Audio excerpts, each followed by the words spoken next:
Hey guys, how's it going?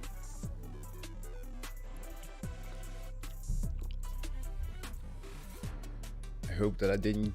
Well, it's just about the right time. Good. Nobody was waiting for too long.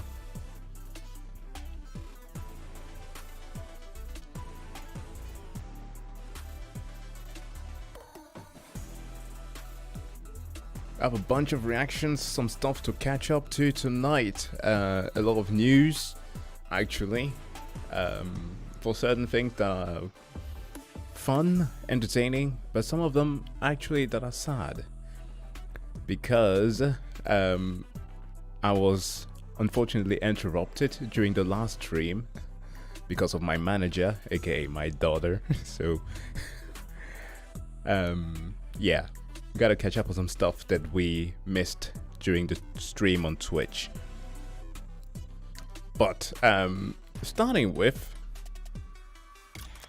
if I may, there are some quick little things that I want to test because I know YouTube and it is likely to try to stop me from watching trailers. Still want to do it though.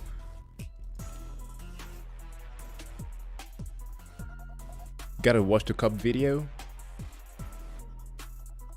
Oh, you're talking about the thing with oh my god, I saw that on my feed earlier today, with the Acorn. Like, it's a little bit brutal, but sure. Let's start with that. Let me see. I think I found it on Reddit. Cop. There we go. And for those who are unaware of what's being talked about here, let me just switch so I can show you. Basically, some cop went a little bit cray-cray today, or at least yesterday, 23 hours ago, decided that it would have been a great idea to start firing at acorns.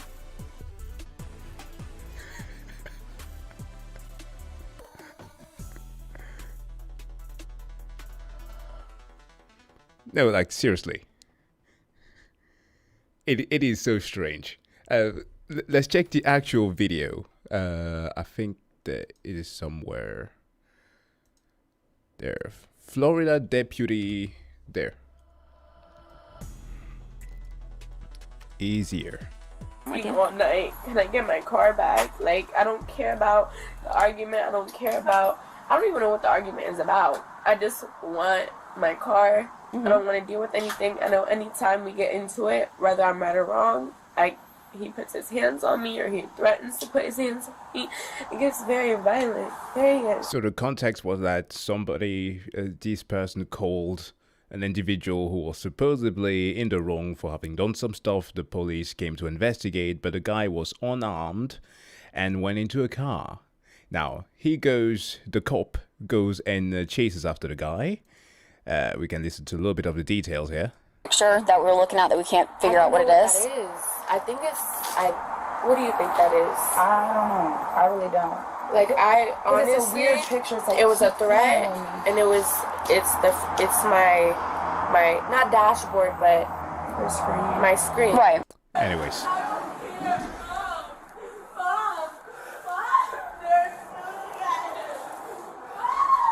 Stay inside your house. Stay inside your house.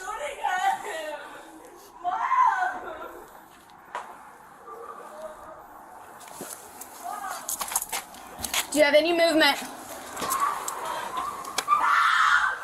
Stop right there. Jesus. Okay, so there is some other situation going on there. I'm not gonna go through the whole dialogue, but some context was added to it. So the cops were uneasy, suspecting something to be afoot, right? With the guy possibly carrying a weapon. It was later shown and proven that the guy was unarmed. But then, this is the situation that happens then. He goes and chases after the car. At least after the guy. I think it's this car here. Oh no, it was actually the cop car. That's the part that makes it even worse.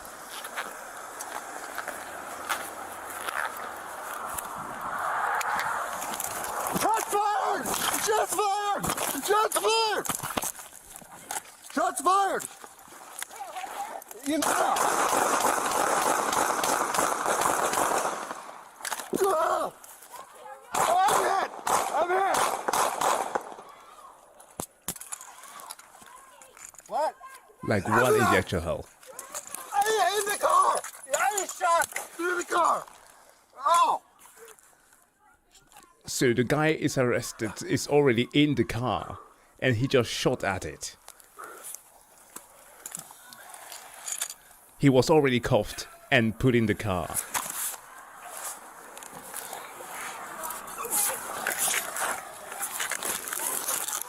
I'm good. I feel weird, but I'm good. Yeah, you should feel weird. No shit, you should feel weird. He unloaded his whole mag under the suspicion of something that he just simply heard. And the way that he rolls, man. That dive.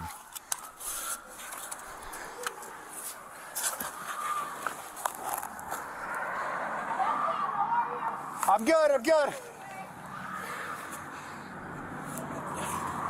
Yeah, literally, he thinks he's like in a Bad Boy sequel.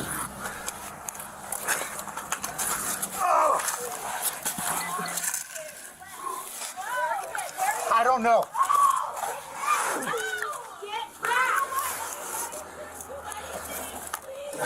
And then the lady cop I my is best. asking her to get back. Like, mate, you could have murdered the guy.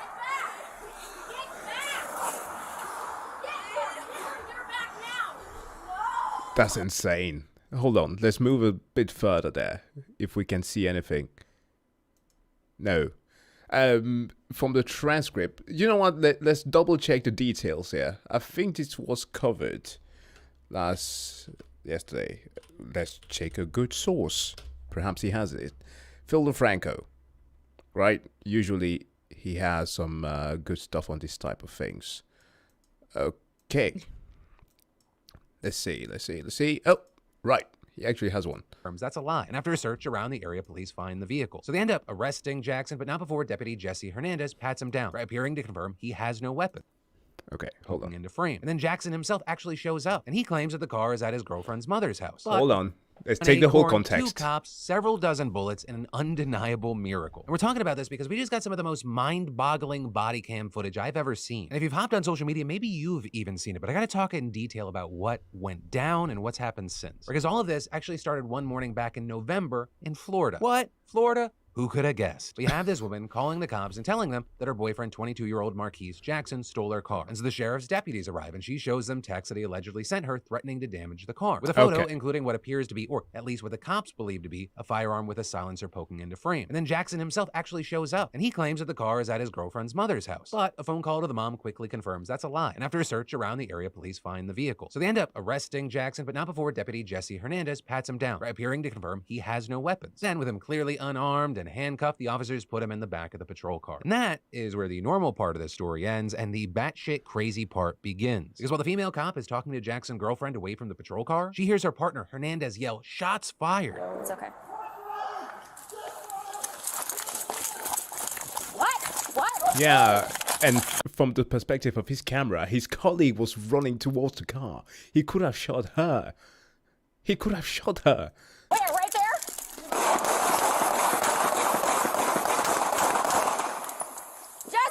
Jesse, are you okay? Get in the house! Get in the house! They absolutely lit up that patrol car, believing that somehow Jackson got a gun and he fired at Hernandez. The girlfriend heard screaming in emotional agony for minutes on end. But then, That's in like insane. a scene straight out of Pulp Fiction, Jackson comes out of the vehicle completely unharmed. Not a single bullet graced his body. And not only that, he was still also completely unarmed. So you might be asking, well, Phil, what the hell just happened? Because when we look at the footage from Hernandez's perspective, it doesn't clear anything up. If anything, you're just left even more confused. Hold on. Can we get this like frame by frame? Can we spot the Acorn? Okay, dude goes into frame. And what? It's there. It's fucking there. We can all see it. We can all see it. No shot. No. No, dude. It bounces off the... Oh my god. Shots fired! Shots fired! Shots fired! Shots fired! You know. Ah!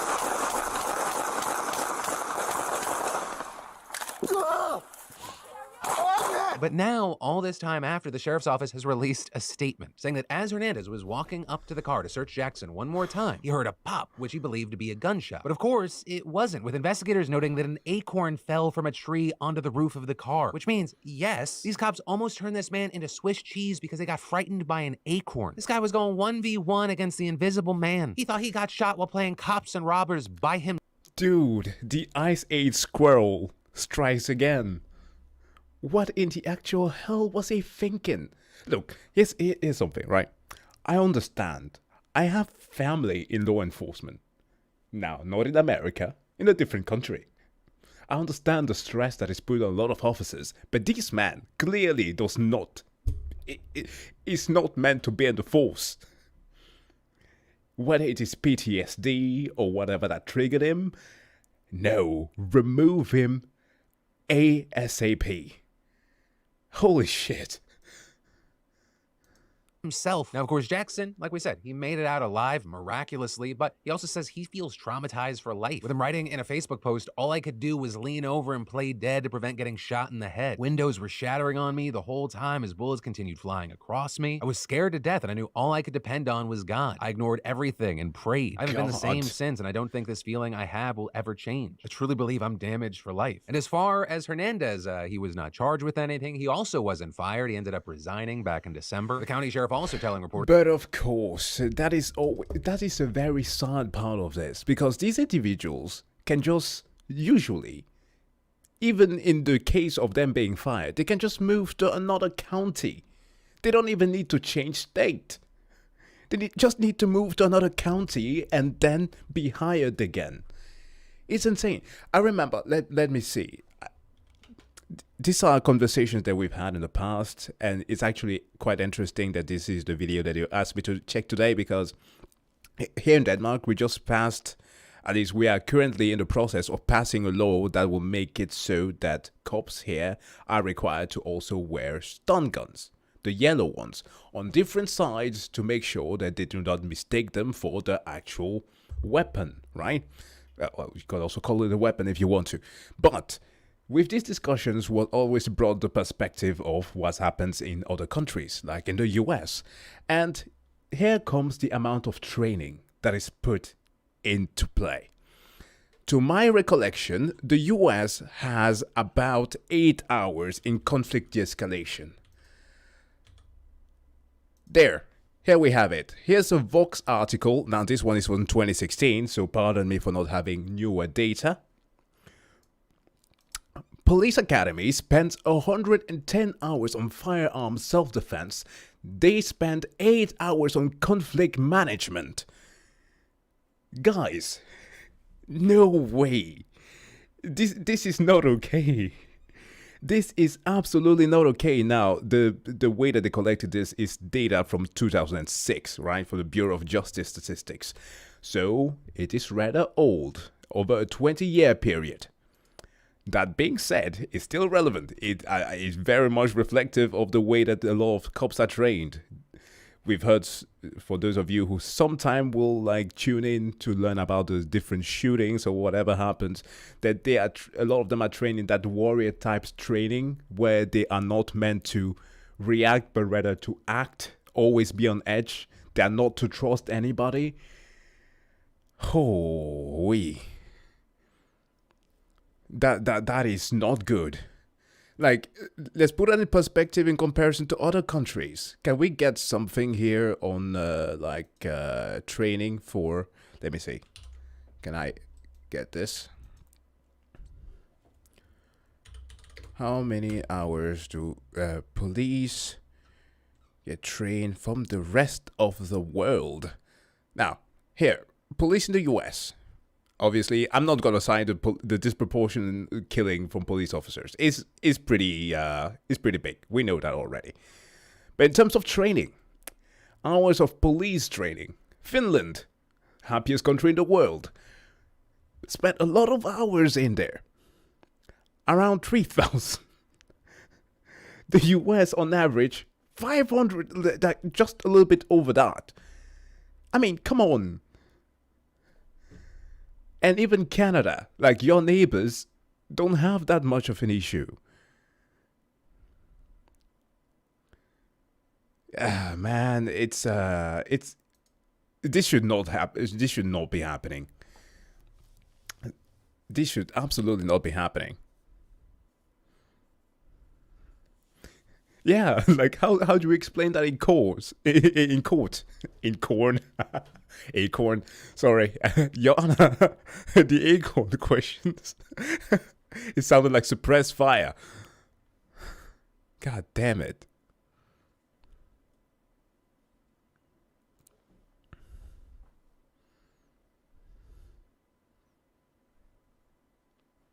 Yeah, they should put so much more of an emphasis on the gun safety.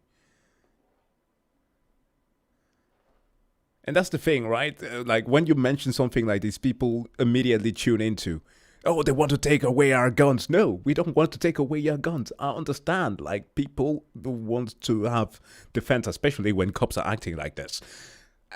No, it's just about regulation and adequate training. Whew. Not good. Absolutely not good.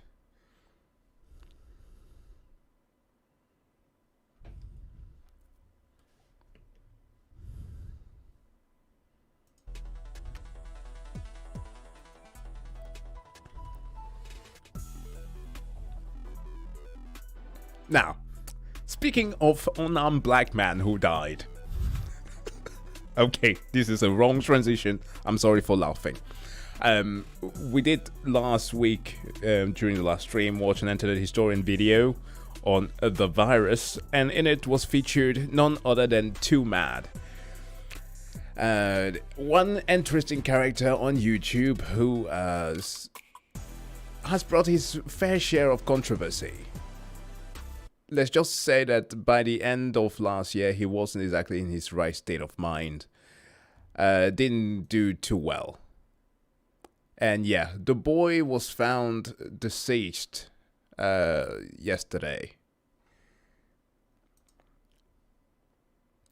At least it was announced yesterday that they found his body. So it's weird. I've been getting like comments on that video like over the last couple of days. That, oh, you did mention him during the reaction, so now he passed. Yeah, my condolences to the guy. And I say that because it is very strange, the reaction that many people have online about his person. Because they are quite celebrating.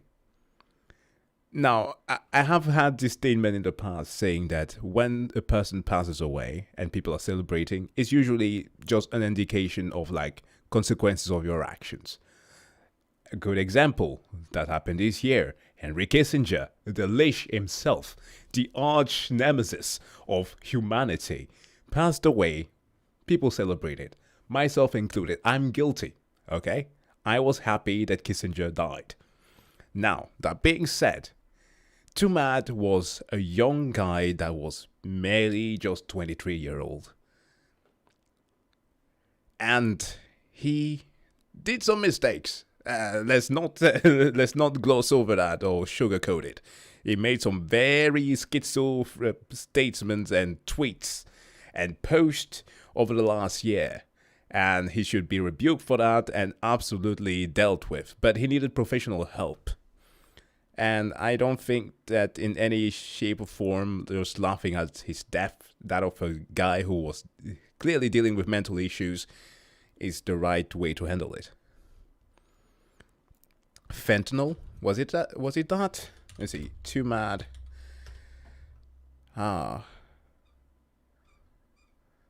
Okay.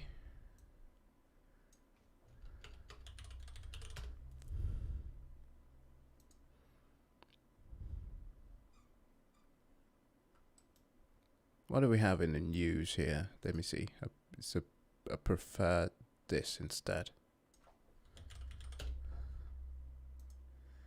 Of course, TMZ. I don't care about TMZ. I don't like their reporting. They're always over-sensationalizing things. Sorry. Two-mad YouTuber found dead at 23, surrounded by drugs, says National World. At least drug paraphernalia. God damn. And like, from what I got to gather, some friends and like different people tried to help, but like he needed professional help, not just people aiding him.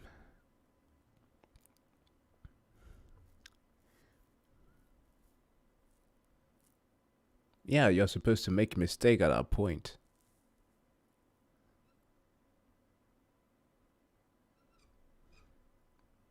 Like, I did some dumb shit when I was 25.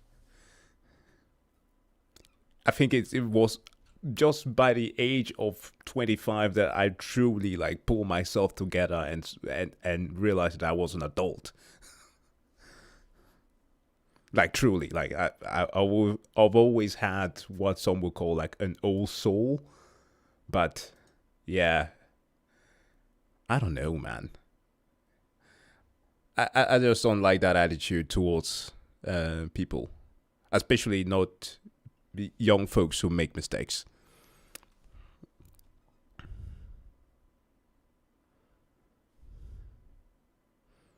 He died playing Overwatch 2. That's not a joke, by the way. Oh, wait. Oh. Oh, his Overwatch was left open. Yeah, of course I get the Danish gambling ads. It's always there. I'm one of those who ceded to to Chrome and not using an ad block.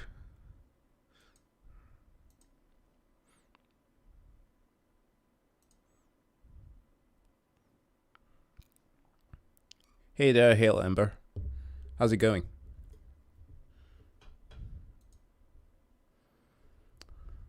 Alright, enough of the sadness, okay? Enough of the sadness. Let us jump into something a little bit more entertaining.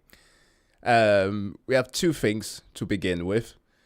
I want to continue on the Internet Historian videos, but also on a video from the Fat Electrician that I promised many to check on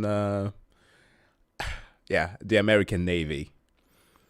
What's this? Isn't this exactly what happened during the whole Titanic submarine debacle? Yeah. People were laughing for months at the death of multiple people.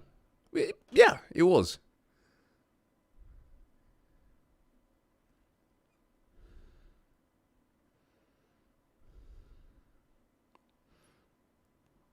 Yeah, we do allow gambling ads. But of course regulated to like a certain audience. Like, yeah, it's strange.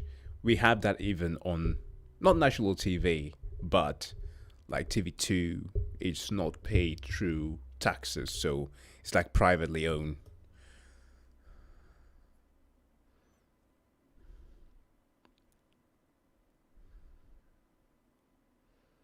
The live channel videos. I don't think I have.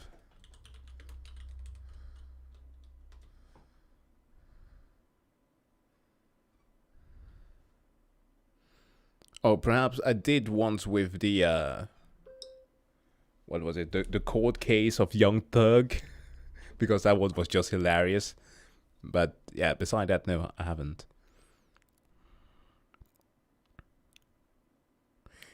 No, when it comes to the case of the submarine, it wasn't exactly the people, perhaps like one person who was the CEO, but not the people involved. I made a video about it. I was very quick to point out that the innocent people who got involved in it, especially the young boy who just followed his dad there to please him for Father's Day, was absolutely not to be ridiculed in any of this. It was the fault of some idiot CEO who decided that having a submarine controlled by a remote control freaking Logitech controller was the one to blame. Beside that, no, nobody else. Because he was warned again and again by his own employees, by engineers. He refuted all of it because he wanted to be the next Elon Musk. Yeah, that's what happens.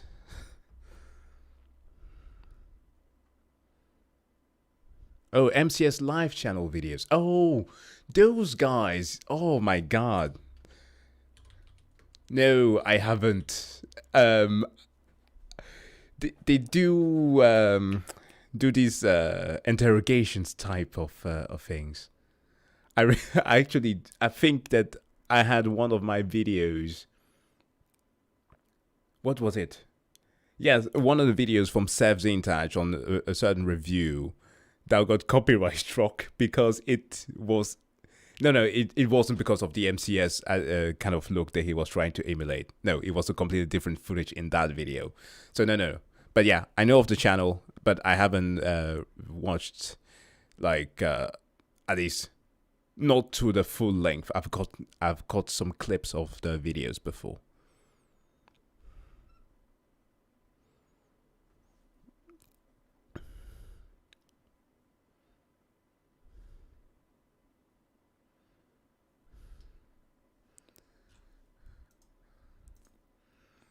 Actually, I have a video on the Rampage there, but I have one here on Operation Praying Mantis. This is the one that I was meant to react to.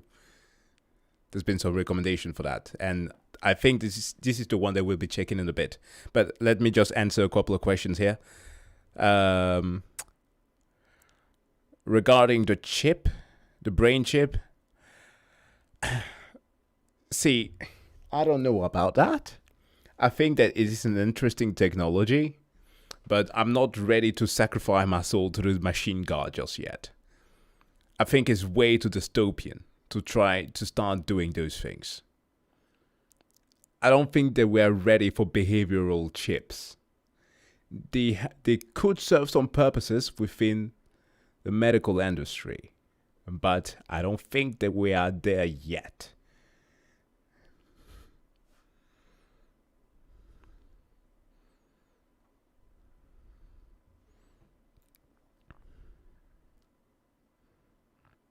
Oh yes, there's the last Punic War video. I've already recorded it. I wanted to add some stuff through editing, so that is coming on Sunday. I won't have time to edit things tomorrow. I didn't have time to spend with my girlfriend yesterday through Valentine's Day, because those of you who do follow me on social media will know that I actually had to take my daughter to the emergencies. She dislocated part of her forearm. And that was very scary. So we had to rush. And of course, waiting times in hospitals, it takes some time. It was very scary. But we found out what it was. It wasn't as bad as we imagined. So, yeah, we'll be spending some time offline tomorrow. So, videos will first come on Sunday again. Yeah, she's doing fine now. She got ice cream and everybody was like clapping for her at the emergencies. That was so entertaining at the end of it. She was doing quite well. Man, doctors treat kids way more different. They have that high level of empathy, and I absolutely love it. I think that most people will have more trust in doctors if they were just infants. At least if they maintain that kind of attitude towards adults as well. Some doctors are still very empathetic, but some completely miss it because, or at least lose it, because they become way too factual and too rigid in their approach of treating patients. I will know when my girlfriend had to go through different scans for the pregnancy and stuff. We were like, are we talking to robots? Like, what the fuck is going on here? But yeah, it was fun. She's doing fine, and I'm very happy. Now, Operation Praying Mantis. This is going to be fun because I have a little bit of an idea of what this is about. So we can get in some history territory. And of course, I have you chat with me to inform me on stuff that I might be getting wrong.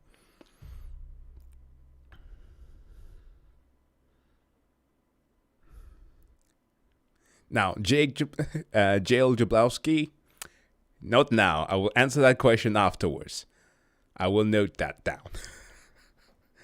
Okay, let's get into it. The file electrician on Operation Praying Mantis.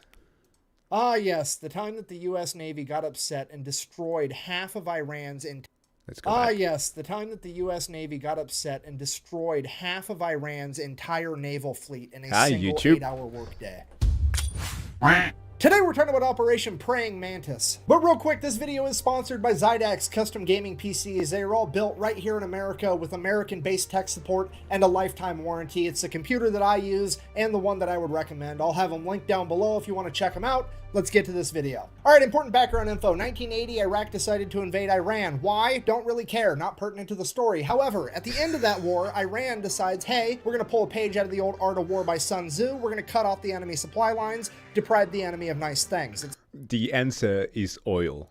I might get in detail for that, since he's like skipping that context. The context is actually kind of hilarious and sort of sad to get to that point. But yeah, let's get going. It's going to work out great. Iraq's got a weak navy. We're going to wipe out their navy, and then every time they send out an oil tanker through the Persian Gulf, we're going to blow that up. So they can't sell any liquid dinosaur. They can't make any money. They go broke. We win the war. Hooray. It's a solid plan. So they do exactly that. Then Kuwait comes out of left field and they're like, hey, we've been financially backing Iraq through this entire war for the past 7 years. We need to make sure they win so we can get our money back. So we're going to go ahead and let Iraq use our oil tankers to export oil. So Iran... Okay.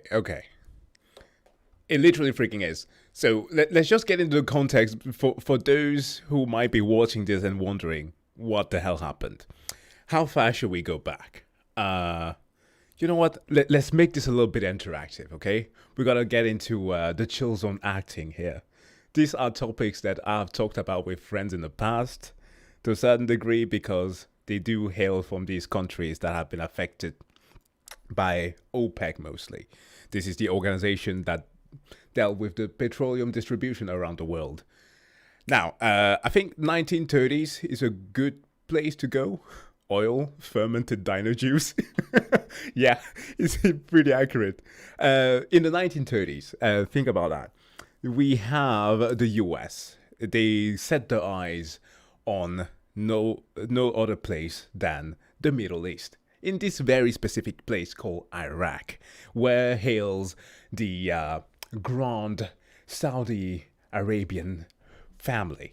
Now, they go and ask them, guys, we are looking at you guys and we think that you're pretty freaking cool.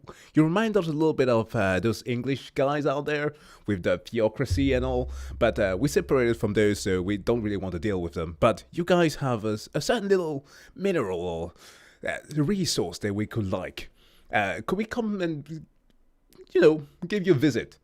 And then the Saudis are like, okay. This might come off a little bit racist, okay? But I'm just doing this to get into character. Bro, what the fuck do you want? You want to come to our country? And do what exactly? And so, the US basically tells them that, do you know this guy called Jesus? Who, the prophet? No, we call him God, and some others say that he's his son. Well, he did promise something to the Republican called oil. And it's a very important mineral. It makes cars go choo, choo, choo, choo. And, the Saudis were like, oh, that sounds interesting. We can help you get some settlement here if you help us get that resource. And we can share some of it. And they were cool. Great thing. And so they gave them this little area called Daran. This is where a lot of US forces decided to set some settlements. And they did not just set settlements for US troops or US companies. People started flocking to the Middle East, setting out settlements and started living there. So that's why historically you will see like footage of like a modernized Iran. I say modernized in the westernized Iran and Iraq as well, because it had a lot of that Western influence in those areas. Now, neighboring countries were obviously not too happy about that stuff. They were all like, hey, why are you letting these Western devils come in here? And, well, the Saudis did not give a fuck, man. They got all the money now. They have the resource that is making them a lot of moolah. So, obviously, the relationship started evolving a lot more with the US, and finally they allowed them to establish some military bases there under the one criteria, that of not setting up a US flag in Dhahran. Well, that's cool. They got that done, but the neighboring countries kept on getting pissed. We move further past the 40s, over to the 50s, past Second World War. What happens there? Well, the world is kind of split. One certain nation getting established in that area that is causing a lot of trouble. Obviously, Israel. And they need backing. The US is backing them with the weapons that they create, with the resources that they gathered from that area in Iraq. So obviously that is pissing the neighboring countries even more. And some country, or at least another political system, get involved by the Soviet Union, who says, hey US, this sounds cool, but we can make it even worse. At least this sounds bad, but we can make it worse. So they go and knock at the door of Iran. This is where Iran actually comes into play. Because in the 50s, there was a coup d'etat that was established there. Because the Soviet, with the communism, I guess, you could just boil it down to communism, is obviously something that threatens a US influence, and the US does not want to deal with that. So they approached this guy called Mohammad Mossadegh, I think it was. He was Prime Minister of Iran at the time, and he was elected, but was removed through this coup d'etat. And the US then puts instead another guy whose name rhymes with Reza something. I'm thinking of Reza Zaidan, who is like a villain from the Hitman series, but it's not too true. Let me see. Actually, I need to check this out. Reza... No. Oh, God. Hold on. Hold on. I'm having a brain fart here. Iran coup d'etat is much better. The Iranian coup d'etat and Reza... There we have it. This guy. This dude over here, Reza something, was set in power by the Americans in the 1950s, after the coup d'etat there. And Mohammad Mossadegh. This guy was the one who was removed. Now, very interesting to this story is that after the US does this, everything goes to shit. Okay?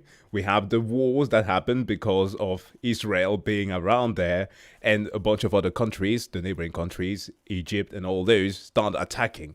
But the US manages to push them away, and things seems to be kind of in the clear. In the 60s then, there's the establishment of OPEC, which is the Organization of Petroleum Exports countries. And this features 5 countries, which is Iran, Iraq, Baghdad. It's located in Baghdad. That's the main city. Kuwait, which he mentioned, and Saudi Arabia, of course. But there's one that I'm missing. Venezuela. Venezuela is the last one. Why is that? Because a lot of you may think that, it doesn't quite sound that way, because Venezuela is very much a poor country today. But I think about 18% of the oil in the world comes from Venezuela, at least originally came from that. But they obviously suffered from the Dutch curse, which means that they prioritize all of their export on that. It was just that one thing that they exported. And when the oil crisis of the 70s occurred, where they started regulating prices to make sure that the Western world could not dictate pricing, everything crashed. Venezuela went bankrupt, And even with before Hugo Chavez and all of those leaders, despots that came afterwards, the country was already going downhill.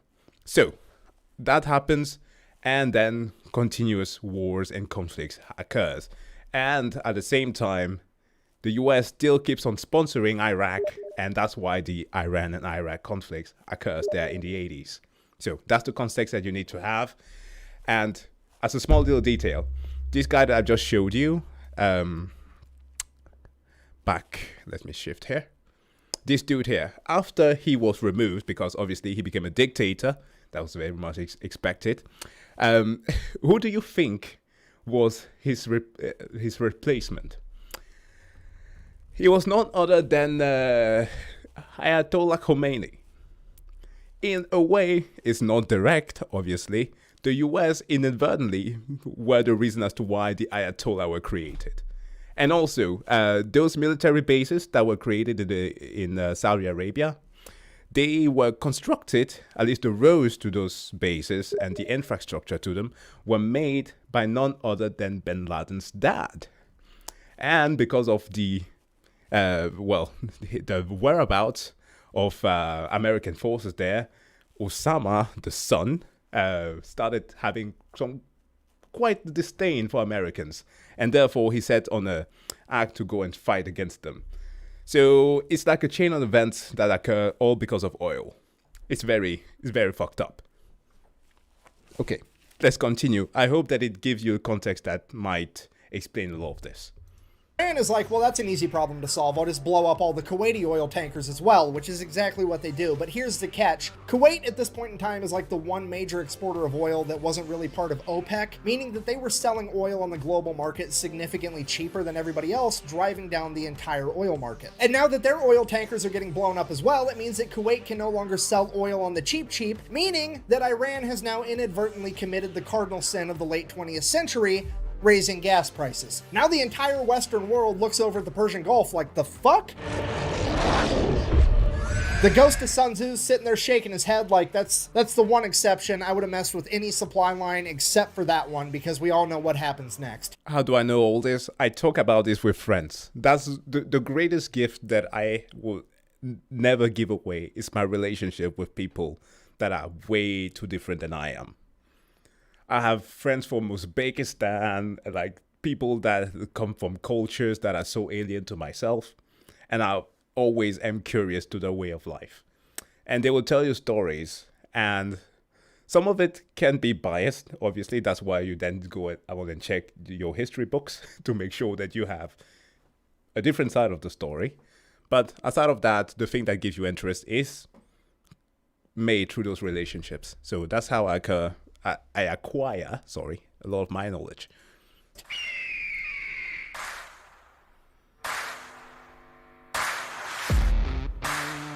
Yeah, America then proceeds to assemble the largest naval convoy operation since World War II, send them into the Persian Gulf to protect Kuwaiti oil tankers. It is at this moment that Iran should have been like, well, that's unfortunate, time to figure out plan B, because this obviously is not going to work out. However, they decide that they're going to double down. What they're going to do is they're going to take a bunch of magnetic underwater mines, and they're just going to spread them out all over the Persian Gulf in international waters, and that's not going to have any consequences. Absolutely not. At all. So fast forward, April 14th, 1988, the USS Samuel B. Roberts, a guided missile frigate, which is basically brand new at this point. This is like its first big operation, is out there escorting a Kuwaiti oil tanker, and it runs into a minefield, hits a mine, blows up the keel of the ship. The keel is this bottom part right here. It like supports and stabilizes the structure of the entire ship, and it gets blown completely in half. At this point, the only thing holding this boat together is the actual deck. 1 second, everything's fine. The next second, there's a 15-foot wide hole in the bottom of your ship. Everything's on fire and water is rushing in. The USS Samuel B. Roberts took on half of its weight in water in the first minute. This is a catastrophic amount of damage that would sink 99% of ships, but as fate would have it, the crew of the USS Samuel B. Roberts had already been winning competitions for having the best damage control crew in the Navy. So the entire crew gets to work. They're putting out fires, they're plugging holes, they're literally cinching the hull together with steel cables trying to to stabilize it because the only thing holding it together is a deck at this point. Over the course of the next 5 hours, the entire crew fights their ass off and somehow manages to get the situation under control and limp the ship all the way back to Dubai where they can get it to a port. And the most incredible part of all of it,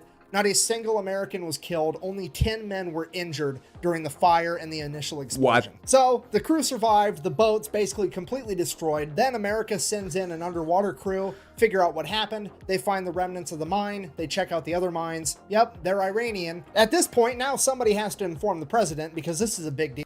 Oh no. I just realized it's the 80s. It's fucking Nixon. Oh shit. Oh shit. Oh shit. Like,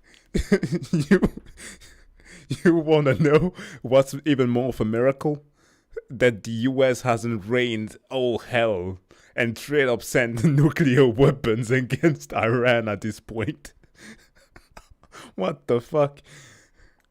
Deal. And the president at this point in time is, let me check my notes, fucking Ronald Reagan. I'm from the government and I'm here to help. So they go ahead and they brief Ronald Reagan on everything that happened. He's super happy that everybody survived, and he's like, okay, well, here's what we're going to do. We're going to issue a proportional response. And what the U.S. Navy heard was... All right, so here's the plan. Iran currently has 3 oil rigs in the Persian Gulf that are not being used for drilling oil, but as military bases for their naval operations. So the U.S. Navy is going to go ahead and take out all 3 of those. Now, I don't really know what the guided missile frigate to oil rig exchange ratio is, but we're going to go ahead and err on the side of caution and say that it's not quite proportional enough yet. Oh, fuck. So Iran also really only has like 2 modern naval vessels. That's the Iranian frigate Sahand and the Iranian frigate Sabatland. They're going to go ahead and take out at least one of those, maybe both. We'll see how proportional they want to get. And then by the time they get all that done, that should be a nice 8-hour workday. It'll be time to clock out and go get some ice cream. So in order to get all this done by quitting time, they're going to go ahead and establish 3 different surface attack groups. Each group is going to have 2 destroyers and 1 bonus ship. That bonus ship is either going to be an amphibious landing ship or a frigate. Either way, they're all going to be identified as Bravo, Charlie, and Delta. Bravo group is tasked with taking out 2 oil rigs. Charlie group is tasked with taking out the 1 remaining oil rig. And Delta's mission is to go hunt down those 2 frigates and take them out. And then, just for insurance purposes, we're also going to have the USS Enterprise parked right outside the Persian Gulf to provide air support, you know, in case we need it. So, April 18th, 1988, 4 days after the mining of the USS Samuel B. Roberts, Operation Praying Mantis goes into full swing, and Bravo Group shows up at their oil rig first. At which point they radio over to the oil rig and inform them that they will be blowing it up in 5 minutes and that they should all leave. So, a bunch of people start leaving. They hop in tugboats and take off. Bravo. That has got to be the most frightening scenario ever. Like, I would imagine that some people were just simply workers there. Yo, can you imagine that, clocking into work? Just, yeah, you've been out there for like 2 months for your shift, and you're expecting the greatest pay that you've ever could have wished to have. And then one dude shows up like at 9 a.m., knocks at your door. Guys, can you come and check outside? What's going on? Americans out there. Who? Guys, we're about to blow the boat in fucking 9 minutes. No, was it? No, yeah, it was 9. Fuck me, man. That I would have pissed my pants. Group, seeing that they're making an honest effort to actually evacuate, agrees to give them 15 more minutes. So, fast forward 20 minutes later, they send out another radio message. Hey, time's up. They then fire the 5-inch guns right over the top of the oil rig with the rounds set to airburst, hopefully scaring off any stragglers. And it is at this point that some Iranian military member decides that he is going to audition to be the main character of this story because he hops on a 23mm anti-aircraft gun and opens fire on Bravo Group. And without skipping a beat, one of the 5-inch guns on one of the destroyers just goes poof, and just fucking direct hit smokes this dude. Barely touches the rest of the oil rig. This guy, definitely not the main character, but the silver lining, he at least made it into the credits as Baloney Miss Cloud number 1. Now, obviously, I'm paraphrasing here, but at this point, Bravo Group radios over to the oil rig one last time, something along the lines of, hey, does anybody else need to find out what it's like to chew 5 gum? Or you fuckers ready to quit? The oil rig finally radios back and is like, yeah, yeah, please cease fire, we're gonna leave. So all the Iranian military members leave. Bravo Group decides to open up on it for a little bit with the 5-inch guns before sending over a couple of Hueys full of Marines. The Marines hop out, place some demo charges, hop back on the helicopters, take off. The entire oil rig blows up, and already things are getting more proportional. The Americans woke up that day and were like, stimulate your senses. What?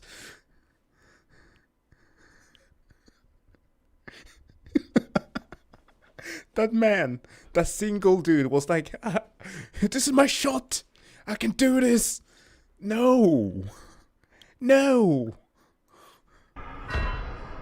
And while all that was happening, Charlie Group made it to their first oil rig as well, and pretty much the exact same thing played out. The only differences were Charlie Group didn't have Marines to place the demo charges, they had Navy SEALs, and when the Iranians opened up with the 23mm anti-aircraft guns, they just decided to keep firing 5-inch shells at the oil platform until it burst into flames and burnt the entire thing to the ground. At which point, the commander of the destroyer kind of looks over at the Navy SEALs and is like, sorry, I guess you guys get to sit this one out. Oh, mission got canceled? And while all that's going down, Bravo Group's already...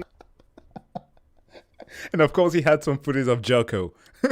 Of course he needed to be there. making their way over to the third oil rig, at which point they pick up something on radar, and it's definitely another enemy ship headed right towards them. And at this point, you have to remember, this is the late 1980s. None of the American sailors have seen naval warfare on this scale. The pucker factor is on. They are getting harpoon missiles ready, and they are about to get in like one of the biggest naval fights since World War II. At which point, whoever's in charge of Bravo Group decides to take a deep breath, and they're like, okay, let's send up a helicopter real quick just to verify that it's actually an enemy ship. So the helicopter goes up, radios back to Bravo Group. It's definitely a warship, but it's a Soviet destroyer. At which point everybody's like, what? What is happening right now? So they radio over to this Russian destroyer and they're like, what are your intentions? Yeah. And the Russian commander radios back in broken English. I swear to God, this is a real quote. I'm just here to take pictures for history. Look, I know that I bash on the Soviet Union and communism every single chance I get, but this time around, I got to give it to them. These guys know how to party. Just No shot. It's the same energy. Hold on.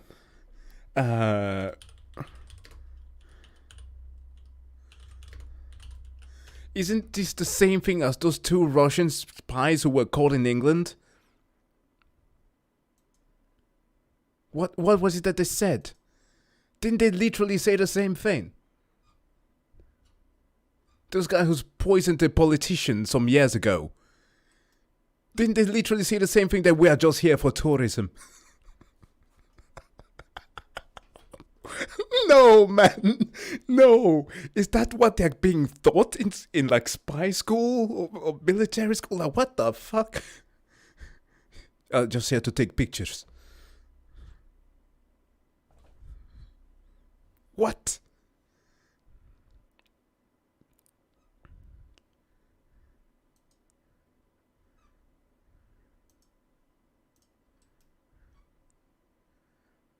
I wish I could. The Salisbury spies.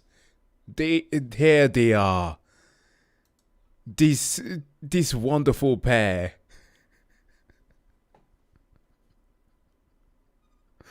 They claim to have just been there for tourism. They claim they visited the wonderful English city as tourists to see its cathedral. Don't you mean terrorism? No. It's tourism.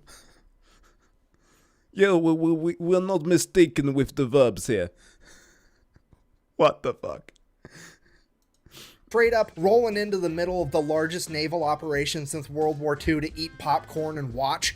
It's incredible. At this point, Iran finally figures out that there's something going on, but they don't really know what, so they just begin attacking any ship they can find, and the first ship they found was a civilian cargo ship called the Willie Tide, that they begin attacking with Boghammer-style speedboats. So the Willie Tide radios for help, the USS Enterprise responds by sending up a bunch of A-6 intruders, as well as F-14 Tomcats. The A-6 intruders show up, start dropping cluster bombs, they end up hitting one of the speedboats and scattering the rest. The civilian cargo ship is saved, hooray, cutting back to Charlie Group, now there's an Iranian fast attack ship coming right at them. So they radio over like, hey, yeah, we're kind of going around blowing up all your stuff, but also we've got a very specific list. You're not on it. So how about you just go away and we'll forget we saw you. The Iranian fast attack ship messages back, sounds good, we'll do that. And then they just keep driving right towards them. And then this Iranian fast attack ship gets within like 15 miles of Charlie Group, which is like point blank range Way for a too naval close. battle. Charlie Group radios again, dude, what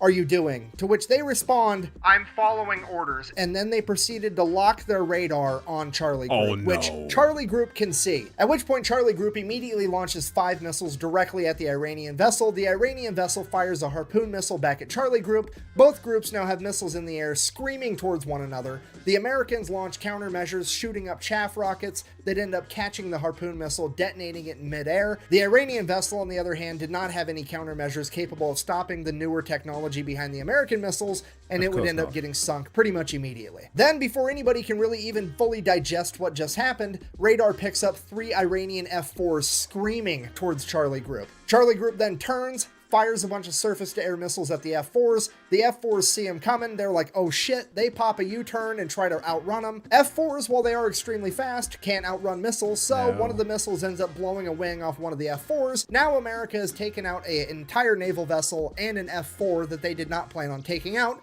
and it's throwing off all of our proportions. And because of that, American leadership orders Bravo Group to stand down. We're not going to go take out that third oil rig. And right as soon as that order gets given out, Delta Group chimes in, is like, hey, we found that frigate we were looking for. So now nobody knows what to do, because on one hand, things are already getting out of control, but on the other hand, we really want to take out these It escalated really quickly, huh? Yo. Considering American commanders are generally dense, it would be a pretty befuddled strat. Yeah. A bonafide stat, sorry. Oh, God.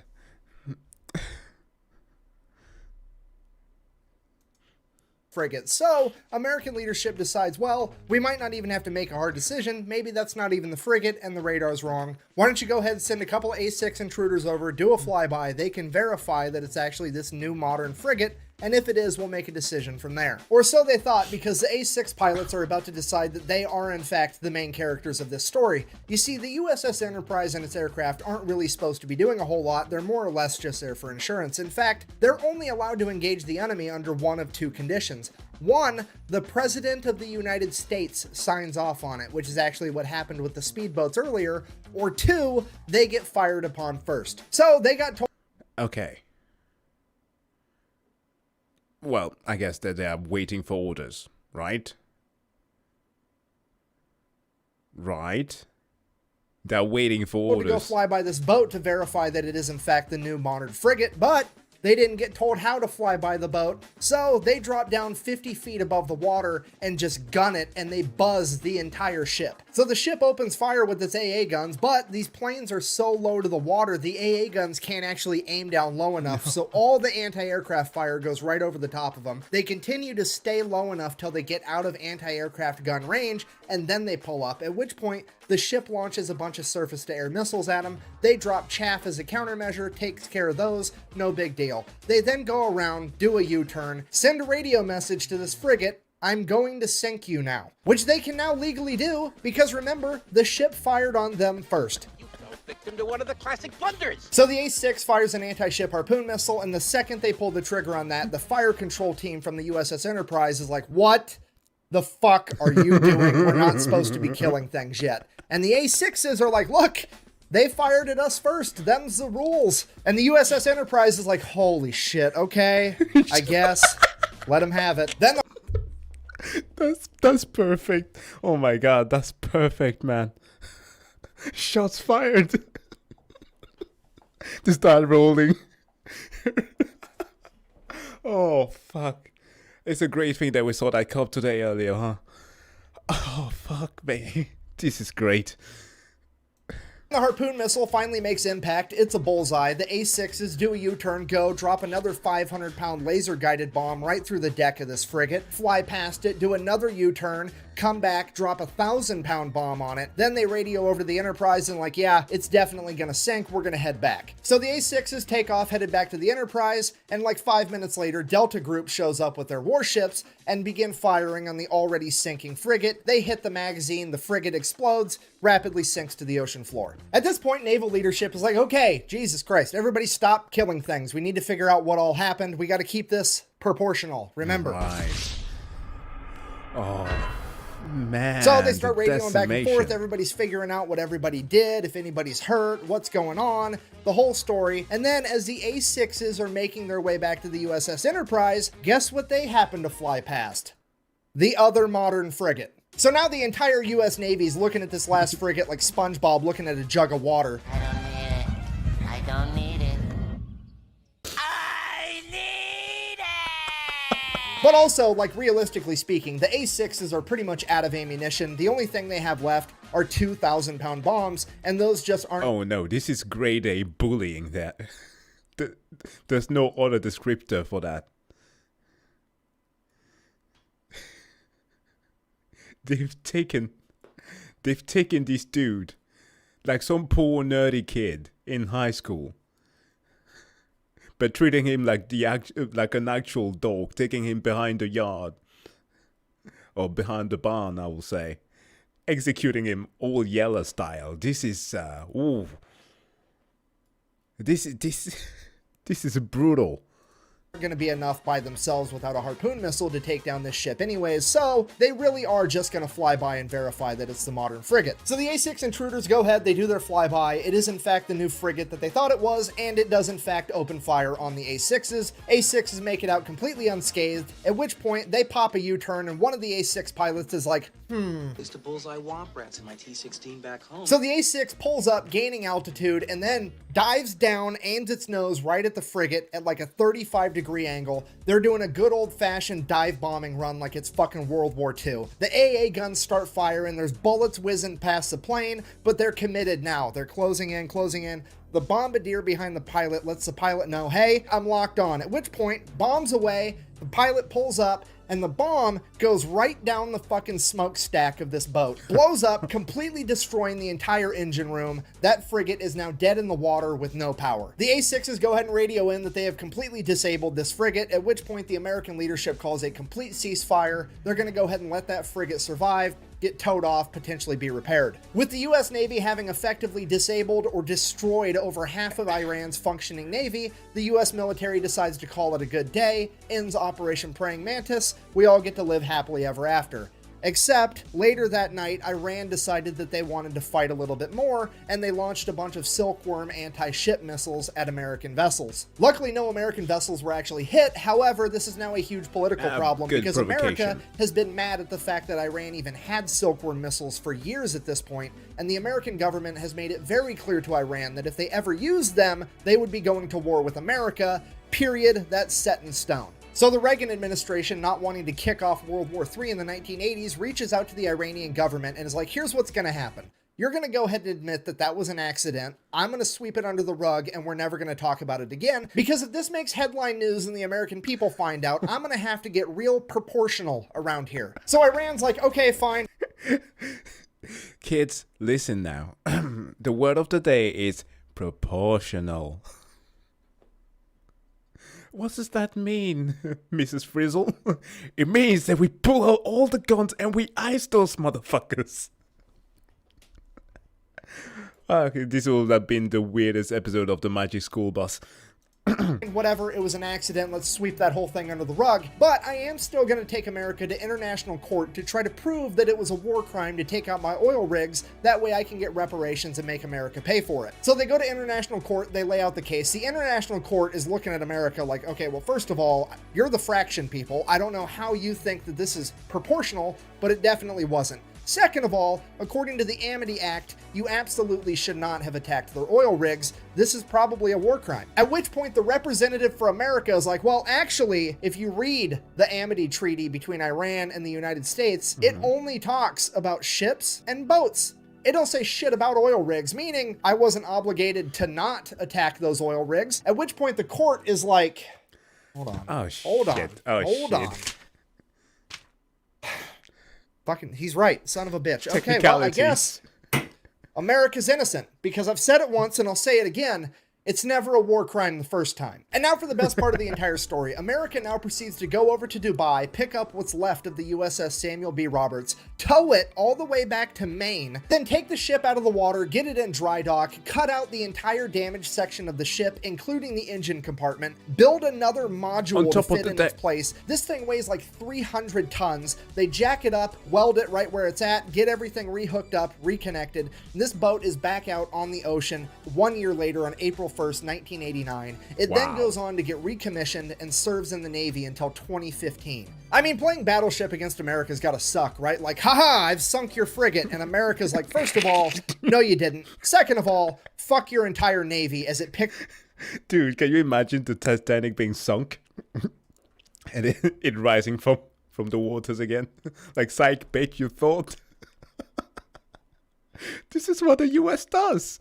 Except you're bored and just throws it at the wall. So in conclusion, if you do ever find yourself being the leader of a foreign nation one day, the best advice that I can possibly give you is A, do whatever you can to not raise gas prices, and B, whatever you do not fuck with America's boats. We do not like that shit. Thank you for watching. Best way to support the channel is like, comment, subscribe, maybe go buy some merch at thefatelectrician.com. Quack bang, out. Man, I've seen the way that Americans, at least Floridian, deal with their boats when a crocodile gets on top of it. Just imagine what the actual armed military can do. Well, we've just witnessed it. Damn, that was hardcore. I know that there's a Titanic too.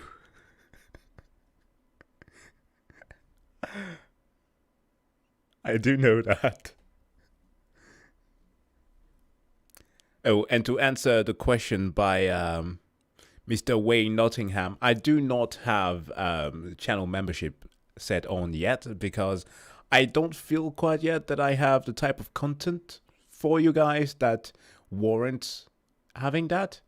Obviously, if some people want to support, I am happy that you will like to do that, but I'm working on some stuff, and once I got that done, I might just set up channel memberships.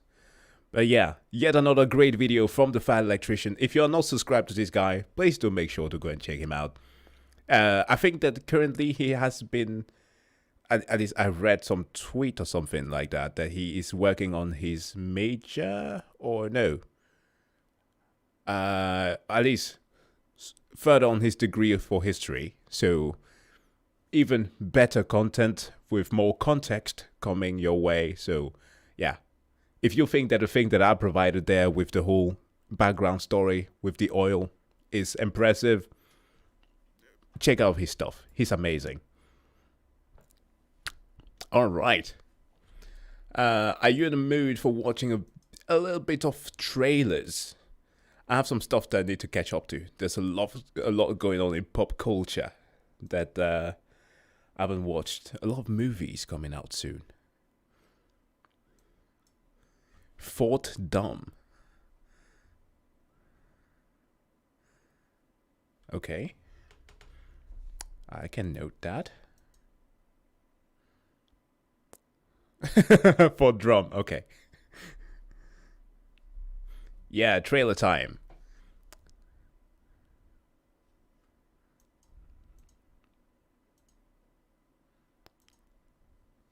All right. So the is let me see.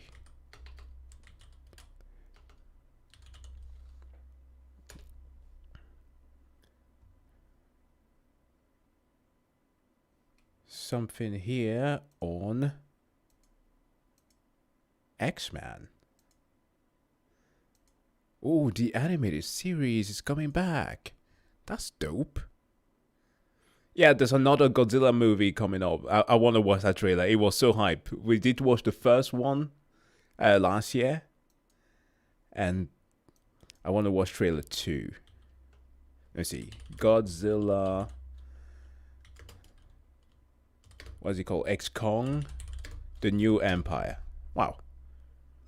Holy shit, everybody has watched it. It has a crap ton of views. Only been out for a day. And also a new Planet of the Apes is also supposed to be out soon. So let's watch those.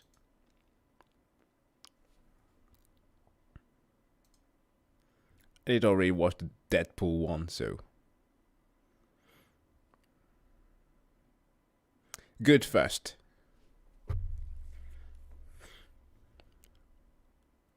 Have you seen COD/40K collab? What? No. No. Call of Duty Warhammer 40K.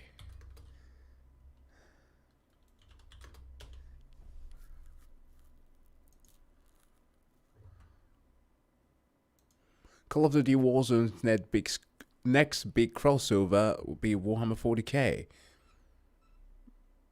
See, I don't care much for Call of Duty as of late, so yeah. It's kind of weird. I don't know, man. And something that's actually even funnier is that I have been playing a thing that I wanted to make a video on because this game has been taken off Steam. Spec Ops: The Line.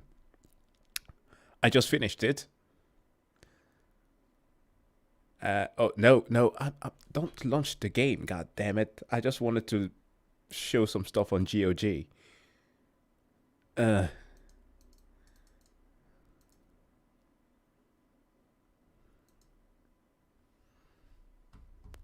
Come on. Okay, here comes the American anthem.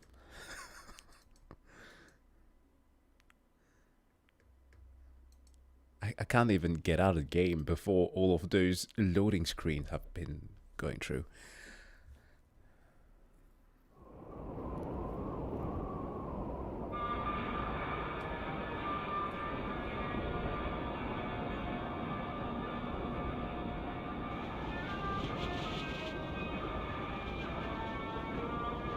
I love this game.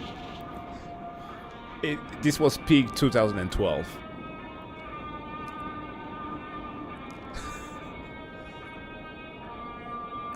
Hey there, Lo-Fi expert. Okay, back to the trailers. That's what we want to do.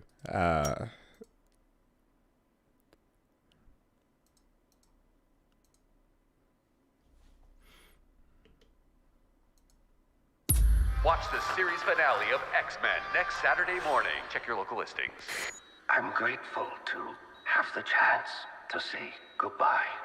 I am proud of you all, my X-Men. Fate lies in our hands now. Now. Well, it was taken off Steam because of Embracer Group. If you're following anything that's going on right now in the gaming industry, it is so sad. It is very sad. Everything is moving towards digital only, and companies are just taking away all the things that we love, at least the big companies. I mean, I really want to not get on that doomer mentality, but it gets difficult sometimes. Like, a lot of people are just going to grow up without knowing about a lot of these masterpieces because you can't even get them in physical copies anymore. What the hell? Anyways, though, we have the return of the 70s, no, the 90s X-Men. What am I talking about? X-Men. Fate lies in our hands now. Now.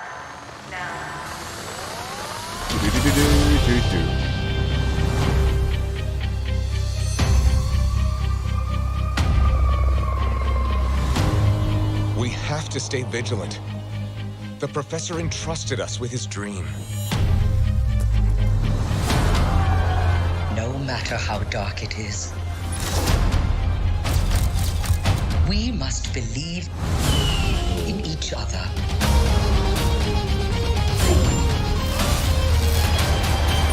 Clean. We get this done by working together as a team. Jeez, bub. Keep buzzing in my ear.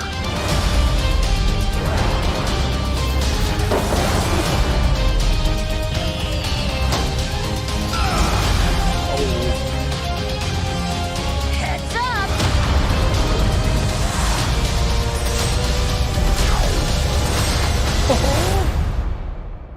To me, my X-Men.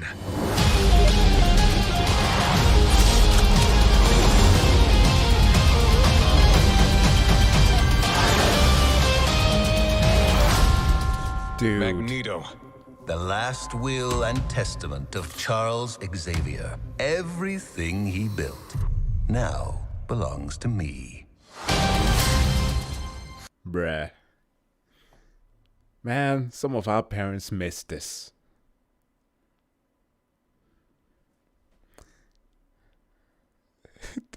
Oh no, the dumb one-liners. This is what we live for. This is the best part. Man, this is great. Almost shed a tear. I love this. I love when they go and actually like catch the essence of what the show is supposed to represent. Like here, a little bit controversial take, perhaps, maybe not. It depends. Some of you will know of the Master of the Universe show that came out a couple of years ago. Was not good. It wasn't good. Despite how many people might want to twist and turn it, it wasn't good. However, there is one that continued. The second season, I guess you could call it that, called Revolution. It is so much better. And my god, it is pure like 80s cheese.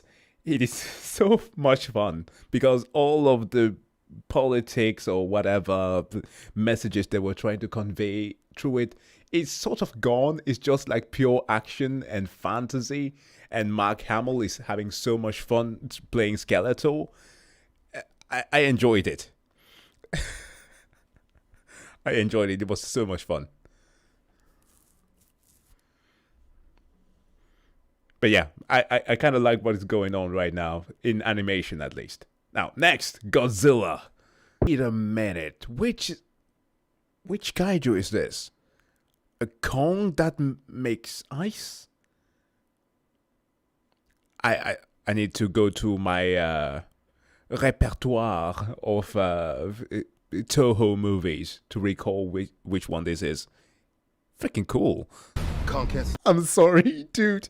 Just wrote Rise of the Saiyans colorized. Yo, we're getting exterminated by Frieza with this one.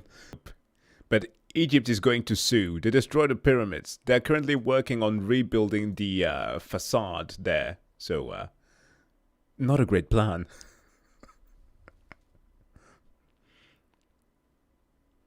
Oh, Shimo. Okay, female Godzilla. That's interesting. I don't recall this. Well, thanks for the spoilers. It looks cool. What the fuck?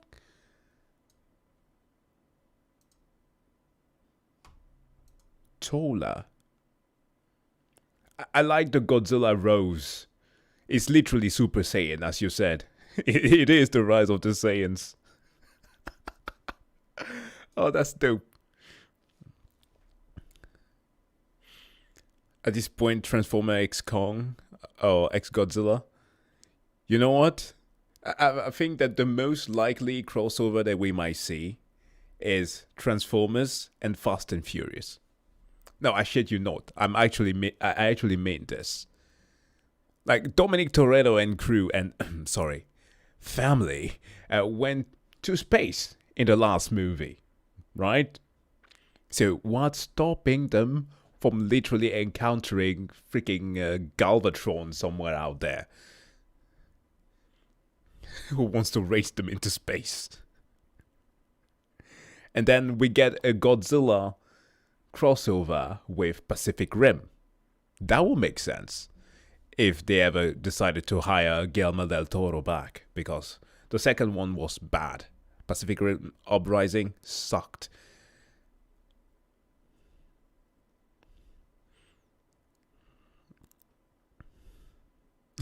And Michael Bay states Kong allows democracy.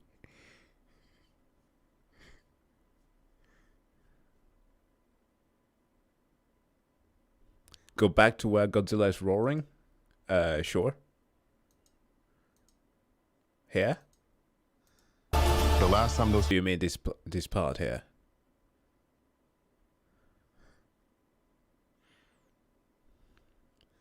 There's no sequel to Pacific Rim. You mean that Idris Elba did not have an estranged son who came back and decided to become the heroes in the oh my god, that movie was so bad. I'm trying to find words that explains, but no. It was just a huge pile of shit.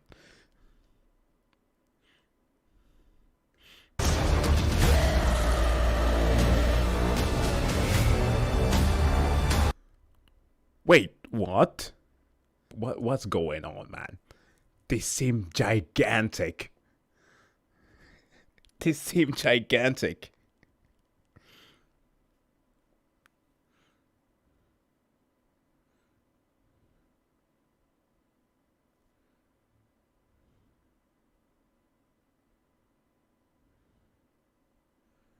That's, yeah, I don't know. The proportions seem kind of off there, but it's cool. It's cool. I dig it.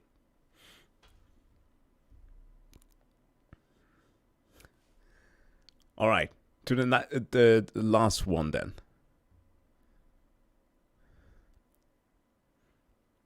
It's called Godzilla.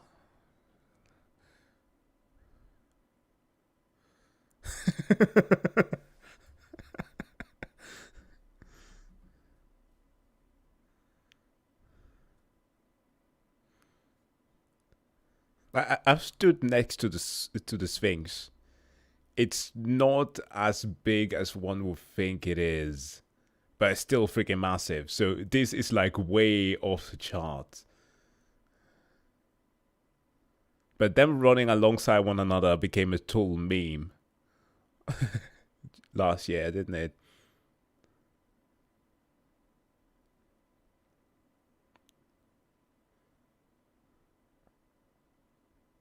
Where is that? Where is that shot? Yeah, here.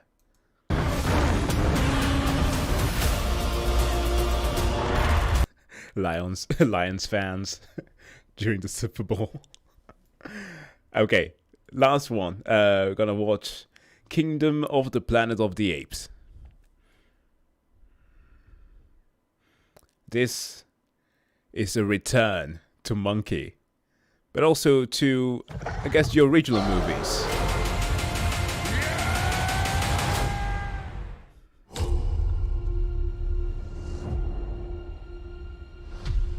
Are you familiar with the concept of evolution?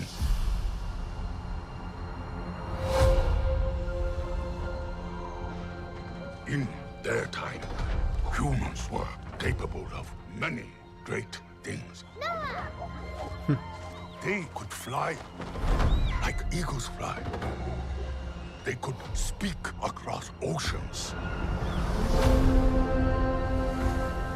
Oh, but boy. now it is our time. How many generations is this? My kingdom. We will learn. Oh, an offspring of Caesar.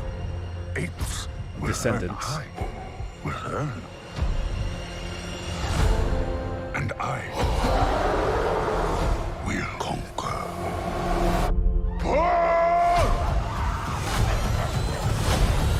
Oh, that brings them like Hunger Game contestants. Legend says ape and human lived side by side. Impossible as that may seem. Why do they hunt her? She's smarter than most. The elders did not tell us everything about this world. There's always a wise orangutan, isn't there? For your king. Apes hunt humans. That is wrong.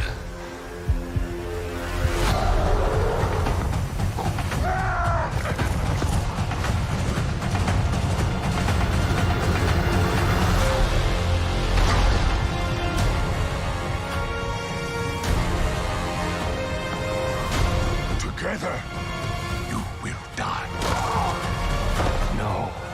together, strong.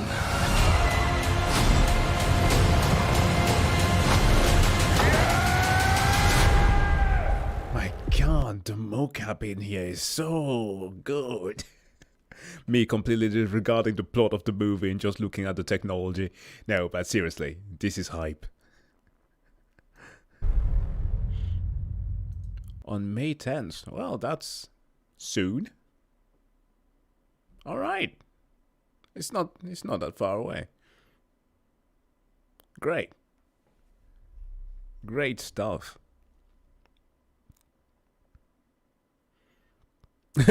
just put the meme in the movie trailer.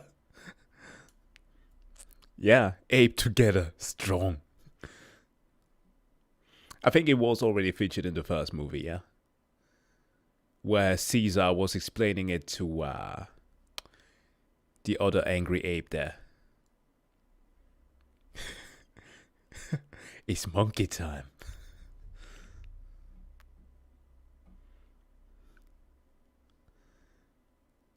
I just wait for somebody to yell, "You damn dirty ape! God damn you to hell!"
No go ruckus ape. There's always one.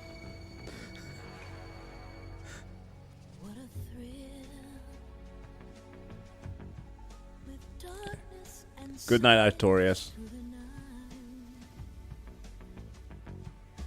Well, you can just say Jack is fine.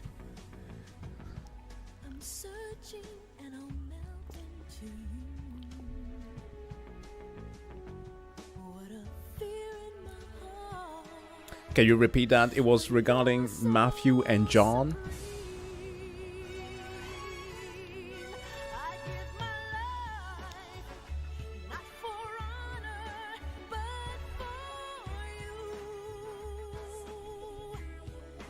Well, the name is Jacques, right? It's French, but it's fine if you go with Jack. It's okay.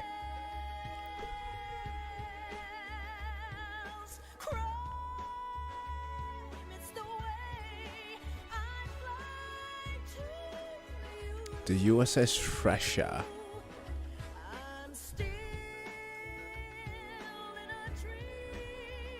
Snake Eater.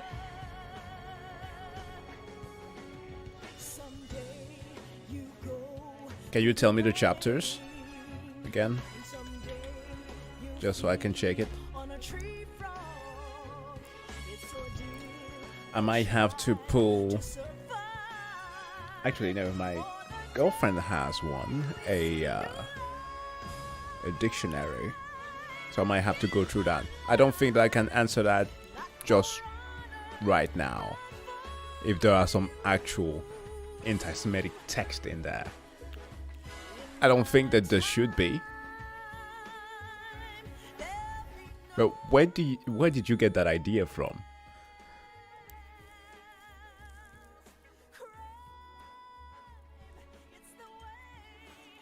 Oh, just so that you know, the Gospels are not written by the characters that they are named by. We don't have any proof for it.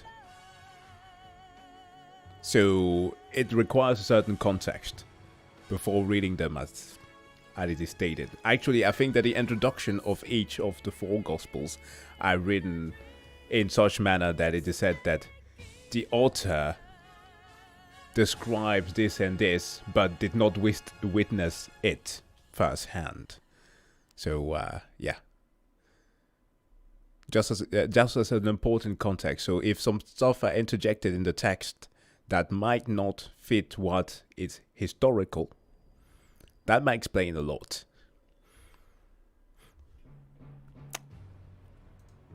All right. I was going to continue on the saga of the Internet Historian, the part 2 of the video that we watched last time. And then we might get into a bit of gaming, if you guys don't mind.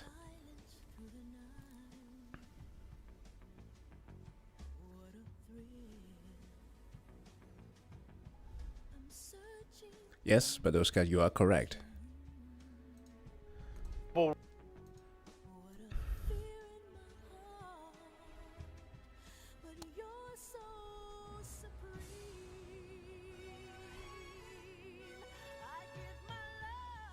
The Acts in Matthew's Job, if I'm not wrong, contains some mentions towards killing a 2-year-old and Jesus.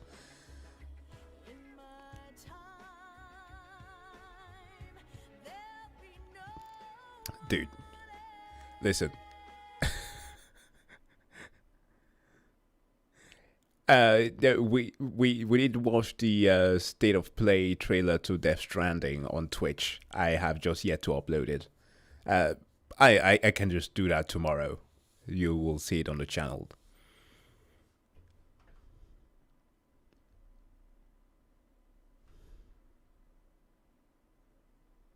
Any anime that I'm currently watching? Well, Solo Leveling. I've finally caught up to it. And reactions are coming. They're literally...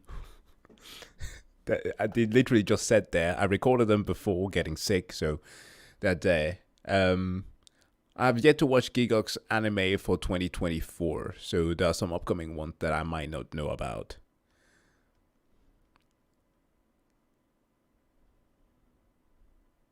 Yo, the Death Stranding 2 trailer is amazing. The only thing that I can say is let Kojima cook. I think that I said that multiple times during the reaction to that trailer. Just let him cook, okay?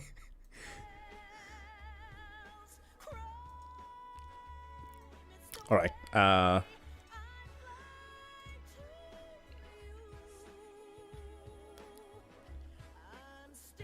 Watch Monarch's Legacy. Okay. I will note that to see what that was about. Okay, back to the Internet Historian. Last time we did check out Tale of the Virus, where there were mentions from everything to the toilet paper crisis of people not learning about the existence of bidets. Yeah, that would have solved a lot of the issues that many people had back in 2020 and so on. Further was the 5G stuff. That was quite interesting. It actually led me down a rabbit hole of research because some people did leave some interesting comments. And I got a little bit more clever into like some of the advocates' talking point against 5G. And it was actually interesting. You know, sometimes it can be fun to get like just a little bit of pushback even for things that are supposed to be kind of obvious, because you get to learn a bit more. But I did that, and it was fruitful to me. Now, let's see when it comes to part 2 if we can have something similar to that. Because this is The Virus Trucks Buck.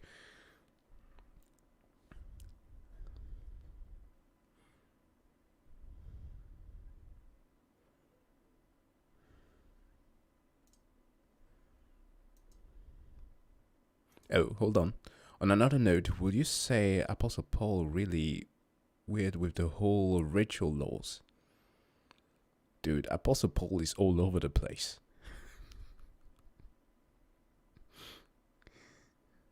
I will say so, yeah.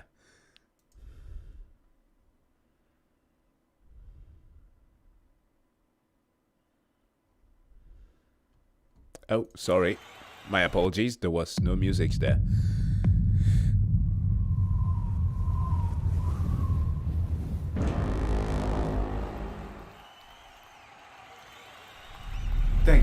Thank you, all of my children. We're here today to test the launch of my new cyber rocket. With this, I pledge to you that we will have a man on the Earth by the year 2030. But before we embark on this journey, we must talk about some of the mistakes of the past, so that we are not doomed to repeat them. Anyway, it was a sunny day in downtown Wuhan, and people were coughing into each other's mouths, as is customary in it. You're going viral. Oh no. Douchebag. I'm a big The Karens. man and I'm gonna pull out my dick. February 2020. The virus is everywhere. But some were sneaking out.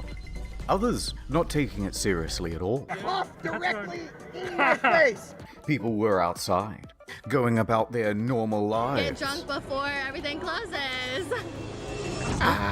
It was time for drastic action. So, the mayors and governors from around the world gathered together with a... Bro, the Photoshop work here is impeccable. Oh man, I love his bootleg take on it. Solution to the problem of sneaking out while grounded. Snitching hotlines. Oh, the Legion of Doom. Snitches get... Hold on. I gotta quickly talk about this lady here.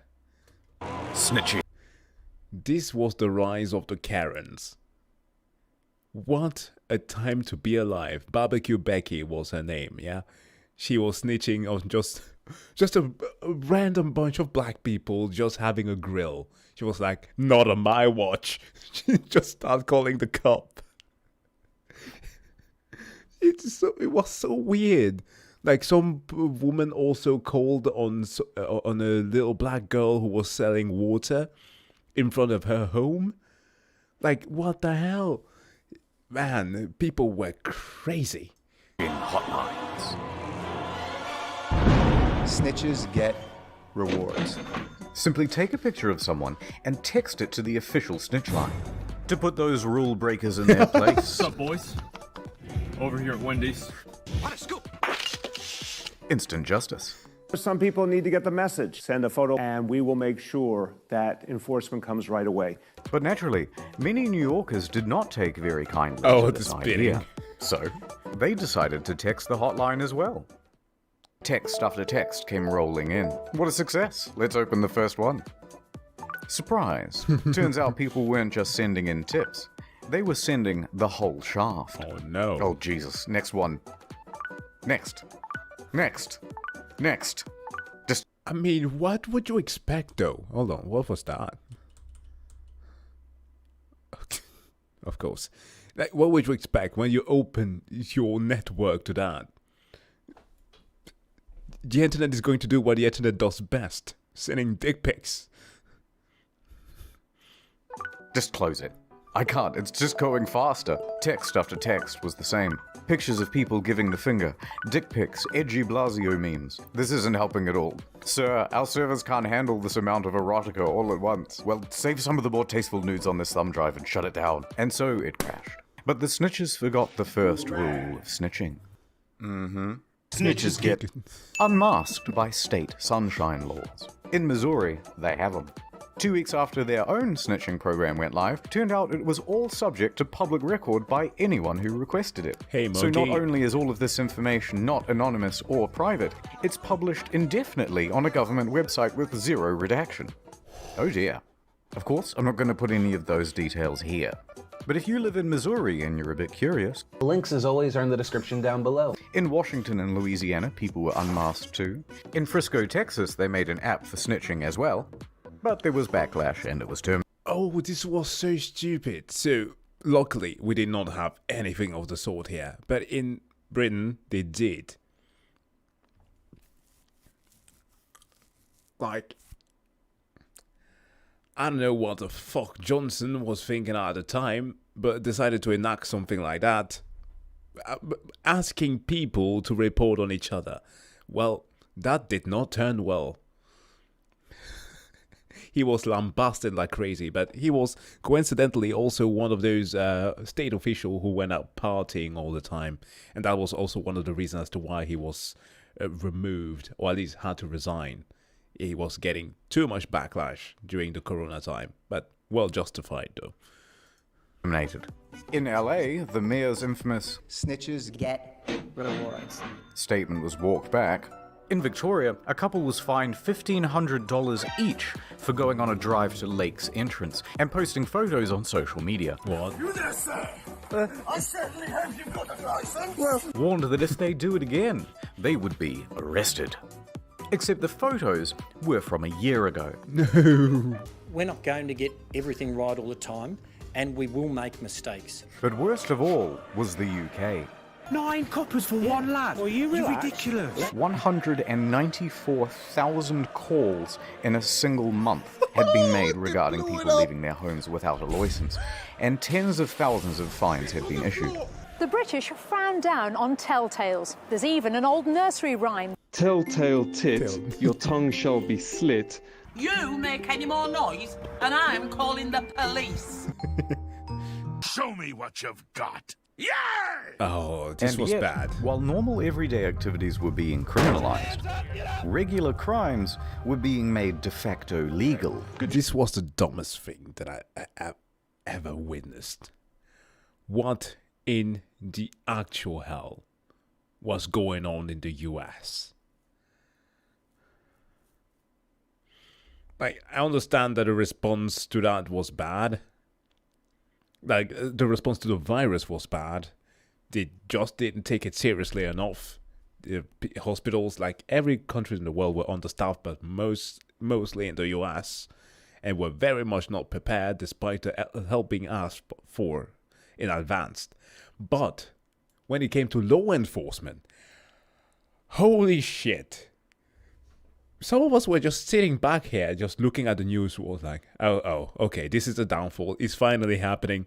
The US is going to look like what we're seeing in movies. Like what Hollywood has been depicting to like The Walking Dead. It's going down, boys. Job. Police do nothing around here. And in major cities, it seemed as though everyone was going for the high score. Well, yeah, to be fair, nobody was planning for the pandemic. That's a fair point. But the way that you respond to it, though, is worth being criticized. People aren't afraid to go out on the street at night. What can we do to increase crime? I have an idea. In New York and LA, they experimented with reducing bail to 0, and it went exactly as you'd expect.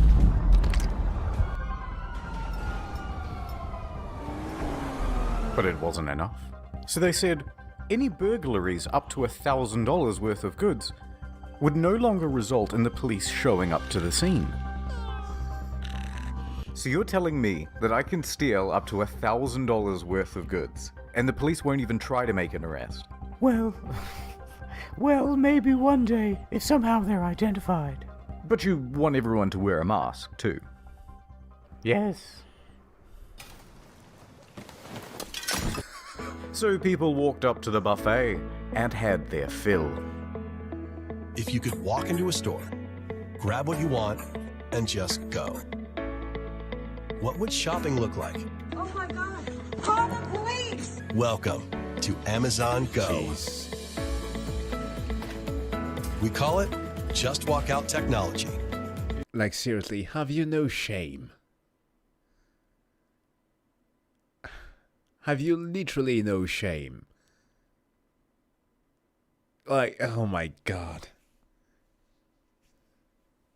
And the worst part is, as I've mentioned in the previous video, at the time I was working part-time at a grocery store while going to university, and by rules, I'm supposed that it's the same thing in the US as well.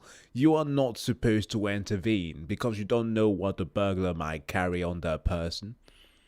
So they could have had a knife or anything. If you get stabbed, you cannot be. They cannot be held responsible. like it's your fault. So they would just let them go. That's why they always have the signal underneath the desk, or at least the counter, not the desk, to call for the police or a security guard. Piece of shit. Hope you overdose. Piece of shit. Take whatever you like. Sometimes when I call 911, nobody answers. No lines, no checkout. No, seriously. Shoplifters don't seem to care who's watching. Once you've got everything you want, you can just go. Filling bags and backpacks in the middle of the day. Disgusting. You can keep going. Amazon Go. Get back tomorrow? Yeah. Yeah? Tomorrow morning? Tomorrow morning. Not enough crime. Release the felons. So it was ordered. no. Anyone who had non-violent misdemeanors, serving sentences of less than a year, or scheduled to be free in 30 days or fewer, was released. And the results? Predictable. One man only lasted 37 minutes before being arrested again. Another man was arrested 3 times in one day. First for attempting to break into a vehicle, next for stealing items out of someone's front yard, and then again for stealing a vehicle. And each time he was arrested, he just moonwalked out of there. For his 7th time, he got arrested for stealing a vehicle. So apparently he's not very good at it. Crime rates went right through the ceiling. Famous criminal time. Tekashi 69 was released early from his 18-month sentence and instantly broke Instagram and YouTube records with his live stream and music video. Other high-profile names asking for early release include R. Kelly, Bill Cosby, Mark. Yeah, it was only later that we learned that, a bit much later, about the whole Cosby suite by some Blizzard employees. And Skrelly, and our good friend Billy McFarland. Breakout time! Then some prisoners came together with an idea. What's your plan? Well, if we have an outbreak at our prison, then maybe they just have to let some of us go. Worth a shot. So prisoners at the North County Correctional Facility tried passing around water containers and shared a mask to get it. It worked, somewhat, as 30 prisoners soon tested positive for the virus. Totally not gay. But then administrators cottoned on to what they were doing, and none of them were released. No! And now they all have respiratory complications. Speak. Now. Hear me out. This was the worst part about Corona. Fucking celebrities. Who asked for your opinion? Literally. Who asked? Speaking of people who should be in prison, celebrities. We have forgotten about the important people. Guys, we're bored too. They crave the attention. They need it. Without it, they will surely shrivel and perish. But when everything gets shut down and they're trapped in their homes and can't get on TV, they begin to go a little stir.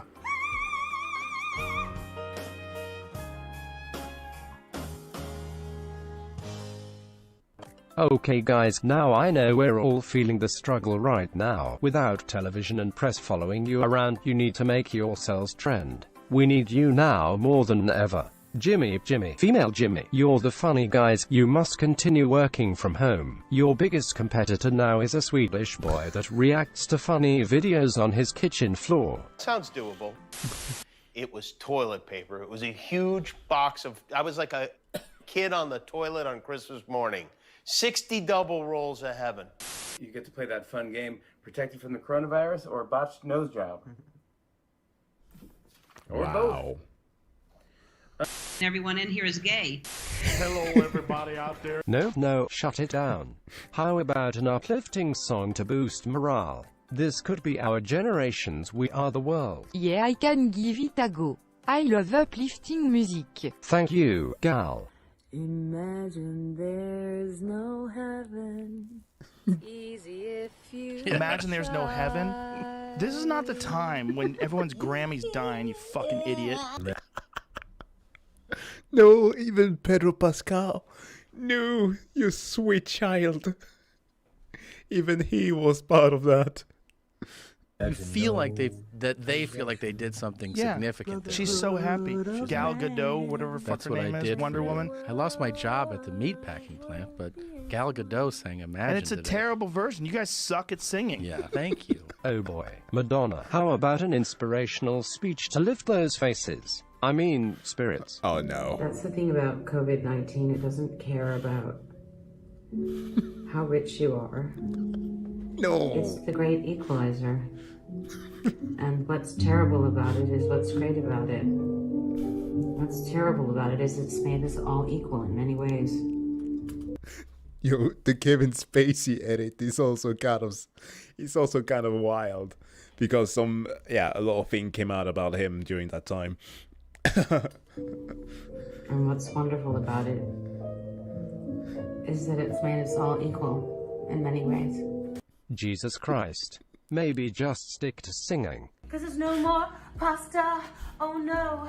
So we're gonna eat some fried fish. Okay, not bad. Let's try somebody else. Keep it positive, you know. Cause the last shit comes from motherfucking China. Thank you, Cardi. You really are the voice of reason. Government, let me tell y'all motherfuckers something. Guess what, bitch?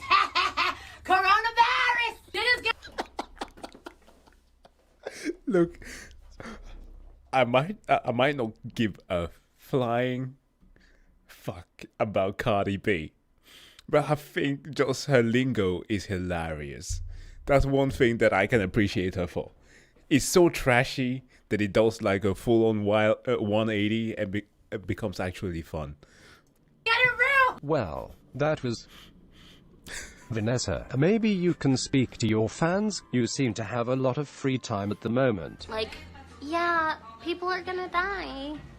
It's just terrible, but like, inevitable? Oh god. Oh geez. Wow. We're losing them. You guys in your massive houses and complaining isn't relatable at all. We need to meet them on their level. I've got this. Cried for a second. And I was gonna do it by myself, and then I thought, you know what? It's important for everybody.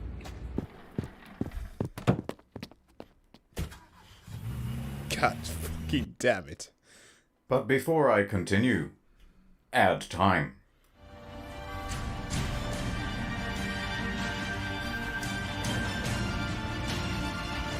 The name's Ray Con, but you can call me Ray Con Man. Dad, look, I got you a present. Thanks, son. Let's go throw the old football around in celebration of my new present. Wired headphones. With wires. What else will it be with? Wow. Why, son? Why? Wow. You're responsible. No. Decapitation! Never again. Gotcha! Wired headphones, you dangerous bitch. Wait, what? Huh? I can't hear you. I have my everyday E25 Raycon earbuds in. I'll save you. What? There's another one. Don't worry, I'll save you too. Now you two kiss. 6 hours of playtime, half the price of other premium brands. Raycon good, wires bad. Will you seamlessly connect your Bluetooth with me? Can I get a closer look? Wow, I love the range of colors they come in. Of course I will. Let me just put them in right now. Wow, they fit so snug. Wow. I think I'll put mine in as well. Just don't insert them into other holes. Hey Doc, it's happened again. Raycon good, wires bad. No, wait. Cleaning is as easy as 1, 2, 3. What's wrong? Don't want to live in cyberpunk and have your brain all f***ed up by 5G? Ethan? You seen this? Raycon good, wires bad. What did we learn today? Raycon good, wires bad. Buy Raycon.com/internet store to save 15% off your first order of the everyday EV25 earbuds from Raycon. Ad over.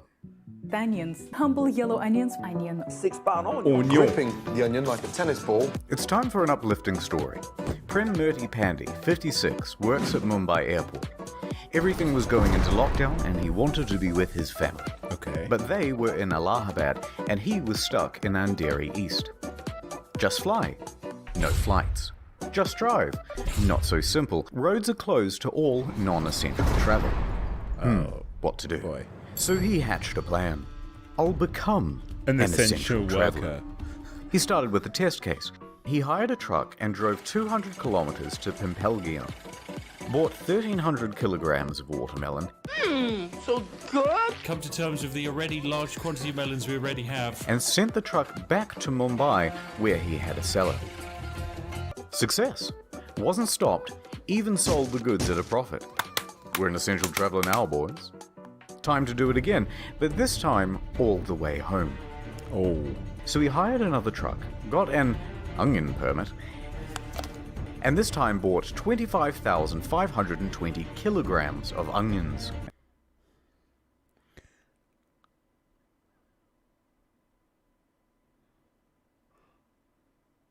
What? Why? What? Why were you? Okay, okay. Need to readjust here. Different country, different rules.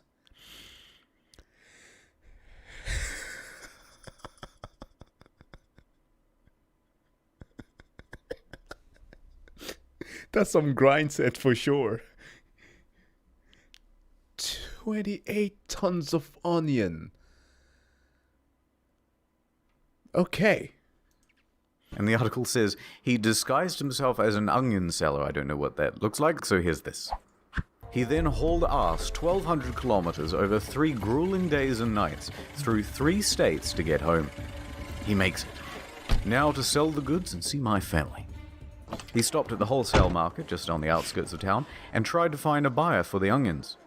Except, nobody wanted them. Of course not. Onions?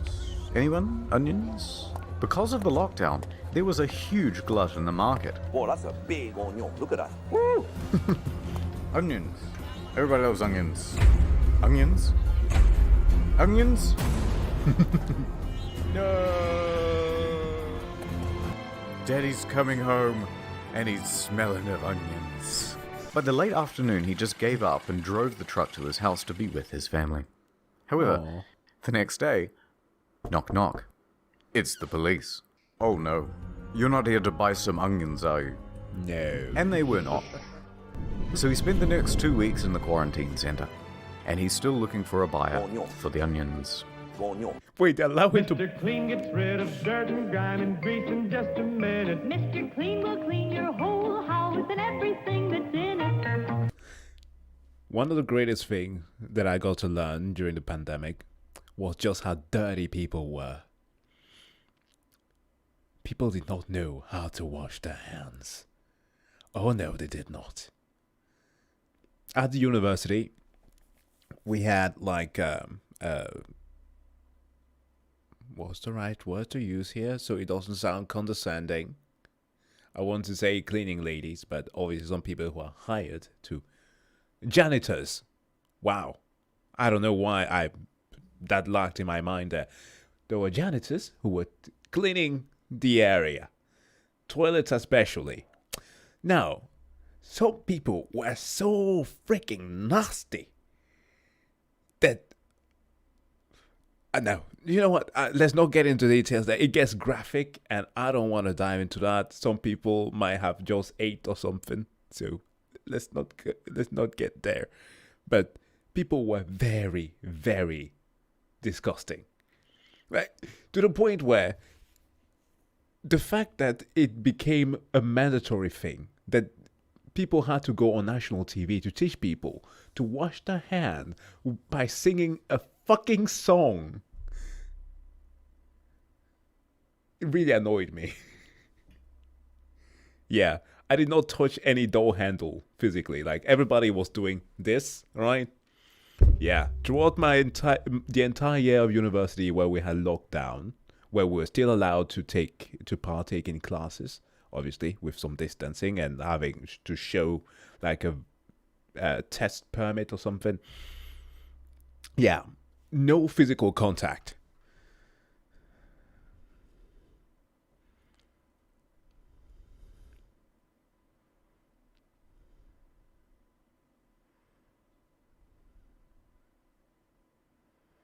Our jobs got 200% harder for the same pay. Man, that was harsh.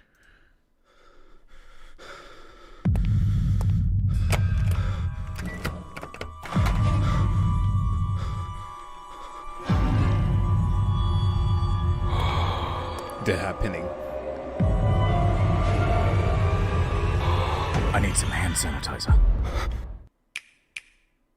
When the outbreak first happened, there was one clear piece of advice from the WHO. Who? Wash your hands. We the cleanest. Both soap and hand sanitizer would work, but we had plenty of soap. So naturally, we panicked about the hand sanitizer. Good thinking. That's gold. That's gold. And panic soon turned to profit. People had Another seen the holder. rush on toilet paper and they knew to get in quick. And two of the fastest shoppers in the West were entrepreneurial brothers, Matt and Noah. During the pandemic, I was working as a pool cleaner, and my God, the bottle of hand cleaner was always full. Never used it. Good. They hopped in their truck and drove from town to town, state to state, buying up every bottle they could get their immaculately disinfected hands on. Hundreds. Grabber, grabber, grabber. By the end, thousands. 17,000 bottles in all. The plan? Sell them on eBay and Amazon at a huge markup. It was the perfect crime. Well, until the Almost. inevitable happened. Everyone got super mad. The New York Times, low on hand sanitizer themselves, decided to investigate the brothers. Ew. And they wrote an article. The unsterilized masses made complaints. I don't like this one bit. Please send the cops immediately. And then someone went to Jeff and told. Jeff made their online accounts go to sleep. eBay followed suit. Now there was nowhere to sell their goods. Then the law got involved, and the DA said, price gouging illegal. Yeah. Me angry. So the authorities called up Matt and Noah. Hey guys. Hey, good to hear from you. You too. Afraid it's not entirely a social call though. Oh no? Yes, price gouging illegal. So what you want, prison or philanthropy? We're sending over a squad car now. That should be an option. That should seriously be an option. Yo, do you want prison or philanthropy? Very cordial cops. I have decided to give back to the community. So the police pull up, the media too, and Matt and Noah announced that they will be giving it all away for free. They did an interview for television and wore this amazing shirt. The pricing on Amazon was definitely higher than retail. Would you say you're sorry? $70 No, I don't think that I would. Note. A similar thing happened. Wait, hold on. Would you say you're sorry? No, I don't think that I would. Note. He did later apologize. Also, please leave the guy alone. He's had his turn at being dumped on by the internet, and he's learned his lesson and lost a bunch of money. Yeah, definitely learned his lesson when the entirety of the internet piled on him. A similar thing happened in Adelaide, Australia, when a man bought up hundreds of packs of toilet paper and hand sanitizer. Then he realized he couldn't sell it, and tried to return it all back to Drake's supermarket. Drake himself told the guy to please leave. I told him that. He has a YouTube channel, by the way, but this did little to abate the shortage of supply and overall price gouging. But don't be too mad at these guys. They're small timers, microscopic, compared to China. Stop! Oh, sorry. What I mean is, compared to the brave heroes at the CCP. Hey! There's an outbreak. Xi Jinping, you're our only hope. So a call was sent out. We need a flu. To companies all... Yeah, I remember that stuck around. We need a flu for some time. All around the world, especially in the West. We want you to send staff out to every retail store you can to buy up personal protective equipment, especially masks. And masks. and ship it all back to China. Thank you, Xi Jinping. All in a day's work. The scale here, by the way, is just ridiculous. Millions of face masks. 3 million masks. 2.4 billion pieces of protective equipment. Thermometers. 700,000 hazmat All suits. flown out in a private jet. We just wanted to ask you guys what all these products are and where they're going. If you went out to buy a mask in January or February and noticed that there were none left, it wasn't just because there was a big rush on them. It was because there was a big export. And then when other countries had a shortage, the CCP swooped in to sell locally manufactured masks back to Europe and the United States at an escalated price. Only then later for them to be found defective and needing to be recalled. Got him again. Anyway, back to the hand sanitizer specifically. There was a shortage. So New York Governor Andrew Cuomo stepped in with a solution. It's up to me now. He unveiled his new line of hand sanitizer. Open the curtain, please. NYS Clean. A 75% alcohol strength concoction made by the humble citizens of Great Meadows Correctional Facility. Floral bouquet. Little I detected lilac, hydrangea, tulips. No. So this is what happens when the person who puts these things into actions are people who have zero idea of chemistry. Like, I got calls, like some people wrote in the comment for the previous video that regarding Trump, that he did not outright say that people should have injected not hand sanitizer, my apologies, bleach into themselves. That he was obviously being sarcastic about it. Well, I did actually write a comment down to substantiate my quick comment during that reaction. Going through the articles that were written about it, I actually saw his speech verbatim. He was hinting to it. Sarcastically, he said afterwards. Okay, so you can always come like and do some ad hominem afterwards and just say, well, this is actually what I meant. No, fuck that. He went for it. And this dude, on the other hand, another idiot.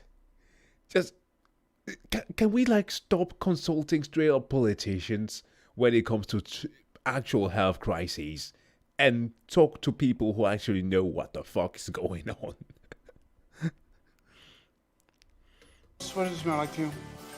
Tulip? They were capable of producing 100,000 gallons every week. It was much cheaper than any other product on the market, mainly because the price of labor was pretty much zero. Other pharmaceutical items that disappeared fast were vitamins, cough medicine, and, critically, inhalers. How many ohms you making there? It was tough for the asthmatics, already picked on for their feeble bodies. Yeah, this was my mom. She had it rough. She barely went outside. It was a social experiment. Yeah, we were testing to see those who wanted to win the Darwin Awards or not. Ugh. Their weak lungs. Embarrassing. Everybody laughs at the asthmatics, even if we, pretend and say nice things to their face. The next big one would be gloves. Once they were recommended, there was a run on them too. And once those were out, there was a run on, surprisingly, condoms. The thinking man's glove. If you need to press a button on the elevator or push a trolley around the grocery store, no problem. Just use your cock. Last story. Never run in a barrel of monkeys, you've heard people say. You can own a barrel of monkeys. In a medical center in Delhi, there's a gang of monkeys scheming. Son of a bitch. I'm in. True story, right? Some red-faced rhesus macaques, tired of their situation, go rogue. They bust out of their cage and attack a researcher, snatching COVID blood samples as they make their way to the exit. Give me that. No, Mojo, no. Put that down, bad monkey. They make a break for it, evading staff and guards, and leap out the window to freedom.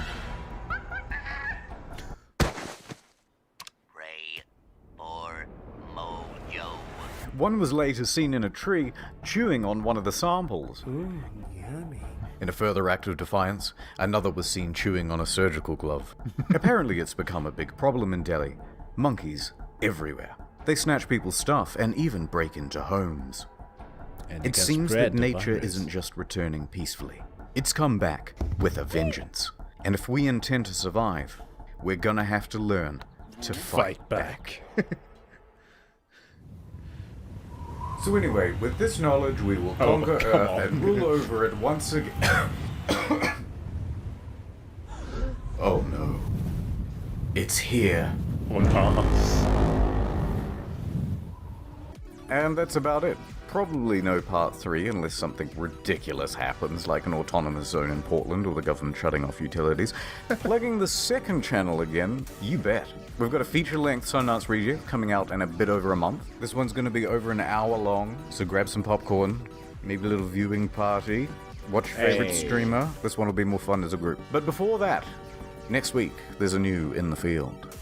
Yeah, we watched the Gentleman Pirate one. It was fun. Oh boy. Yeah, 2020 was weird. But some of us, and those of you in chat, we made it! F to everybody who didn't make it so far.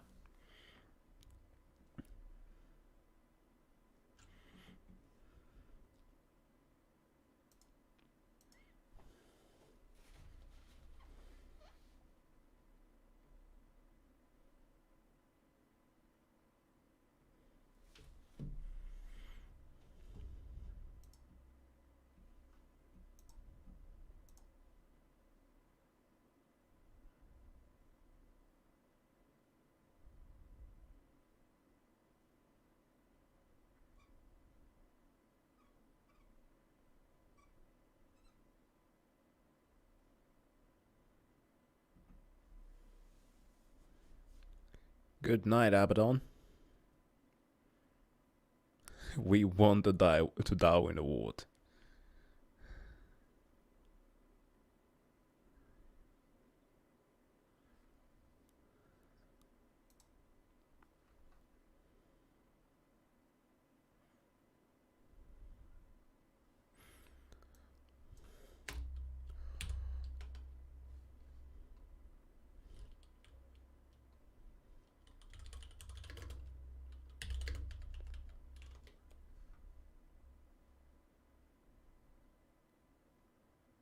Okay, should we quickly give it a look there to Giga's video on the upcoming shows of 2024? With the banger year we've just had... Anime. I want to see what's worth watching.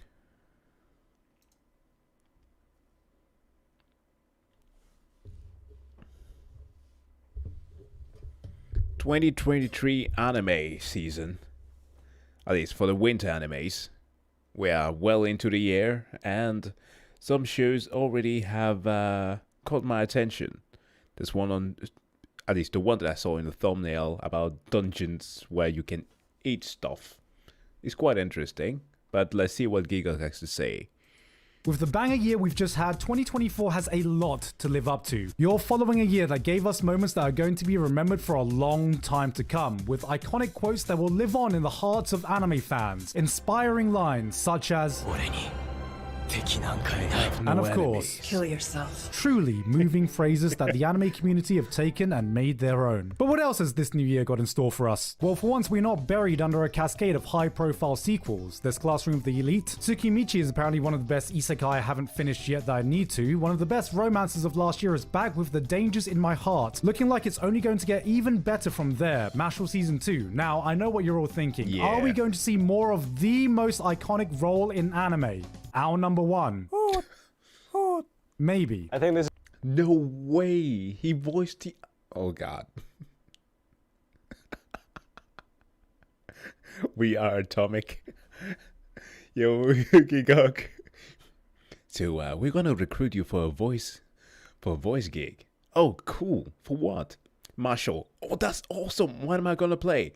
Owl number one. Bro. This is your best work yet. But enough about sequels. What else do we have? We've got more romance, more slice of life, more girls, more isekai. A lot of Isekai. Of course. Again. And of course, we got the action, baby. Woo! Look at this. Oh, yeah. Shit's about to go down.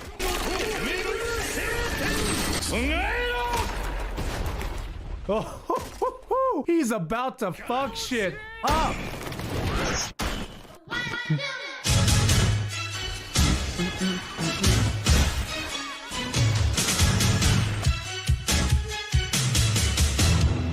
But before we move on, this video is sponsored by Honkai Star Rail, a game I have never, ever played before. So let me tell you about this game I have never ever touched. Honkai Star Rail is a free-to-play turn-based RPG that has been awarded the best game of the year 2023 on the Google Play and App Store, and the TGA Mobile Game of the Year that I have definitely, 100% honestly, not already spent way too many hours playing. Because to reiterate, I have never played this game before, but if I did, I would be really excited about the brand new 2.0 update that just dropped, because it introduces us to the world of Penacony, the first whole new world that has been added since the game's release, and along with that comes a bunch of new 5-star characters. We got Black Swan, a new 5-star wind-type Nihility character who has abilities like yada yada yada. Who cares about what she does? Look at her! Just look at her! God, I'm... Wow, she got a nice pair of BioShock Infinite on her. Those who will get that reference, you're absolutely awesome. So excited to pull for you, you know, is what I would be saying if I played the game. But we also got Sparkle, a new mischievous little girl who's a 5-star quantum-type Harmony character that will fit perfectly into my hypothetical roster because I barely have any hypothetical Harmony characters in it. There's also a bunch of new exciting updates, including new scenes, new characters, and if you log in now, there are 10 free warps awaiting you, and another 10 for logging in for 7 days, and you can claim a free 5-star limited character Dr. Ratio 2. But Dr. wait, Ratio. there's more. Click that link in the description to download the game today, and you can use the code on screen for an extra 50 Stellar Jades. Hold on a second, I just got to note down this code. Thank you very much to Hoyoverse and Honkai Star Rail for sponsoring me today. Back to the video. 30歳まで童貞だったので、魔法を使えるようになってしまった。 Honey, is there a way to unvirginify ourselves? Well, it's official, guys. While us decrepit sex havers were busy enacting coitus, these damn virgins were secretly getting wizard powers. I'm sorry to say, weebs, but I've let you down. But the fight is not over. You can finish what I couldn't accomplish. Okay, so our guy here has the ability to read minds by touching people because he's a virgin, but the catch-22 is, the man is such a giga-virgin that he can't ever touch anyone except for O. Oh, it's that kind of show. Well, nothing says true bromance like helping your mates lose their virginity, and honestly, how can you complain? My man is really putting the top in top husband material. He's even... Which show is it again? Where the Kronk voice actor goes like, nice cock. That's literally what I'm hearing in my mind right now. Using the forbidden Eren Yeager technique to rizz up his fellow bro. It's been a while since we've seen a show go full BL bro love, but suffice to say this is the most homoerotic thing we're gonna see all season.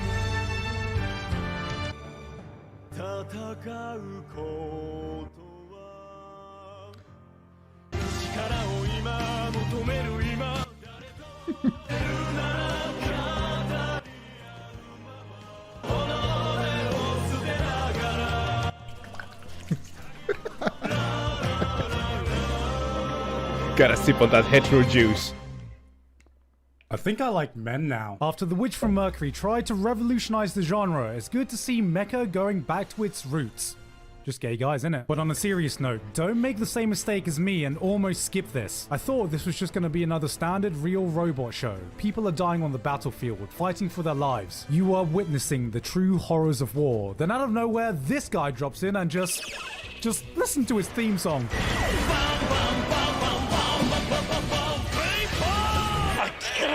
For those of you unfamiliar with mecha, this is like the equivalent of people fighting for survival in the brutal world of Attack on Titan. Then suddenly, All Might drops in. This is what happens when everyone working on the show knows exactly what they are doing. This is a mecha show by mecha fans for mecha fans, with the gun-ho Top Gun bravado that comes with it. Just a bunch of manly men doing manly stuff, saying completely manly things to their fellow manly bros. This is actually a thing that was in like early 90s mecha shows.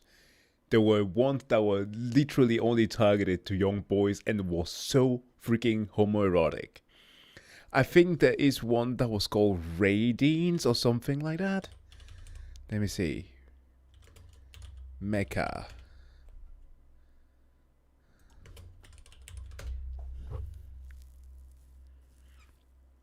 It was like a bunch of dudes who were actual angels and will transform into like mechas. It was so weird.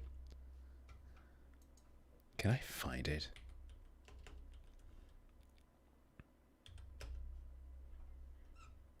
Nope, I can't find it. It's not here. Ah, god damn it. Wait. What the fuck? Is that it?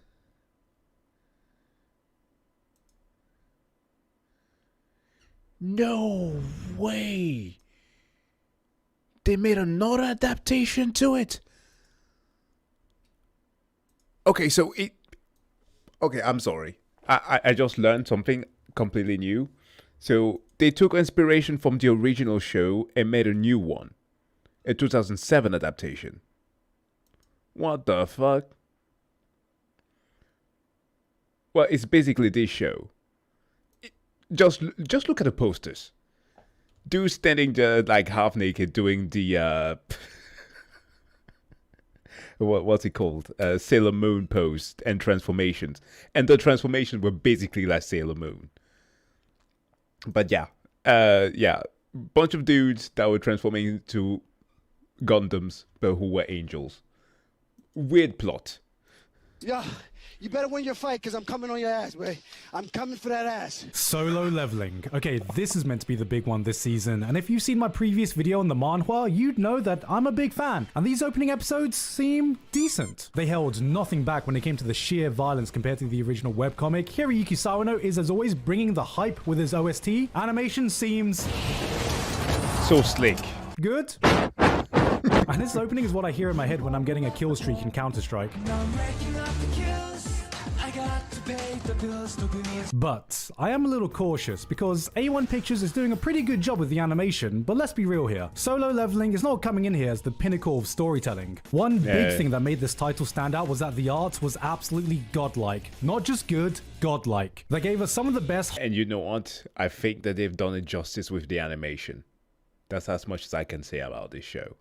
Heart-pounding action scenes you can find in webcomics. So the real question is this anime going to be able to match that? Because when I look at this art, I'm thinking the action has to be like Demon Slayer, Jujutsu Kaisen Season 2 level, you know what I mean? Because take that away and we have a story that's not too dissimilar to the truckload of power fantasy isekai we see every season. The main character ends up more perfect than Kirito, side characters become as useful as Yamcha. This is an unapologetic power fantasy show that lives on the rule of cool, and if we don't have similar godlike animation, what more can the show give us that we haven't already seen? Arise. Alright, actually I'm sold. We got a few villainous anime this season, and this was the one that definitely interested me the most. And yes, it is purely because I am a sucker for time loop anime. Coming from the mangaka that seems to have a curse for mediocre anime adaptations like Lucifer and the Biscuit Hammer, it looks like one of his works is finally getting a decent adaptation. I'm not too familiar with this one, but it does give me hope that we're gonna get the Spirit Circle adaptation we deserve.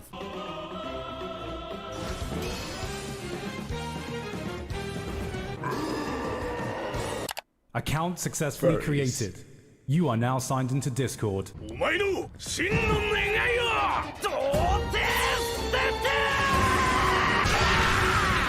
Did this motherfucker just hit him with a virginity punch? Mapper have come to us with another anime original with another self-proclaimed virgin protagonist in an old-school delinquent showdown anime. I'm not sure what's up with all the freaking virgins having superpowers this season, and why is it always the guys? What about all the female virgins? Come on, anime, we need some representation for the freaking Hyman squad. You watch subbed anime, don't you? The Hyman squad. I'm into sub. Anime? You mean subbed anime, right? Yeah, sure. Alright, now we're talking. Time for some real anime. Change Soldier is the show to watch if you want to be a respectable human being. Did I say respectable? I meant the exact opposite of that.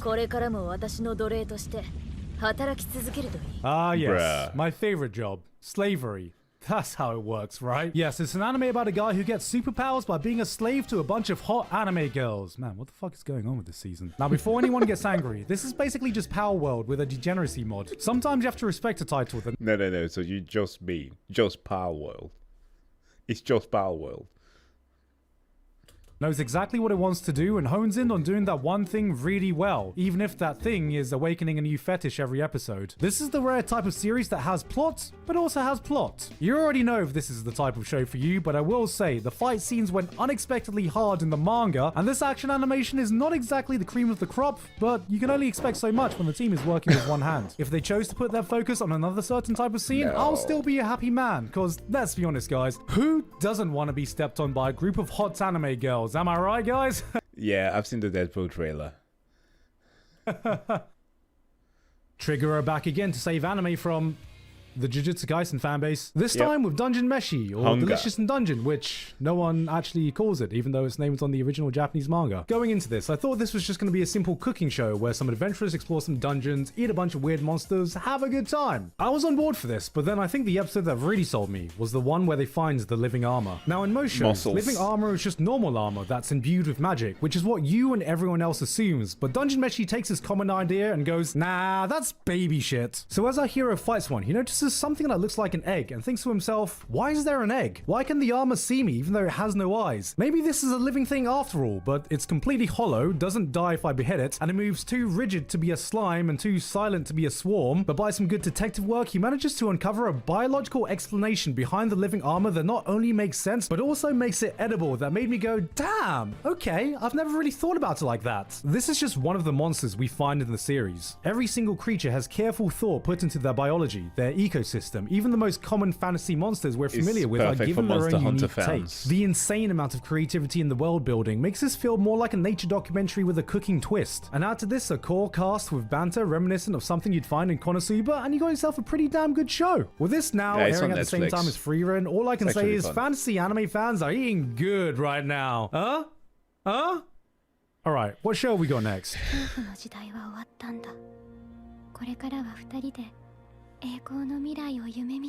Oh, she's gonna die. Oh boy, what is this? I think she still could be savable. Yeah, she still could be savable. Yeah, the city's still savable.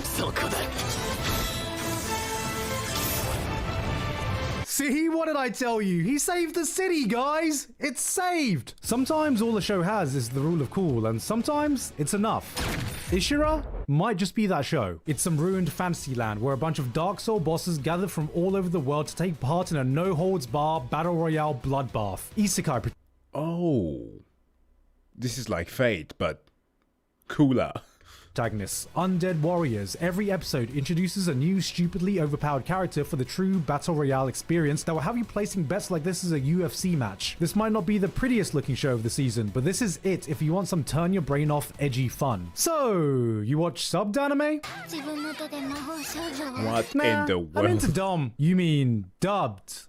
No. I went into the show completely blind, thinking it was some cute parody of the magical girl genre. Then 5 minutes in, I realized, wait a goddamn minute. I thought Chain Soldier was going to be the only thing bringing the culture this season, but now we have BDSM Bocce if she was a villainess. And the thing is, the scenes here go even harder, but the problem is, it's comedic enough that I don't know if I should laugh or be turned on sometimes. If you want more culture in your life, give this one a watch. This might not be your proudest fap, but it'll certainly be your funniest. A cultured show for sure.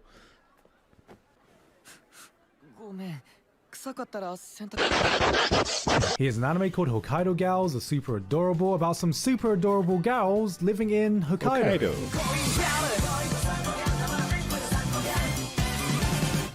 What the hell do you need me for? Now, if you don't know anything about Hokkaido, well, it's northern Japan, it's really cold, it has some of the best food you can find in the country, and it's got really thick milk. And then you have the Garus. Now, for anyone wondering how these girls aren't freezing their butts off in this weather, you need to understand that in Japan, short skirts protection to the cold follows the same logic as RPG armor. Feels like I'm wearing nothing at all. I'll be real with you, this is clearly just paid propaganda by the Hokkaido Tourism Board, and god damn it, it's fucking working. The population is shrinking, guys. We need a remedy for this. How about we make a show about cute anime girls with very, very short skirts? Hasn't that been done before? Yes, but it's in Hokkaido. It's cold. Wouldn't the cooch be freezing? Shut the fuck up, dude. Just make the show. Yo, is he going for the Eren Jaeger strat too? The wrong way to use healing magic. would have been a more accurate name for this show, actually. I feel like having healer or healing in your title has become a PTSD-inducing trigger word for us at this point, but I actually had a lot of fun with this one, for one not so obvious reason. I'm into Dom. For most people, this probably looks like another run-of-the-mill isekai junk food, because it is. But for someone with a trained eye like me, I can tell the difference between a white guy and a... White guy? Between a White Castle and a Five Guys. And to any isekai trashmen out there who know what I mean, this feels like the latter. Not enough healing for you? Well, we have the unwanted, undead adventurer featuring a dead skeleton protagonist slowly leveling his body back up. Oh, that's a totally different thing. Excuse me? Necromancy is just healing for those who believe in the 5-second rule? Oh, hey, look, a middle-aged protagonist, and he's adopted a cute little burb. Ah, so it's a simple slice of life about an older gentleman taking care of a burb. I can vibe with that. Of course.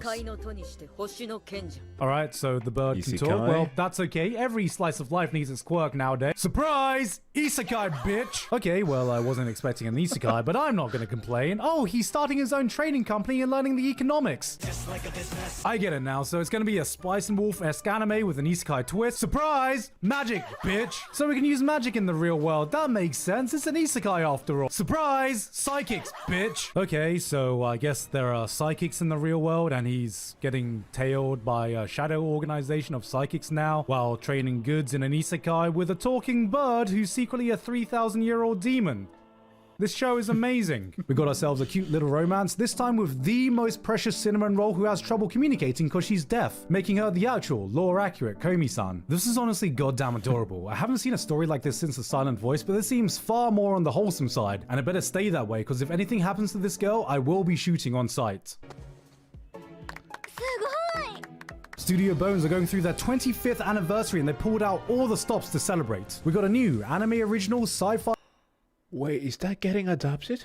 Tokusatsu style show that takes place in a world that's a little bit of Blade Runner, a little bit of Carol and Tuesday, with also gay girls in it? I feel like more and more I'm relying on anime original shows to get my sci-fi fix, and this clearly has one of the most intricate and well thought out worlds of the season. And normally I love the show don't tell approach where I get to discover the world and story as it naturally develops, but this beginning feels like just a bit too much information has been omitted. What are the characters trying to do here? Why are we fighting? Who the hell are these people in the first place?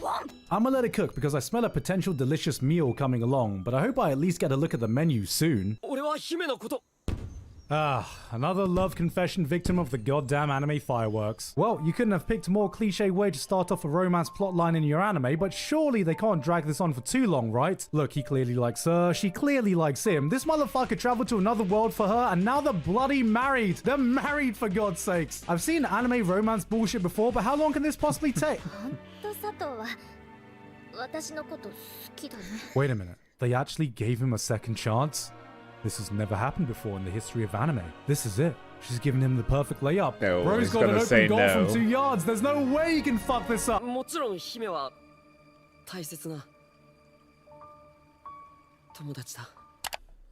It's okay. I'm calm.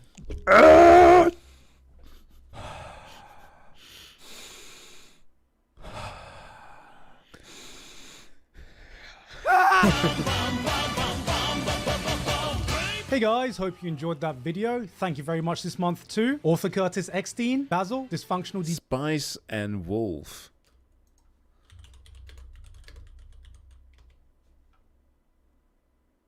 They're getting a remake. No, it has not been mentioned.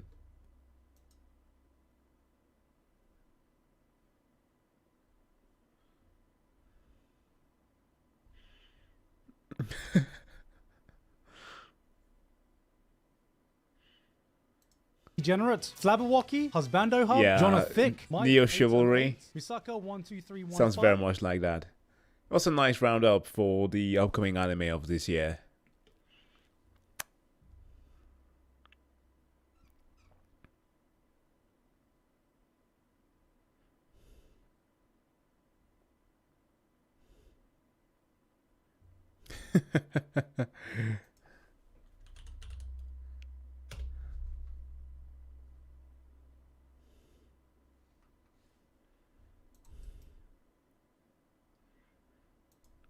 I remember Spice and Wolf. Like, only like snippets of the plot, actually.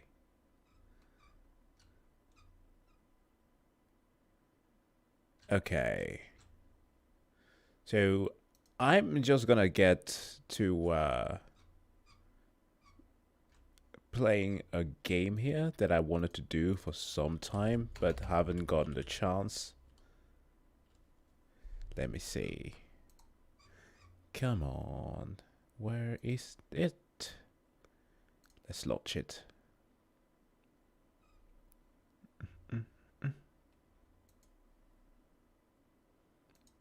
Well, thank you, 2K.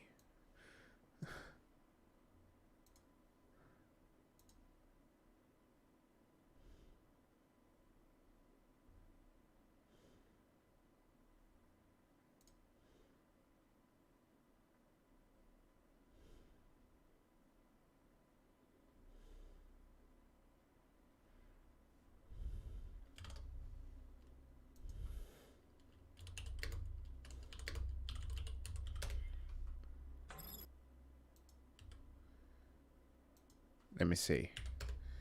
Yeah, it was mentioned before, but let's check it out now. The post has been removed from Reddit. Okay, let's see. 40k skins in Call of Duty.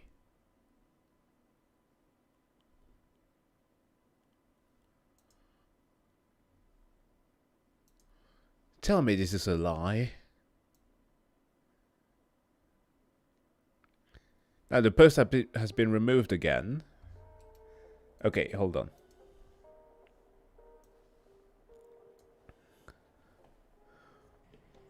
What the hell? This cannot possibly be true.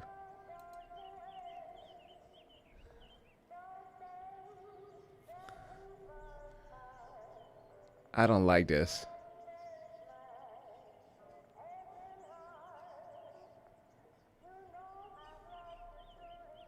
Oh yeah, I've played all of the Dishonored games. Death of the Outsider included.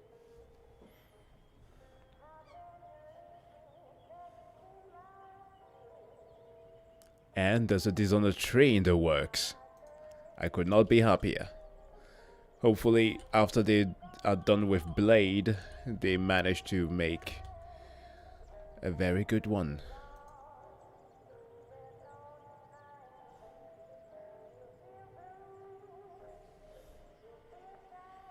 It's so bad. What are they thinking? Can't they just stop?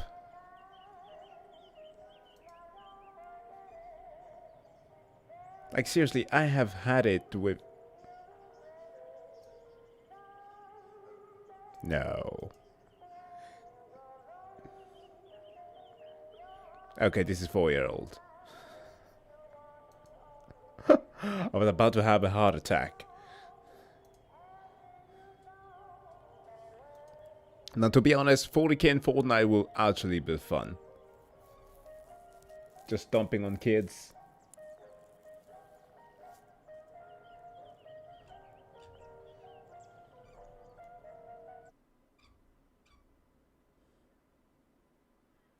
I don't know, man.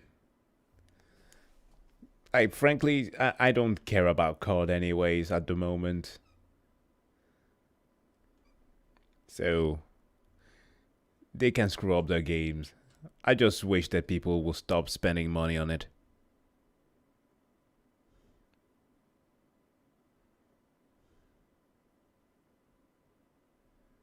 Yeah, obviously, yeah. Like, a normal soldier can wear a Space Marine armor with some extra... with an extra exoskeleton and everything. But, yeah, it looks weird.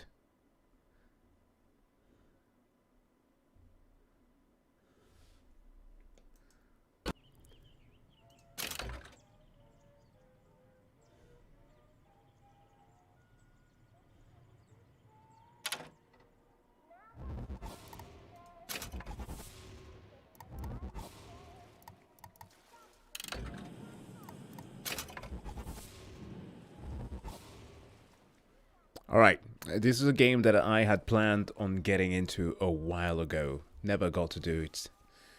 This is BioShock Infinite. The interesting thing about this game is that I know of it, because at the time where it came out, I was like you, just following a bunch of content creators, watching them play games, and I more or less kind of know what this game is about, but never played it myself.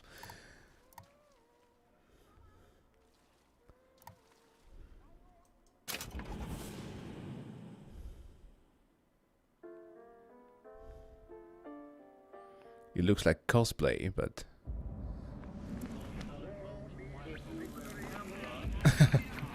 cosplay of Space Marines.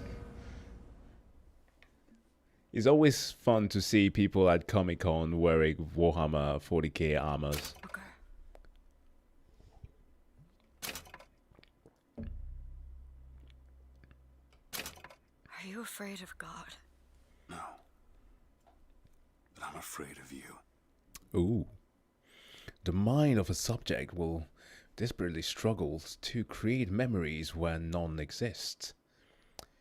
R. Lutece, 1889. The coast of Maine. Okay. Are you going to just sit there? As compared to what? Standing? Not standing.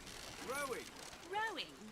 Hadn't planned on it. So you expect me to shoulder the burden? No. I do expect you to do all the rowing. And why is that? Coming here was your idea. My idea? I've made it very clear that I don't believe in the exercise. The rowing? No. Imagine that's wonderful exercise. Then what? The entire thought experiment. Excuse me. How much longer? One goes into an experiment knowing one could fail. But one does not undertake an experiment knowing one has failed. Can we get back to the rowing? I suggest you do, or we're never going to get there. No, I mean I'd greatly appreciate it if you would assist. Perhaps you should ask him. I imagine he has a greater interest in getting there than I do. I suppose he does, but there's no point in asking. Why not? Because he doesn't row. He doesn't row? No, he doesn't row. Ah, I see what you mean.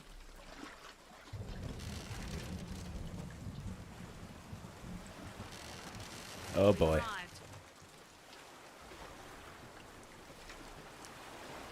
This is one of these scenarios where I actually have a choice. Can I stay in there? He's not moving. Oh. He will, eventually. I suppose he does. Well, okay. Ain't no point waiting here.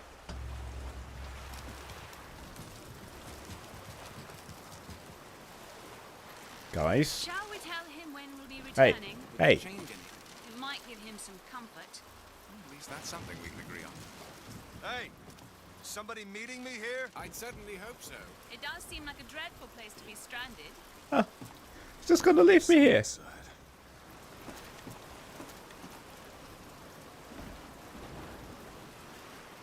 Wait. Guys.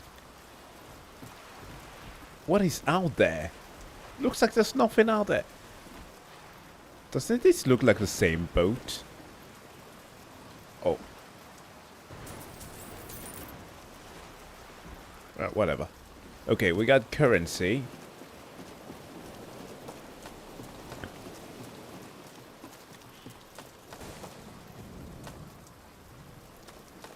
Oh yeah, this is my first time with BioShock Infinite. I've played the original ones, but the first and the second.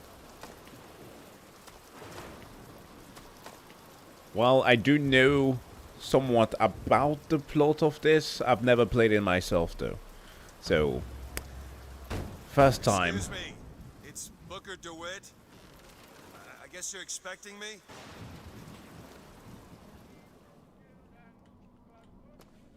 Like, I know about Elizabeth and such. That she's like the helper character here. There were a lot of memes back when this when this game came out. Oh. Of thy sin shall I wash thee. What the hell is this culty shit?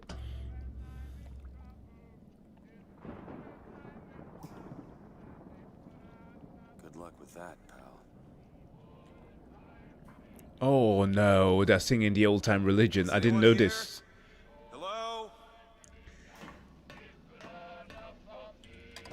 manifest destiny.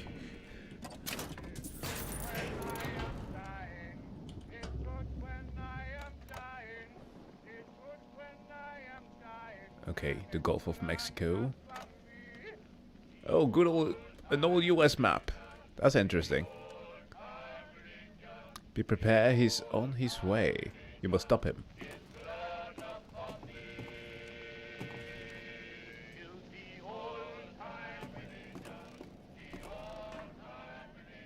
Should take the...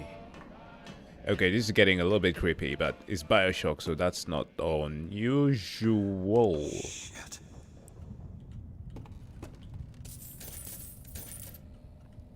What the fuck? Don't disappoint us.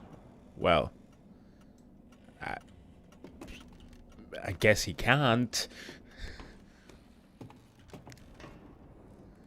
Shall I plant the... Well, I see a lot of Christian kind of messaging here. Oh, there's actually land on the other side.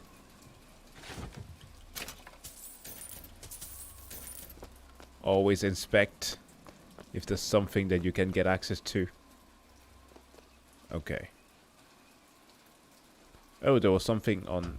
Wait a minute, that card. Scroll, key, sword.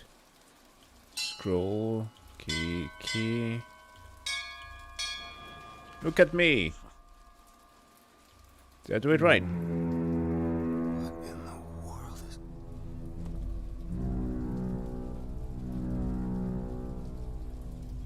I'm sorry?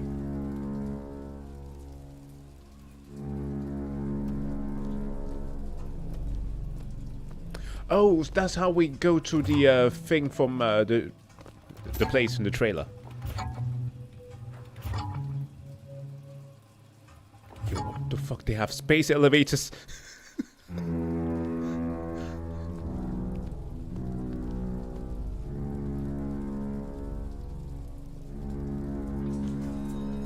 Oh, I understand the symbolism. The horns of heaven. So what? Colombia is literally a place where you get reborn, so that's why you need to wash away your sins. Sit in your fancy chair. Very astute, Mr. Ken Levine.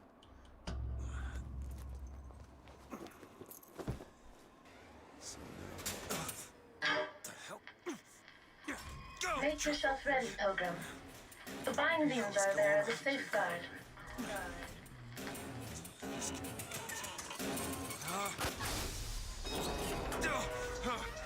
No, God damn it! Ascension. Ascension in the count of 5. Count of 4. No. 3, 2, 1. Ascension. Oh. 5,000 feet. 10,000 feet. 15,000 feet. Hallelujah.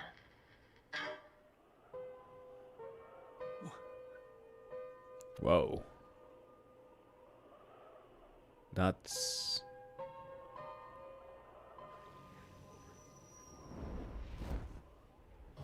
I know, right? They straight up survived those temperatures.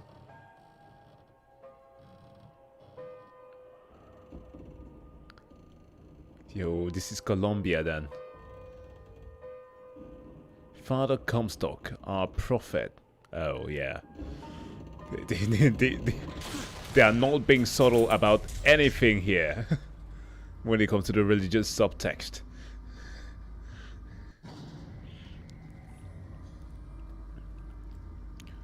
Why would you send us his savior unto us? If he will not raise finger for our own salvation, and though we deserve not his mercy, he has led us to this new Eden. Our last chance for redemption. Amazing grace. Are you kidding me?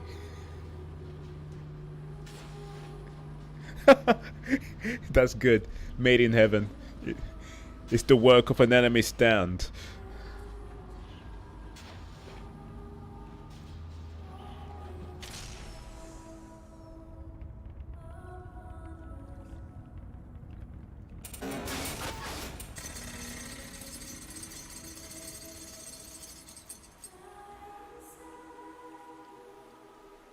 Okay, can I move?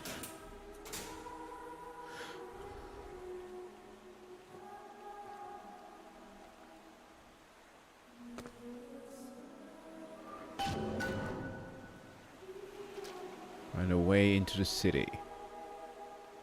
And the prophet shall lead the people to the new Eden. What the hell?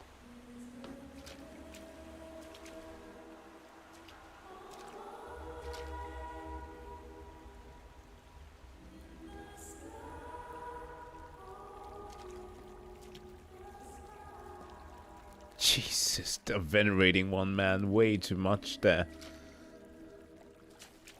Which way? Let's try here.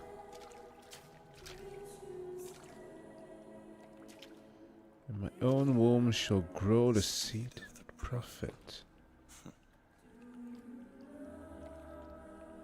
Okay, what is she? Mary?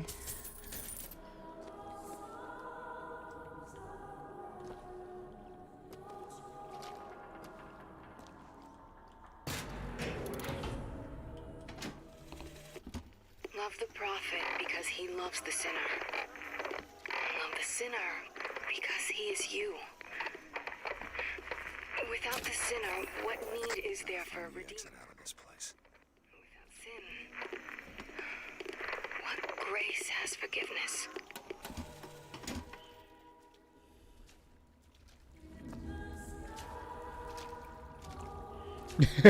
I know, right?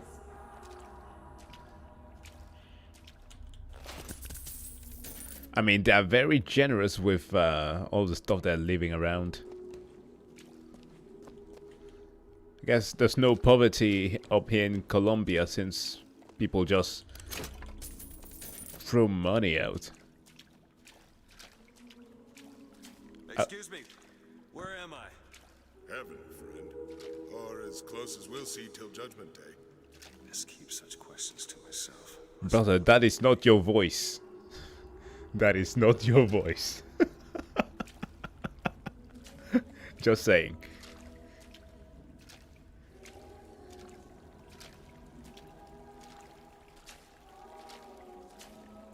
And every year, on this day of days, we recommit ourselves to our city and to our prophet, Father Compson. We recommit through sacrifice and the giving of thanks, and by submerging ourselves in the sweet waters of baptism. And lo, if the prophet had struck down our enemies at wounded knee, and not railed against the Sodom beneath us, it would have been enough. If the prophet had just railed against the Sodom beneath us, but not accepted the 3 golden gifts of the founders, it would have been enough. If the prophet had just... Is it someone new? Wait. Someone from the Sodom below, newly come to Colombia to be washed. Why does his hand say AD? Founders and our Lord. I just need passage into the city. Passage to the city. Brother, the only way to Colombia is through rebirth in the sweet waters of baptism. Will you be cleansed, brother? Let's end this or turn around and get back on that rocket. Might as well get it over with. Boy. It's like that time where I kind of joined some Mormon studies just because I wanted to learn what the shit was about. In the name of our founders and the name of our Lord.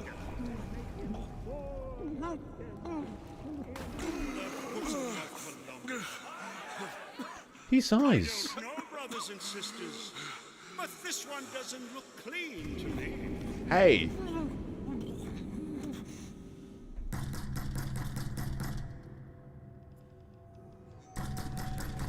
I beg your pardon, did he just... Who's there? and wipe away the debt. What do you want? We had a deal to it. Open this door right now. I told you. I'm not gonna do it. Go away. Mr. DeWitt! Mr. DeWitt! What the hell? Well, I think it's the only prompt that I have. Can I leave? Ugh, Jesus. Yeah, I know. Tax collector. What the hell?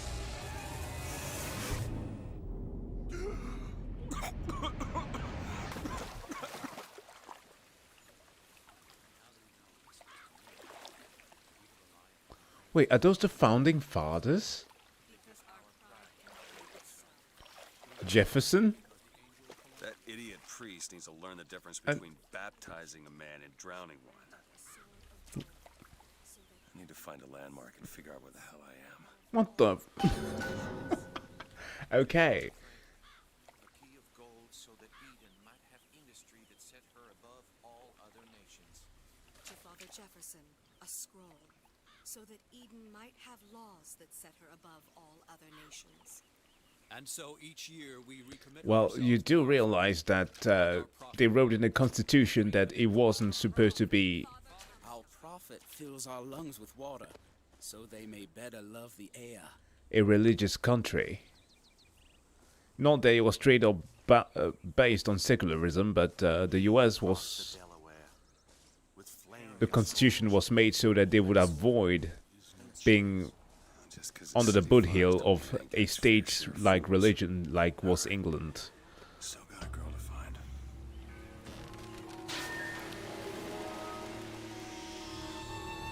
Whoa! This is so cool.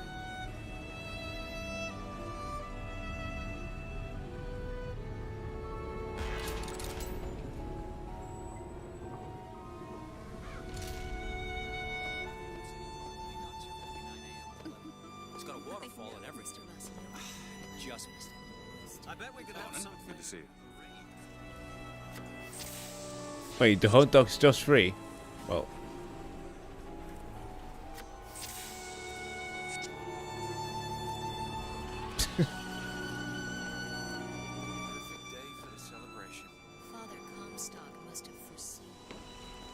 Okay, what intonations?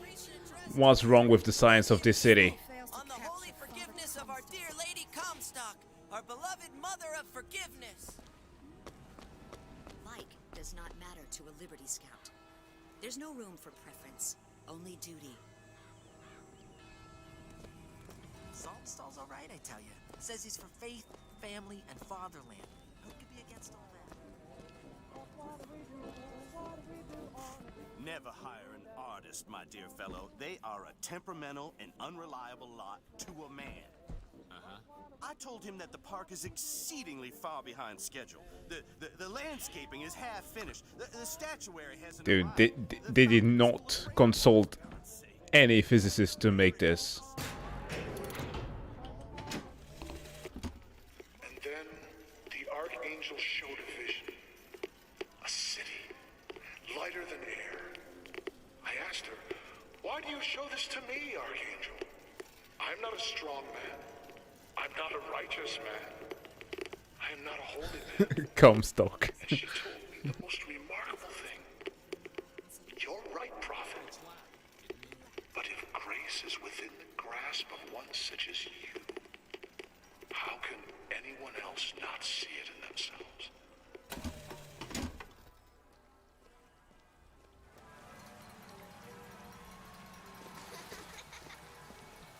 Wow. It's very idyllic, isn't it? Until everything turns dark.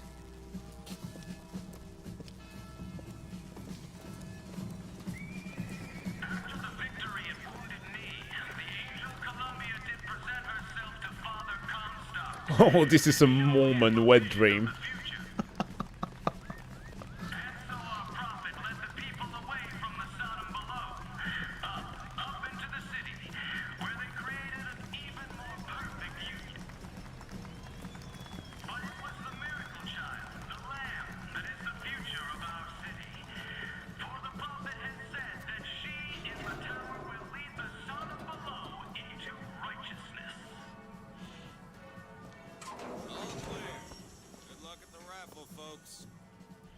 right event to attend on a day like today is serious business, you know.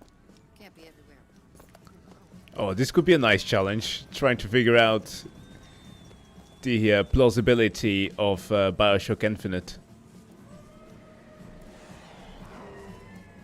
Columbia Raffle and Fair. Huh. He's strong in the sword, but a bit weak in the key and the scroll. If you get the reading. Cloudless skies, Honor system, eh? and light variable winds throughout the afternoon.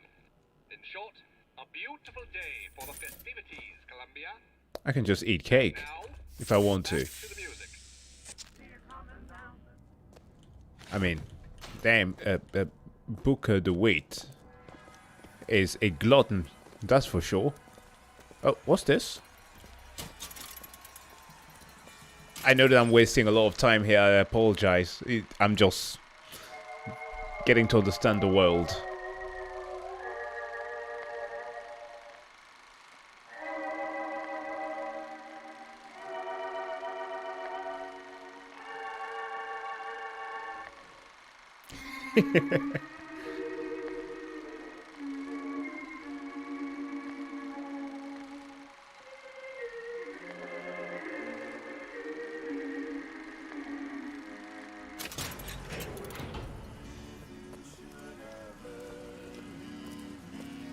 Oh, a barbershop quartet!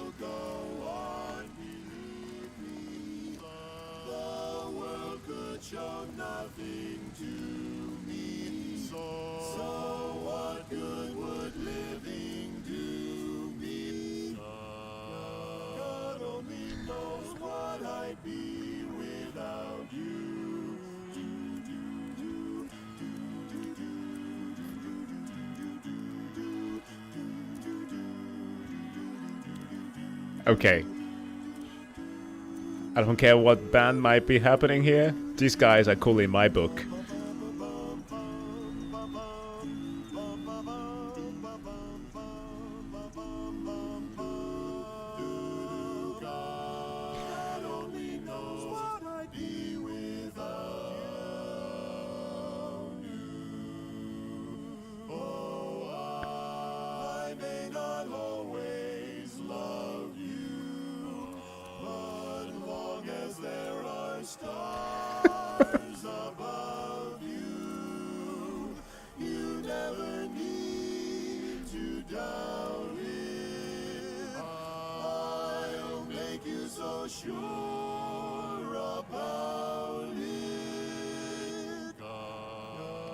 Yeah, there's definitely some time travel involved here.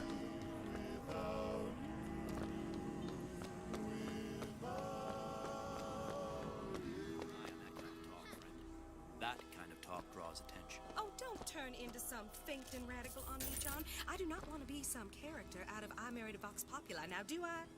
Vox Populi? That's where they said I'd find her.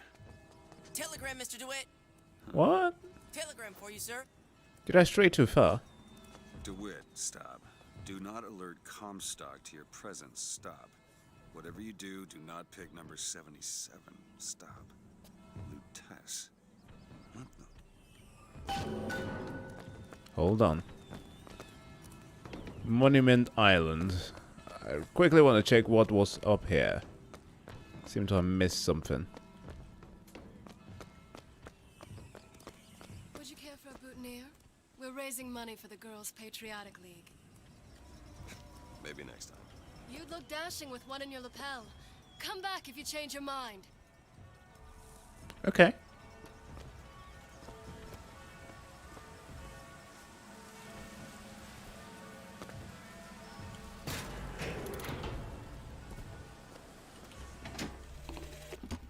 One man goes into the waters of baptism, a different man comes out, born again. But who is that man who lies submerged?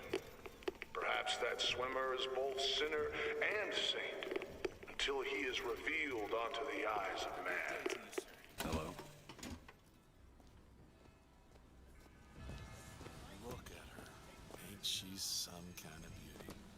You know, that's where all the immigrants used to pass through. Wish they still allowed average Janes and Joes to enter. You know, you gotta be somebody now. Okay. I agree. You keep saying that. Should we go in? Shock jockey. Those are vigors I'm talking about. Oh. Brought to you courtesy of Mr. Jeremiah Fink himself. Oh, the abilities. Who amongst you has tasted the divine gift of the vigor? One swig, and feats of wonderment are at the tips of your fingers. You know our prophet is fair. You know our prophet is kind. Nice. And he has asked Mr. Jeremiah Fink to bring to you these amazing wonders. Praise be to our prophet, and praise be to our fair city. If I told you a man could shoot lightning... Young sir, young miss, roll up and try the amazing power of bucking bronco. Whether you need it lifted, lofted, tossed, or tumbled, bucking bronco is just the ticket. Find the devil, good sir, and cast him out. Do you have what it takes? Hit the devil 3 times.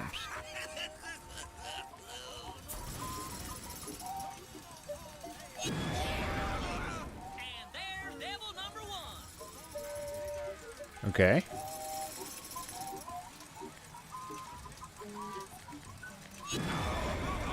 Devil number 2. Woo! He's on a roll. And that's 3. We have a winner.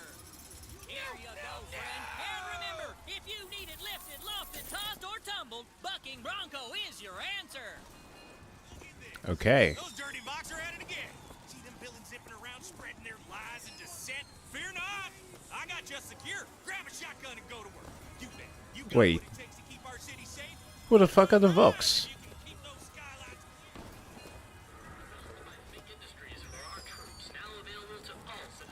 Okay, we have automatons raging about, vigors, and let's see, what's my strength start at? Nice. All right. Hot dogs, Alexander hot dogs, Colombia's finest, worth every cent. Voxophone, voxophone. Hear your voice from the past in the present.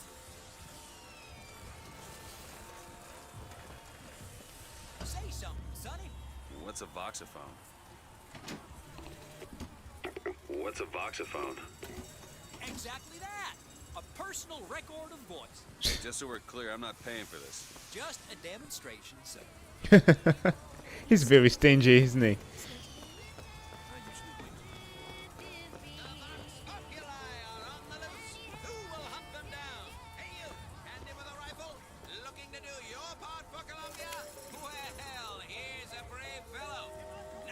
Okay.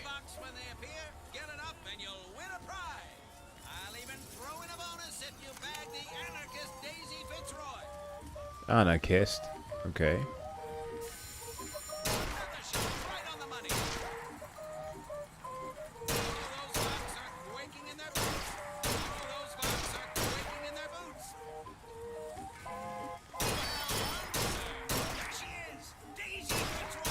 Oh, fuck.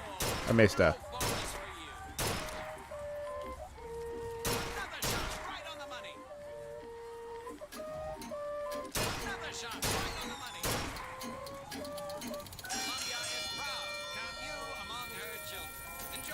Oh well.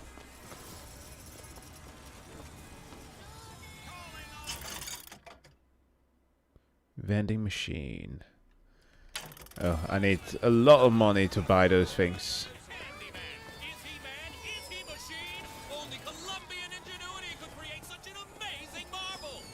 What the fuck? Is this a Big Daddy?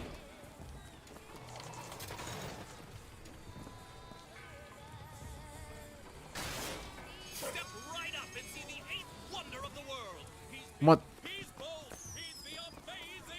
Have you ever seen anything like it? He looks so sad. Sad. Well, that's strong. What's there to be sad about? Dear friend, have you ever lost a penny to a vending machine? Has a pay telephone ever refused to connect you with a beloved spouse? Maybe. Well, it's time to take back control from the men of metal. With possession, you are the master. You will bend any machine to your will. Okay. Do one of those. With just a whisper.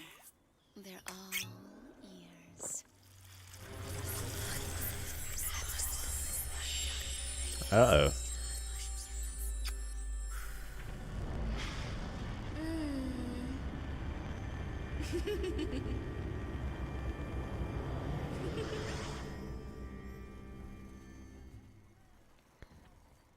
YouTube is going to add more on quality control.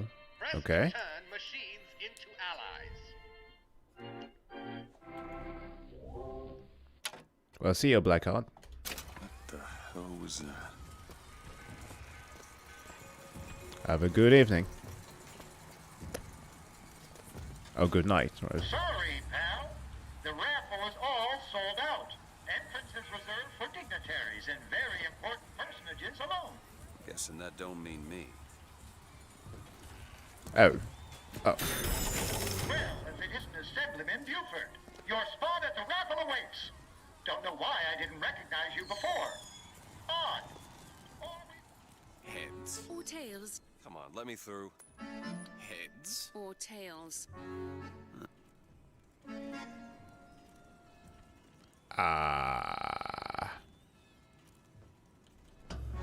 Heads. Told you. I never find that as satisfying as I'd imagined. Chin up. There's always next time. I suppose there is. Oh, wow. My thoughts on David Goggins. An interesting character. I think that he can be inspiring for a lot of people. I just don't think that his approach is necessarily the one that I would recommend following, because it might not work for everybody.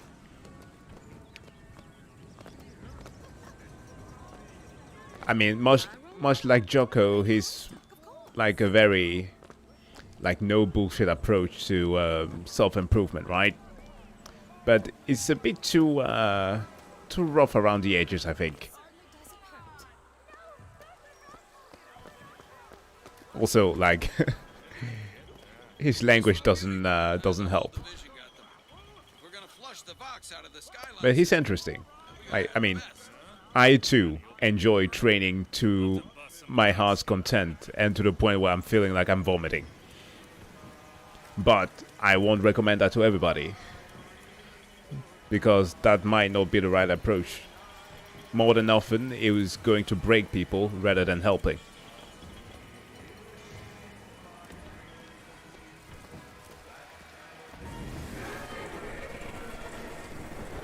Whoa.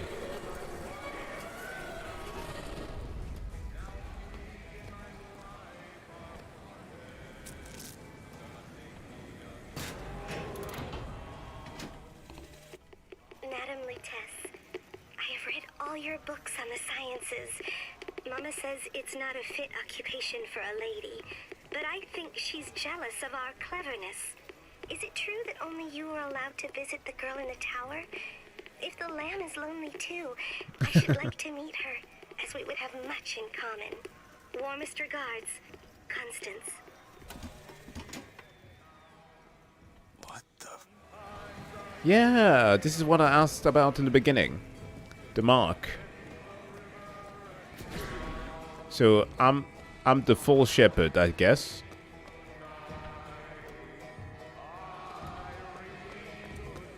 Well, that's ought to be interesting.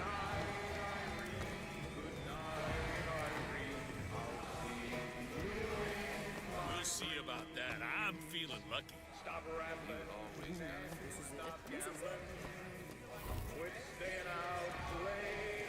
Oh, I need salt. Okay.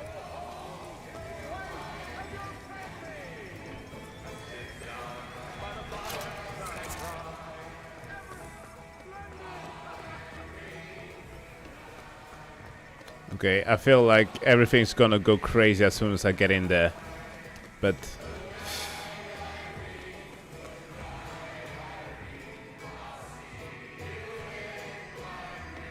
And now, the 1912 raffle has officially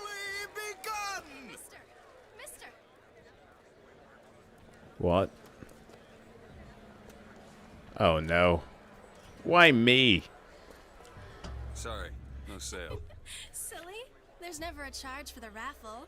You've been sleeping under a rock? 77. I picked number 77. That's a lucky number. I'll be rooting for you. Oh no. Bring me the bowl! Is that not the prettiest young white girl in all of Columbia? All right then. Why do you have to specify her being white? Number 77! Oh, what do you know? Oh no. Number 77, come and claim your prize! First throw!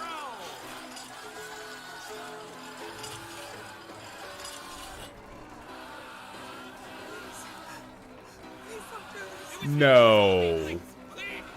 Not on Black History Month. Come on! Are you gonna throw it? Or are you taking your coffee black these days?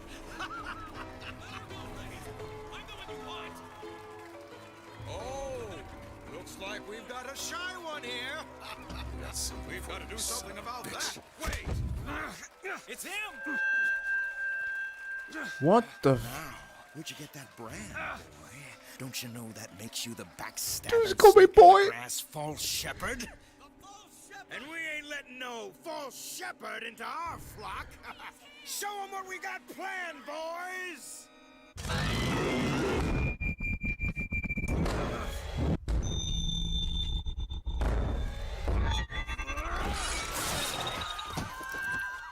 Stop him! Stop him! The false shepherd's got the lead on Lamb astray! Oh. Come on now. Come on, move it, move! Disconnect! Disconnect! Oh shit.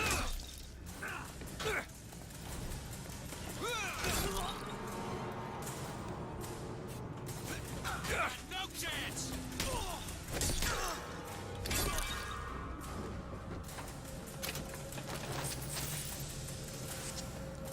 Oh no, what happened to that couple?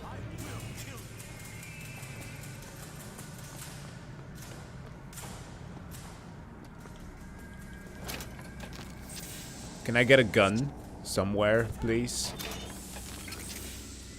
This way! Cover the gate! Hit him down! Yeah! Stop the name of the law!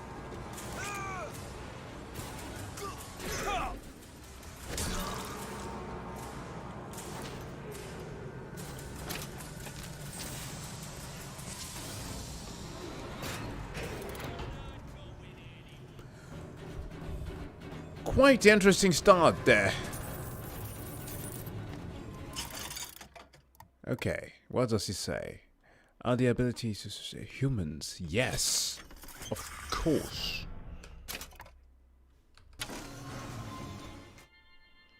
Possession now turns machine and man into allies.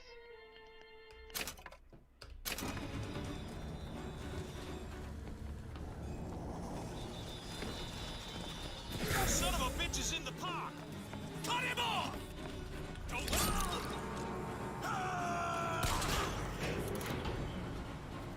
Ah, shit.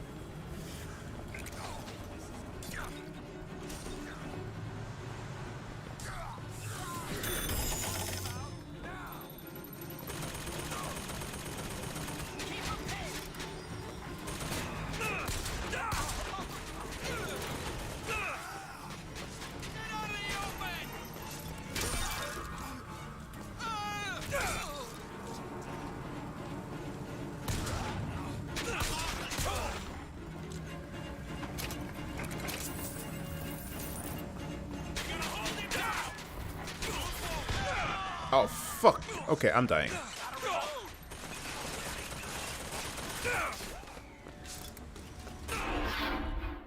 Alright, alright, alright, alright.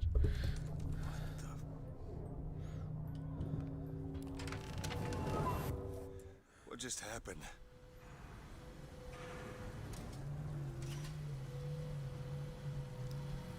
I mean, yeah. Those racial issues were present. Just didn't see it coming.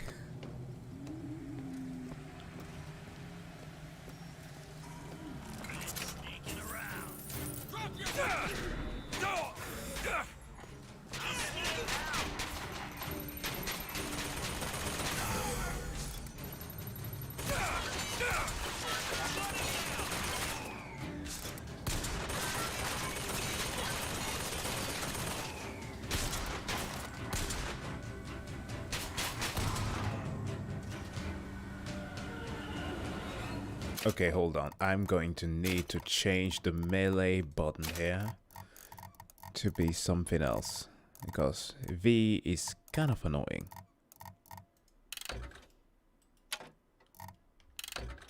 Much better. Right? Hello? Didn't I bind it?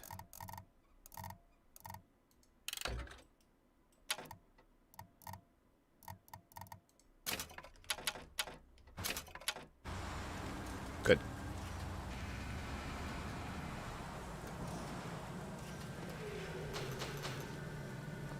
Okay, I need to get some salt.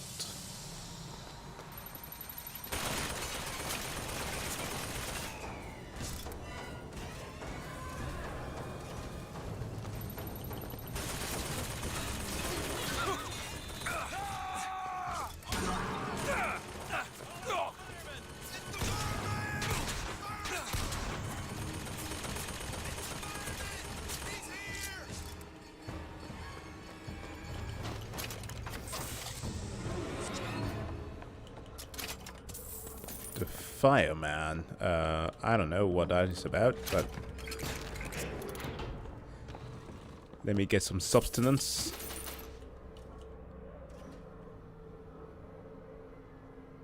Out of salt.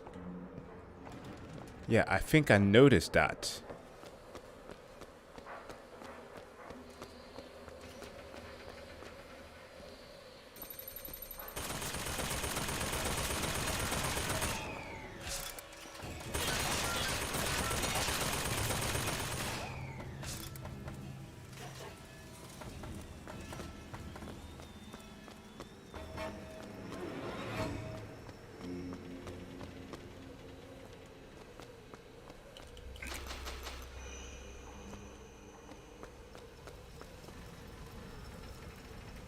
Uh-oh.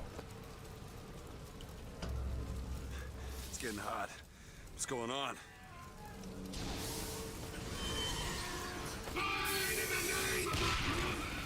Oh, fuck.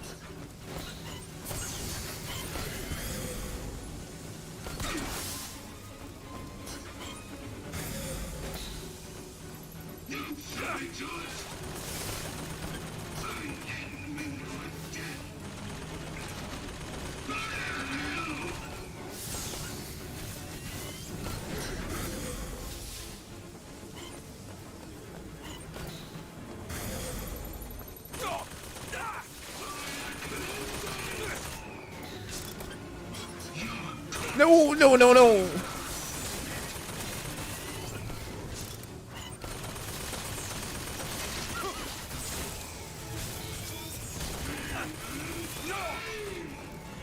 Oh my god, this game is so unfair.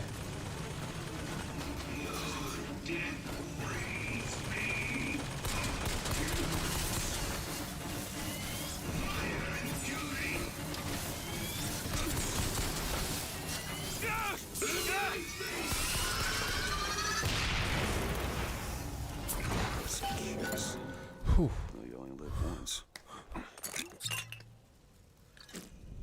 This...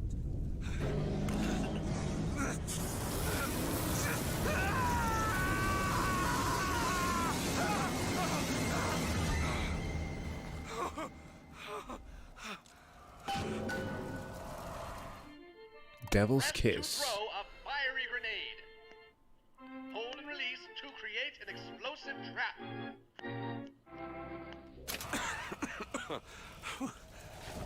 That wasn't no sample.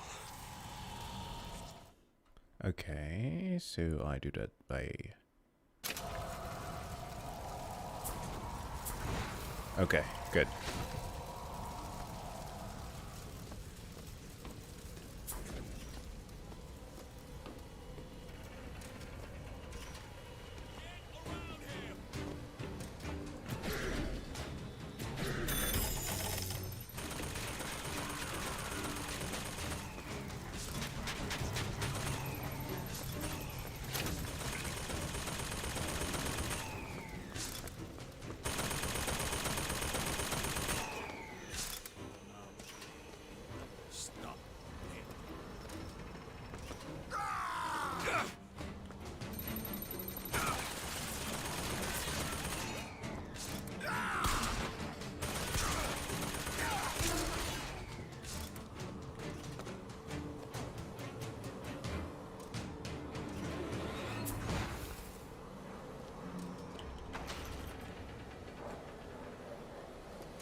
Arc Knight, Genshin, and it bothers me.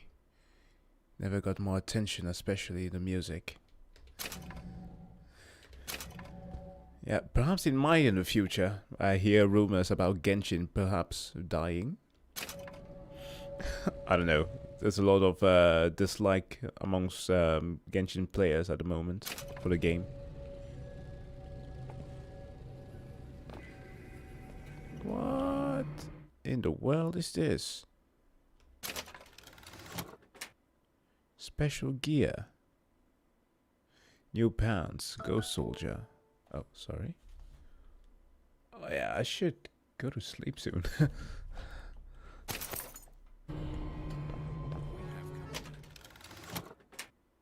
Eagle's pants. Eagle strike. Gloves. A new hat. Why are you following me? Oh. Why are you following us? Aperitif.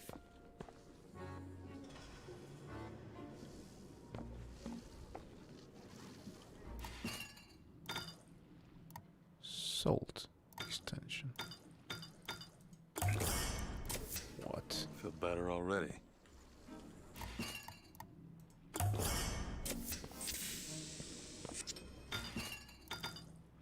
I don't know what this is. Shield. So in the future I might get a shield, but let's focus on salt for the time being.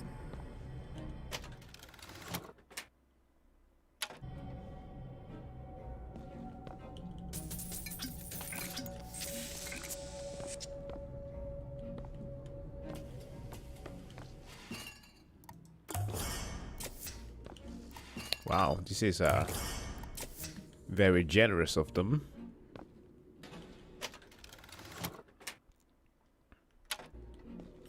You'll find that handy in a pinch. The difference between life and death. What was that? Surprising. Surprising that it worked. Surprising that it didn't kill him. But a magnetic repulsive field around one's body can come in handy. If it doesn't kill you. A fair point. Guys, I need some explanation, please. Who the hell are you? Talk, madam, and monsieur.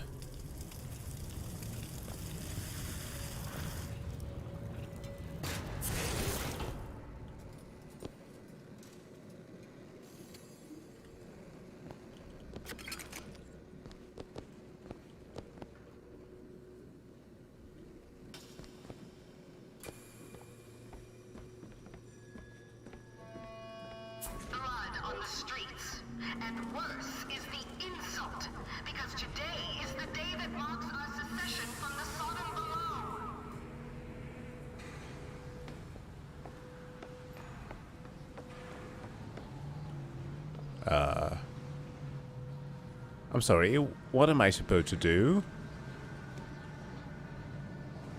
If I could hook onto them with this skyhook.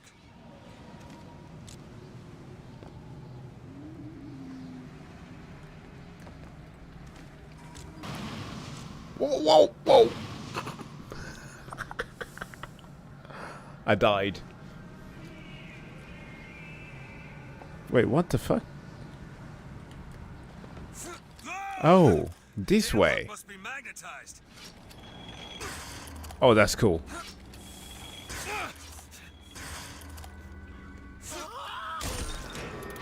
Woof.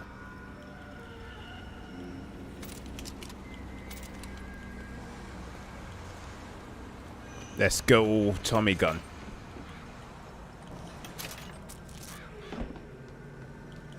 A repeater, I guess that's what they call it.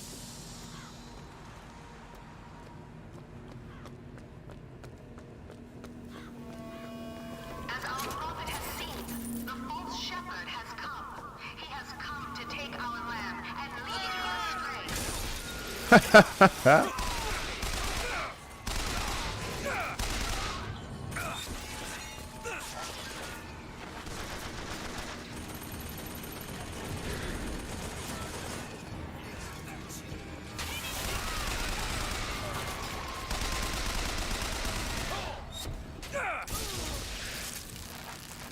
Whoa. Okay, those pants have crazy abilities.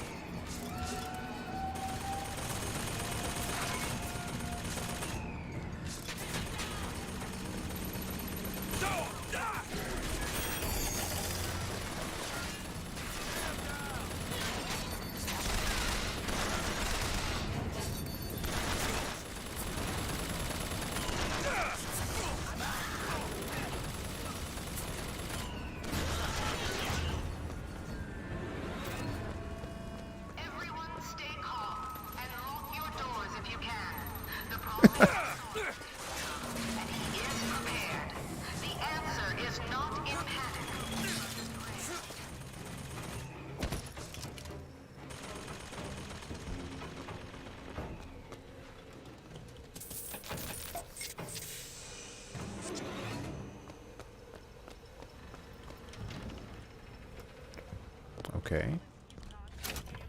It's like Stephen Carell saying, "Everyone stay calm."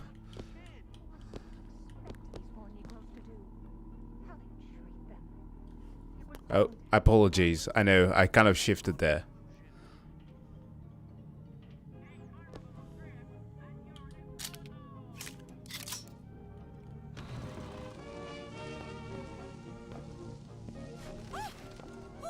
Tim, the one they're after.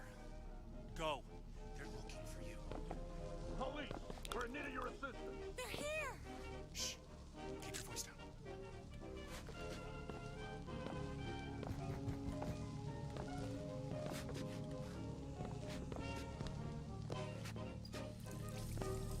All right, let's move on.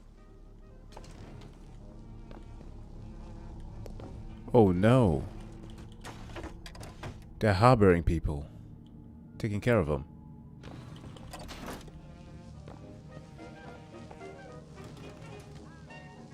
I mean, your big head aside, you're kind folks.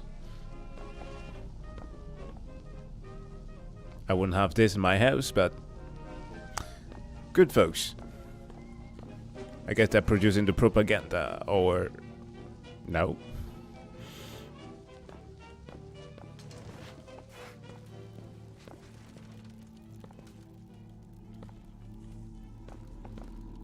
So let me get this straight. Colombia decided that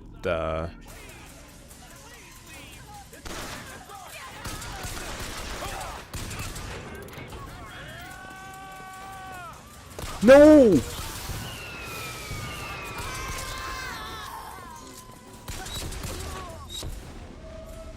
Did they hurt them?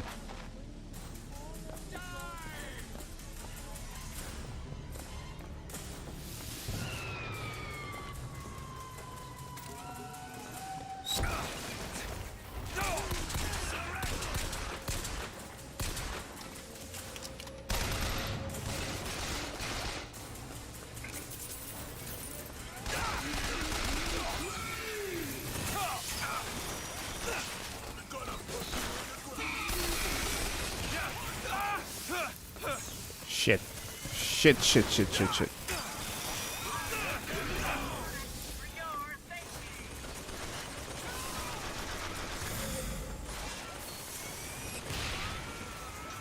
I need salt, I need salt.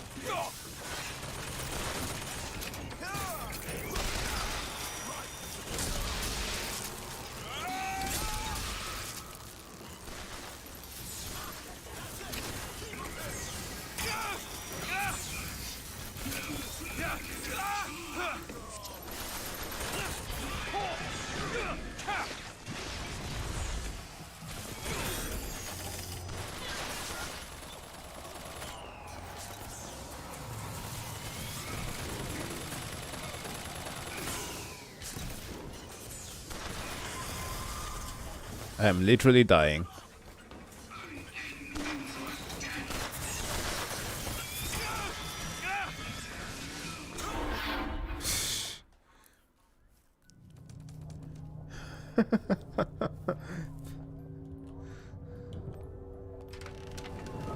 I mean, I saw the single star, so I assume that they're only representing their state.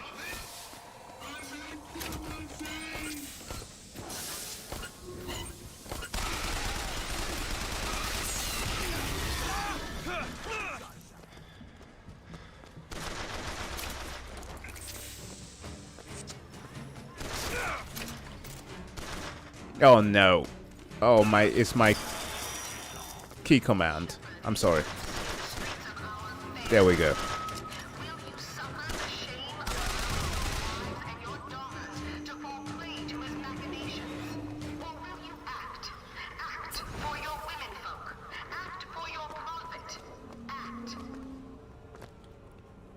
Yeah, these were things that I set in motion before I got myself a Steam Deck. I need to alter those. I guess I'm heading over there.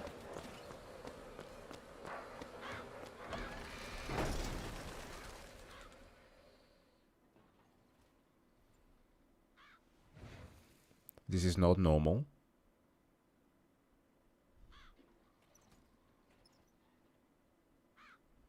This is not normal.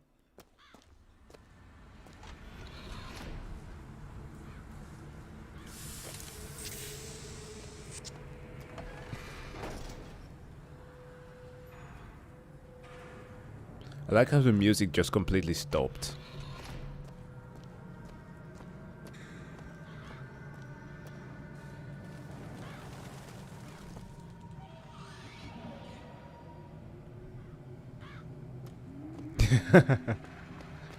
Yeah.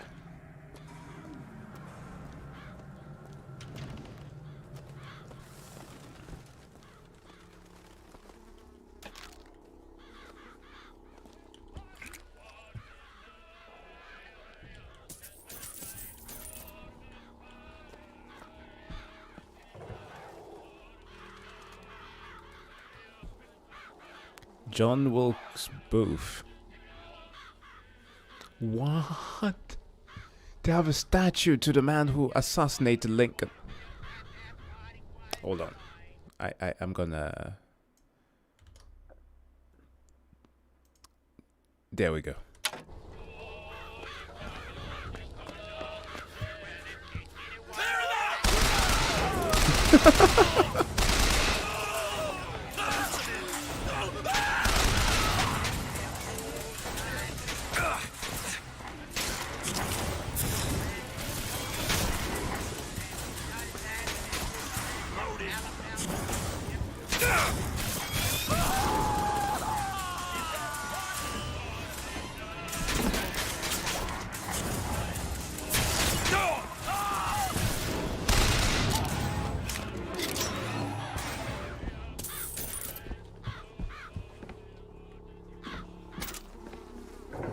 Ew.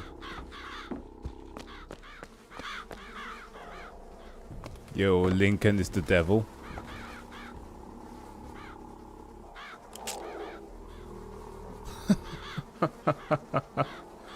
Protect your race. What the fuck, man?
This is better than Red Dead Redemption 2.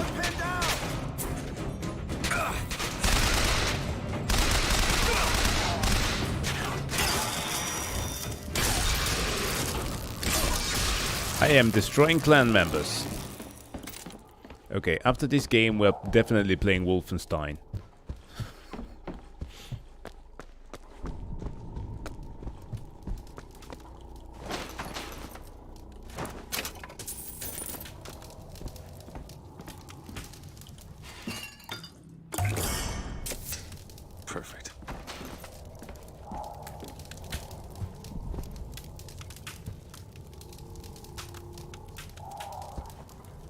Jesus Christ.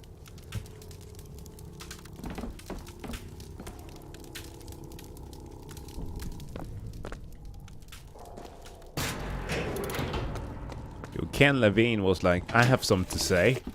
What exactly was the great emancipator emancipating the Negro from? From his daily bread, from the nobility of honest work, from wealthy patrons who sponsored them from cradle to grave, from clothing and shelter. And what have they done with their freedom? Why, go to Finkton and you shall find out. No animal is born free, except the white man. And it is our burden to care for the rest of creation. Wow. Believed now by many to be Vox Populi, began his terrible rampage. Trouble began almost instantly. Full of wrath and bent on harm, the anarchists maliciously wounded several Colombian peacemakers. Before the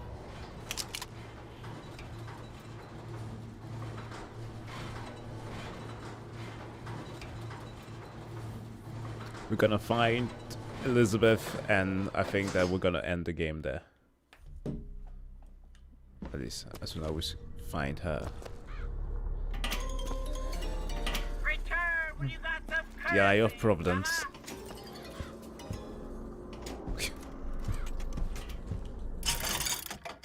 Okay, what do you have in stock? Nothing important.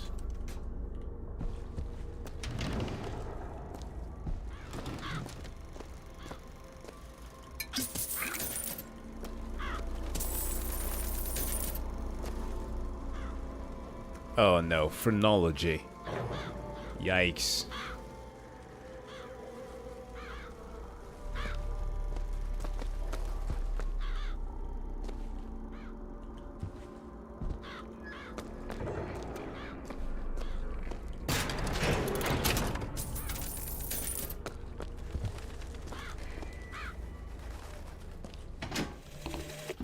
Sweet Mother of Columbia, why do we worship three symbols in your memory? We worship the sword, so that we might avenge you.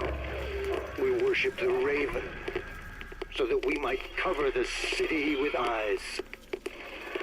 We worship the coffin, because it symbolizes the weight of our faith. Ew. It actually kept people in there. Well,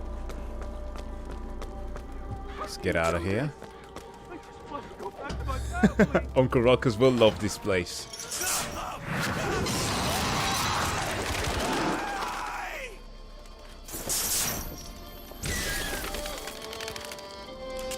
Okay, a new challenger.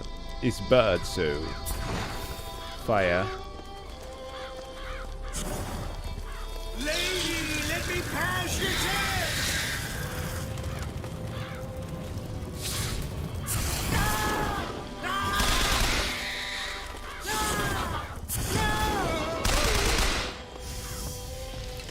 That was easy. What's this?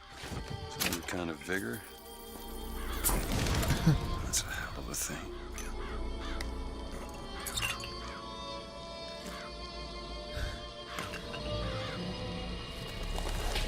Oh, sure.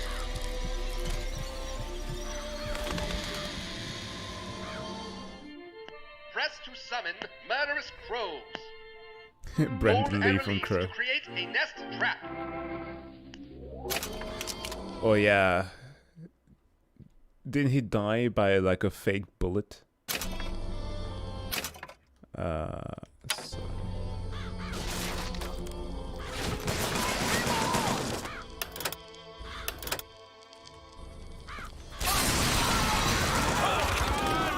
Head into cover!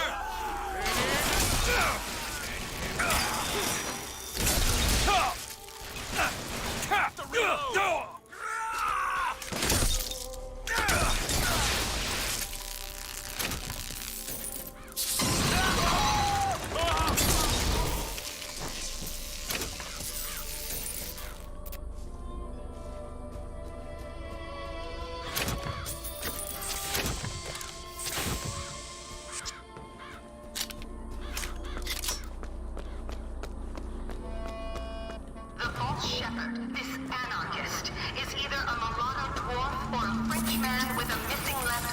I can get to Monument Island from that station.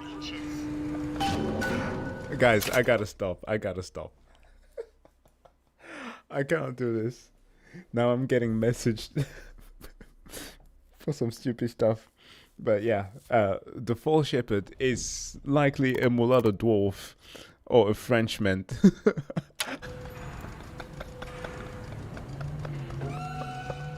I'm sorry. I'm gonna adjust the thing here on my Streamlabs. Hold on. Freaking shortcuts.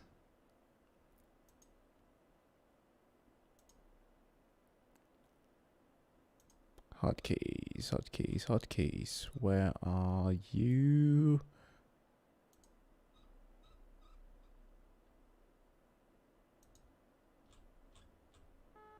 Good. And this one as well. Boom. This should do the trick.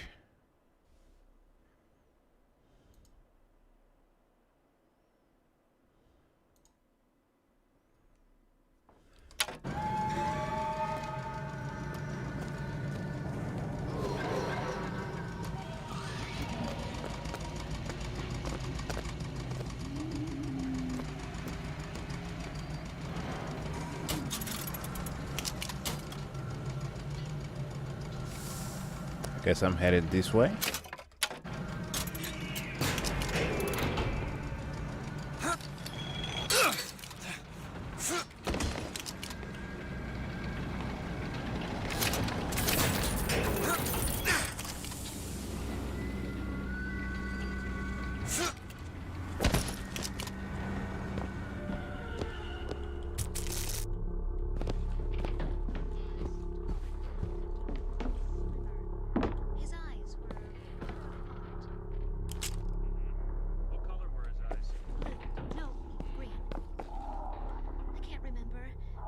Were bigger than that.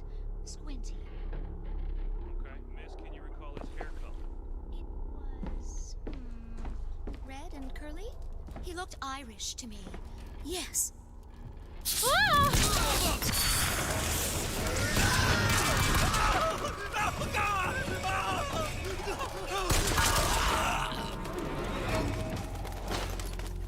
Well,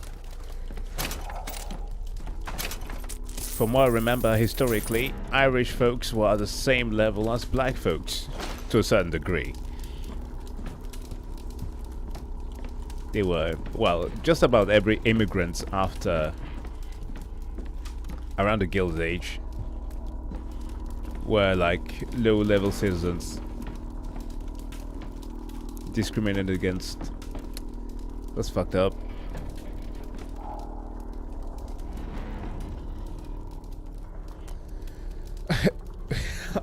Don't. Let's not even get into that. It makes zero sense.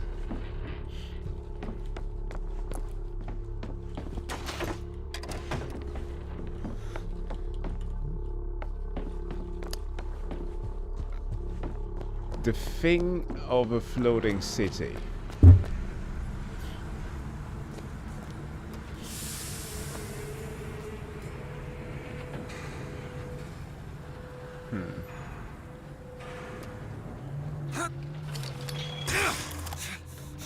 I mean, we can live on airships, so adjusting to this might not be too far-fetched to believe that the making of the technology is what I have issues with.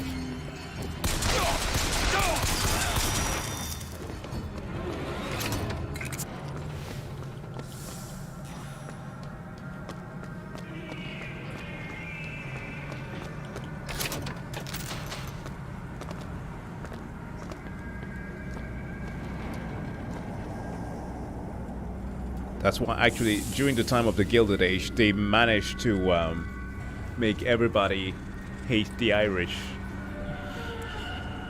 Because both Democrats and Republicans had ways to get votes. And so they needed a scapegoat. Somebody that everybody could hate. And the Irish were just the perfect candidate since they were fleeing from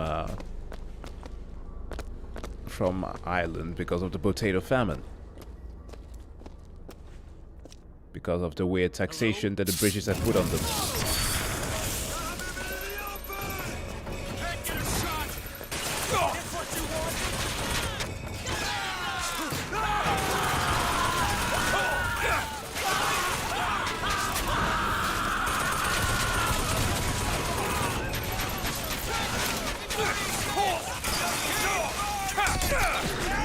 No!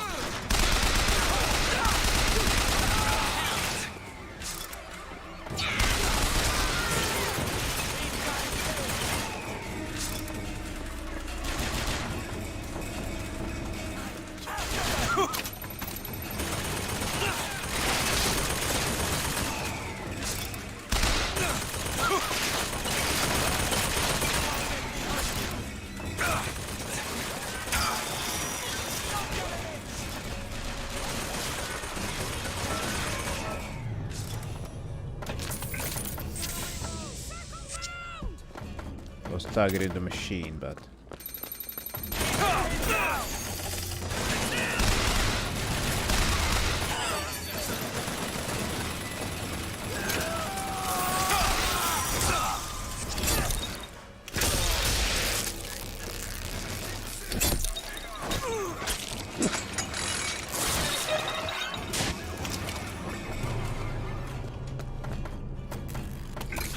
nasty.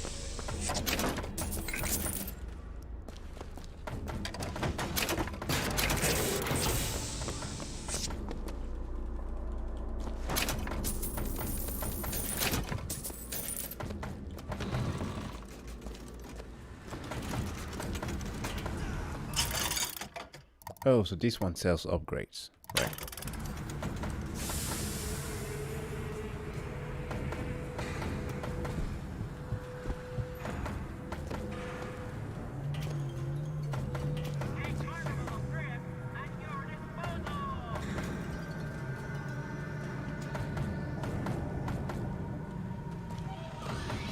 Yeah. People just in the past had a clear lack of empathy. Ooh. Whoa!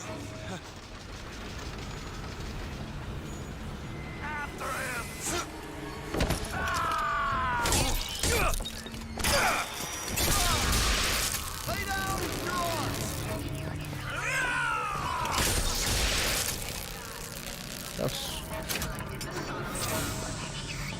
fun. And hastens to her tower even now.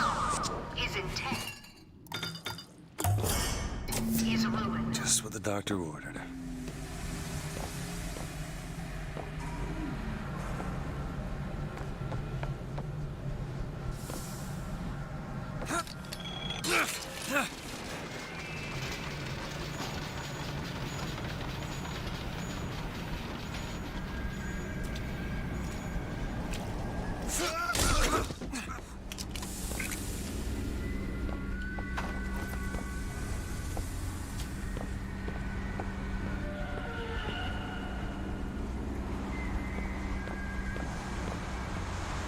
Nothing.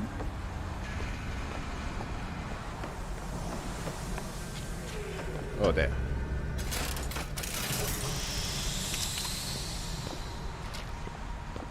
Oh, they give me better prices. Oh, that's cool. Why didn't I think of that? That's actually pretty smart.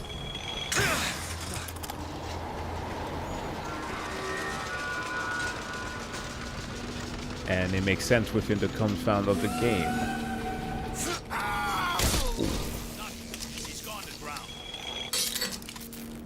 Better start busting down some doors. I'm not busting down any.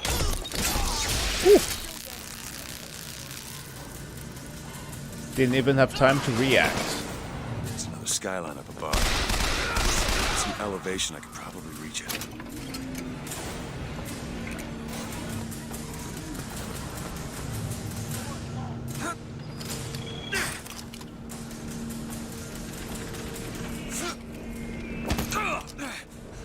Oh.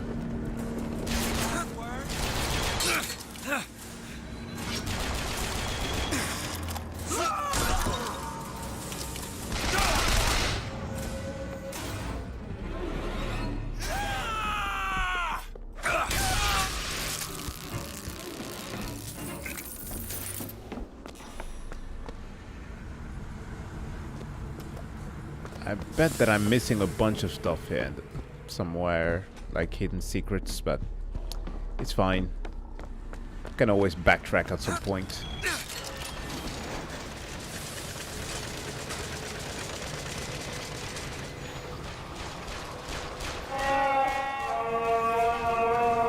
Oh yeah. Stand down!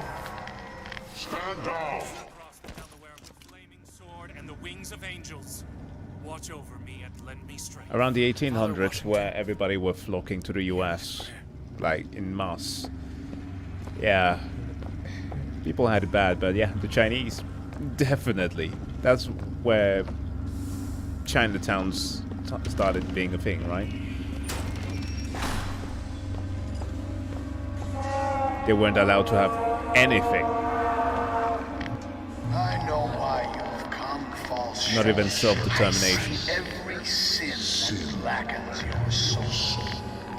Wounded knee, the Pinkertons, the drinking, the gambling, and of course, Anna.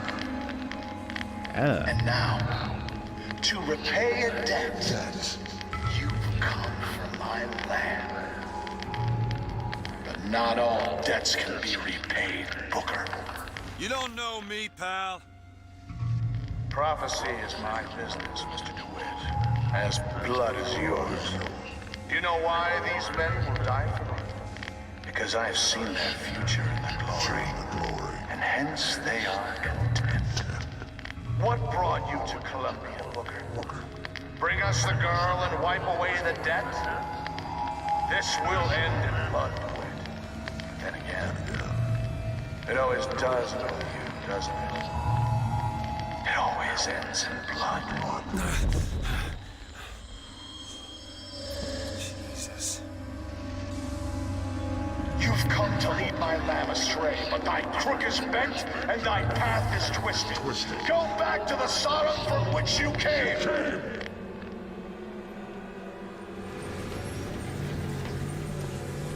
They're just gonna let me pass. Go back. Holy shit.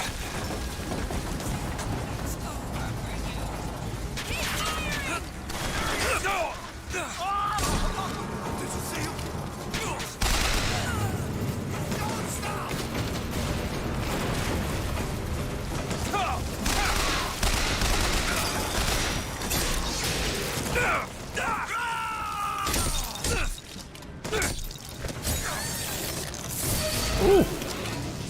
Gotta find the controls to take this thing to Monument Island.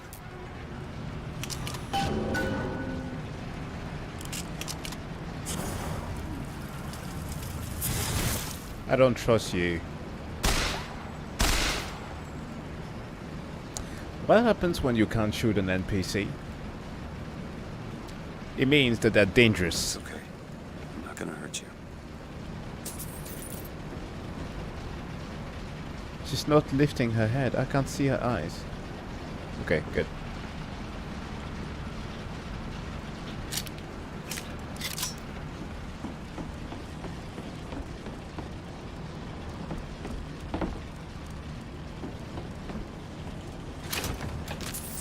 I swear to God, if she does something to me. Okay. I'm sure I can get this thing going. The Lord forgives everything. But I'm just a prophet. So I don't have to. Amen. What? Amen.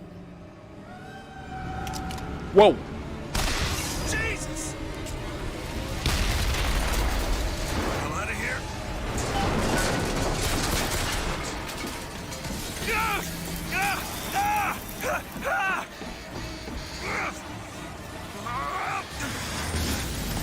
Shit! That was close.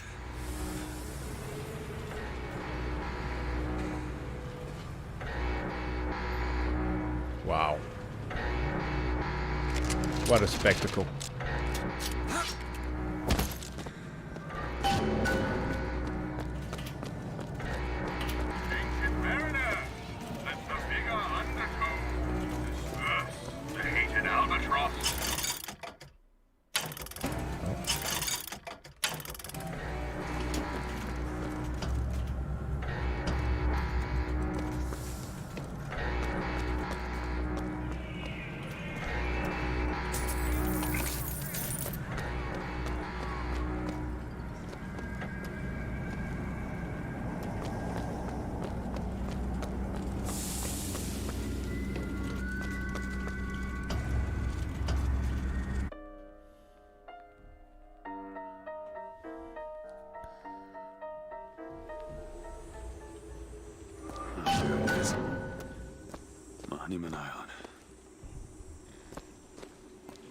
Wonder why they got her locked up in this place.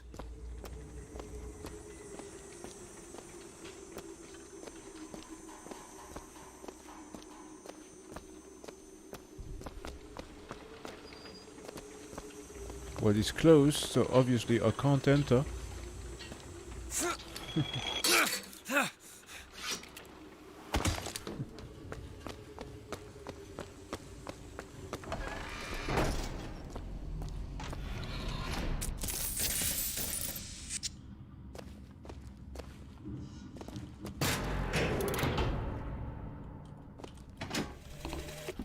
I guess even in a restricted area, these crackers need someone to clean the floors. Those politicians and scientists don't bother about what they say around me because I'm some half-leaded colored boy. But I can tell they scared out of their wits by that thing they got locked upstairs. Yes, sir. They got a tiger by the tail, and they don't know whether to hang on or run.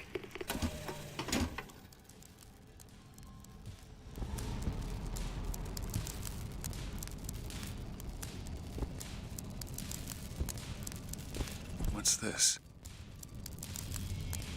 We're never gonna do more commentary like that VTuber commentary drama going on.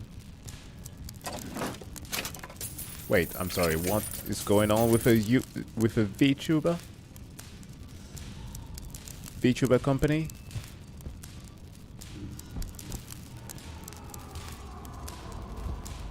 Oh, I haven't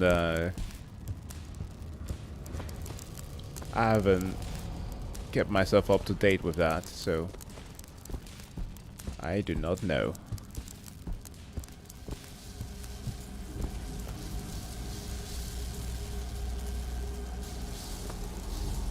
Siphon passive. These do.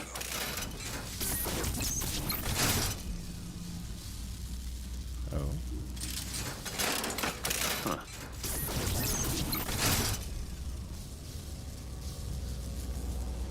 Wait, what?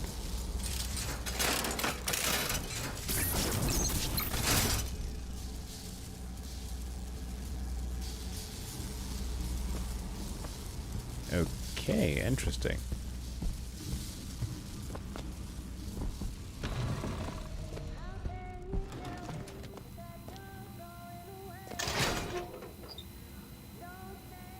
Specimen dangerous.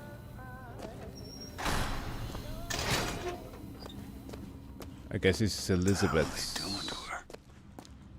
She's like a freaking rabbit. Oh, God. Child abuse.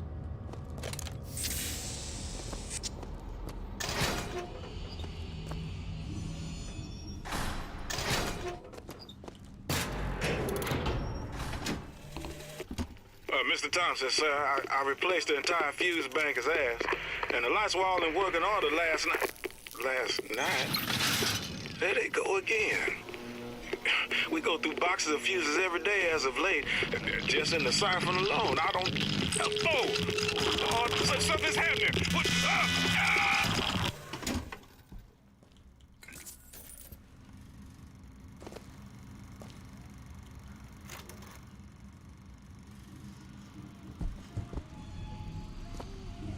Okay, she can lockpick.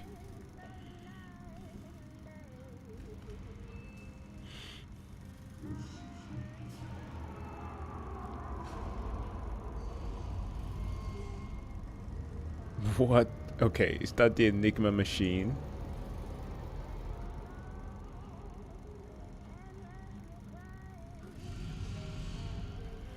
She goes by the bird. Also, everyone goes up to her. Dog bird. Okay.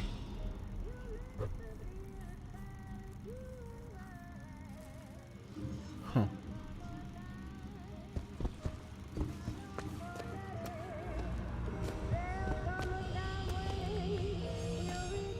Oh God. They've been watching her.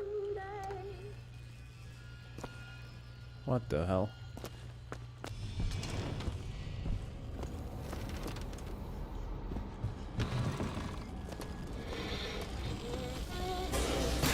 Poor thing.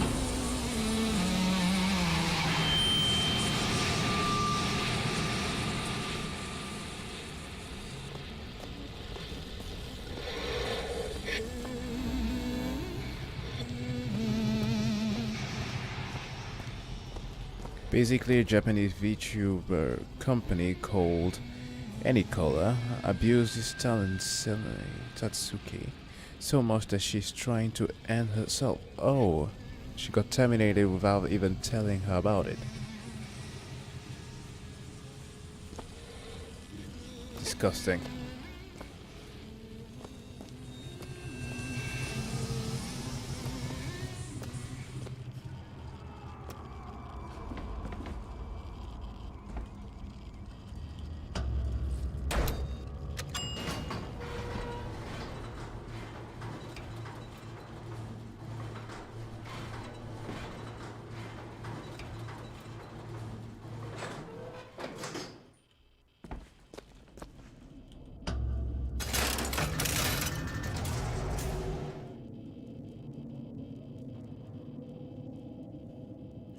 And on top of that, they try slandering her using tree talents, making a video and timing it on. What? Oh.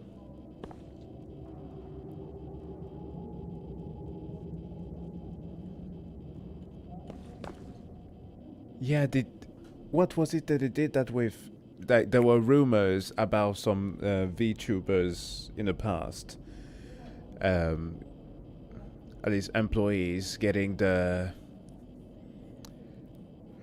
identities revealed. That was supposedly something that was against the law, like public shaming there in Japan. Well, it's not straight up against the law, but that those documents were not supposed to be made available for people to have. But yeah, they've done that. In this case, at least. Shit. Dressing room. That's where we need to go.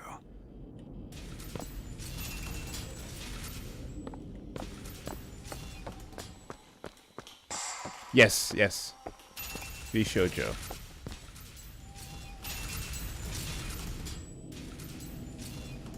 Yeah, understandable.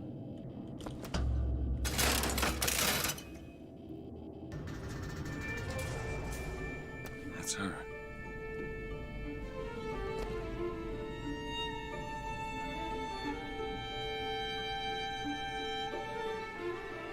Oh, here comes the magic music.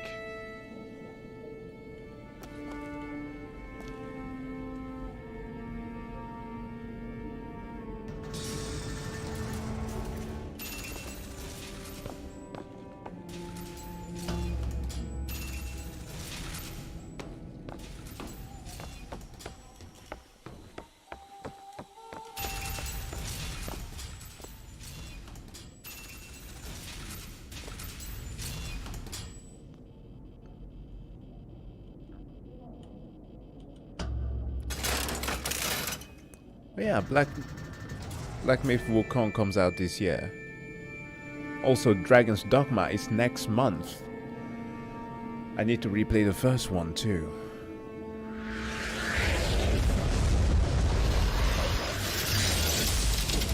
Whoa!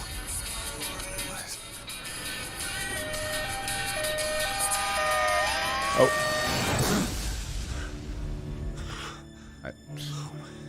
I like how I back. Whatever that was.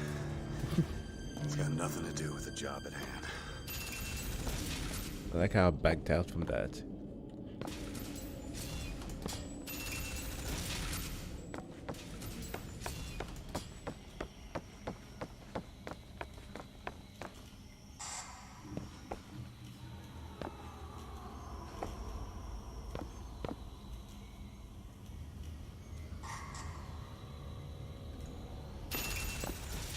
I think at this point that FromSoft is never going to announce that DLC. It's taking two forevers.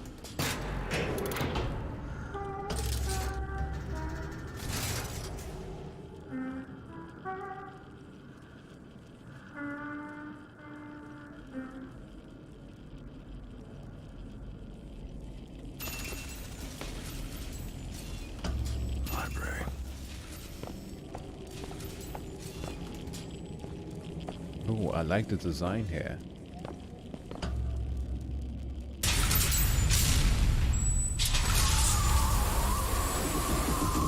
Holy shit. Alright. I can do this.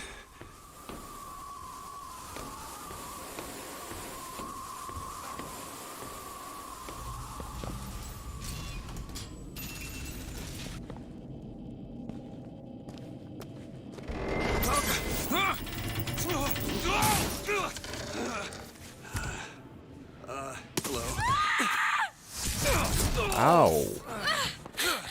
Hey! Knock it off! Stop it! Will you stop it? Not here to hurt you. Who are you?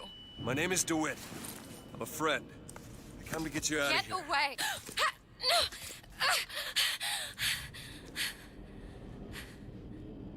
Are you real? I'm real enough. He's coming. You've got to go. Why? You don't want to be here when he gets here. Just a minute, I'm getting dressed. Get you out of here. There's no way out. Trust me, I've looked. Stop it, you're too impatient. That's enough. What about this? What about it? This is the way out, isn't it? What are you... Give it to me.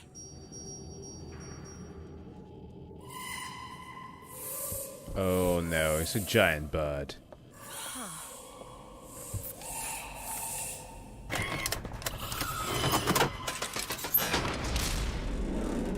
It's a way out. Hey, how about me? Come on, this way.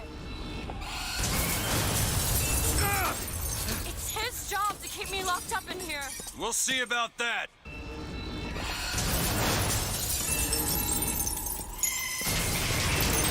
Who are you? Why did you come here?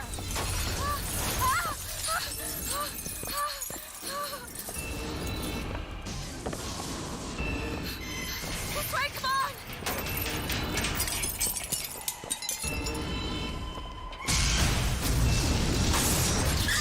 Wait! Hurry!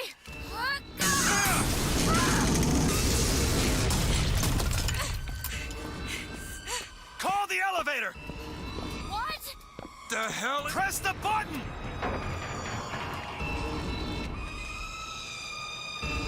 What is all this? They were watching me?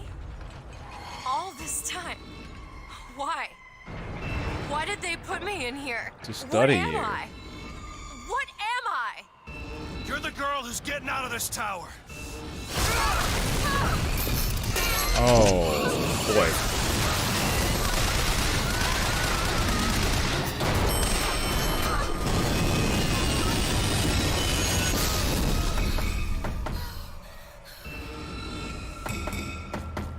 Giant mechanical bird, This yeah? way. We have to keep moving. He's tearing the building apart. Careful, Elizabeth. How do you know my name? Not now. Hurry! There's a door up here. Out of the way, let me try. She booked the booker.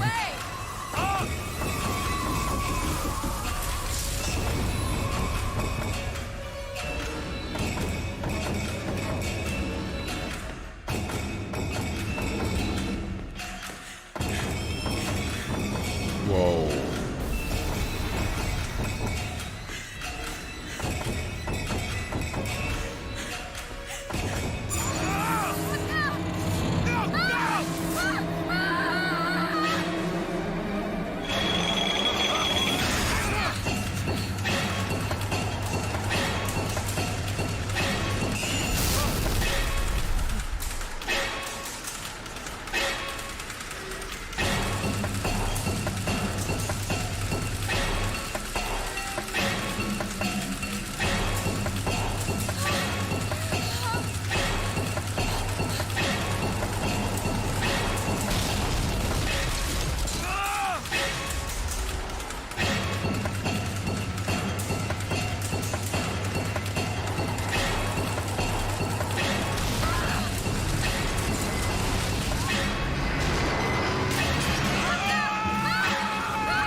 Now that literally makes zero sense. If the water pressure was enough to crack its fate, then we should be dead. Release the girl and wipe away the dead. Are you in there, DeWitt? What do you want with her? We had a deal, DeWitt. Tell me what you want with her. Open this door right now. Are you going to hurt her? Tell me what you want! Nope. Anna? Anna? I mean, you might be able to survive with some fractures if you fall in the right position. I mean, water literally feels like asphalt at that altitude. Anna. Anna. No, it's me, Elizabeth. You all right? Where am I? Back in the land of the living. Here, let me. I'll be fine. You almost drowned. You need to... I said I'm fine. Just give me a minute. Do you hear that? It's music. Go on. I just need to... Okay, I won't be long. I won't be long, Mr. DeWitt.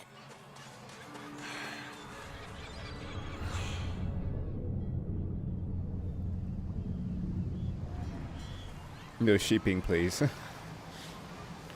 No, she's a literal child, so no. Where is she? Alright, gentlemen. And ladies. I guess this is going to be the end of today's stream.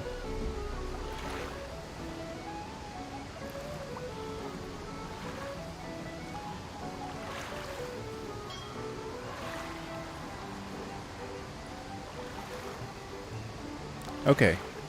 I will... well, thank you, Mr. calling me Michael Winslow. Yeah, I'll definitely check the videos out about this subject. Sounds horrifying, to say the least. But guys, have a good night. I am signing off. Need to get some sleep. And yeah, see you guys tomorrow. Yeah, gå I säng nu, okay? Godnatt. Bye bye guys.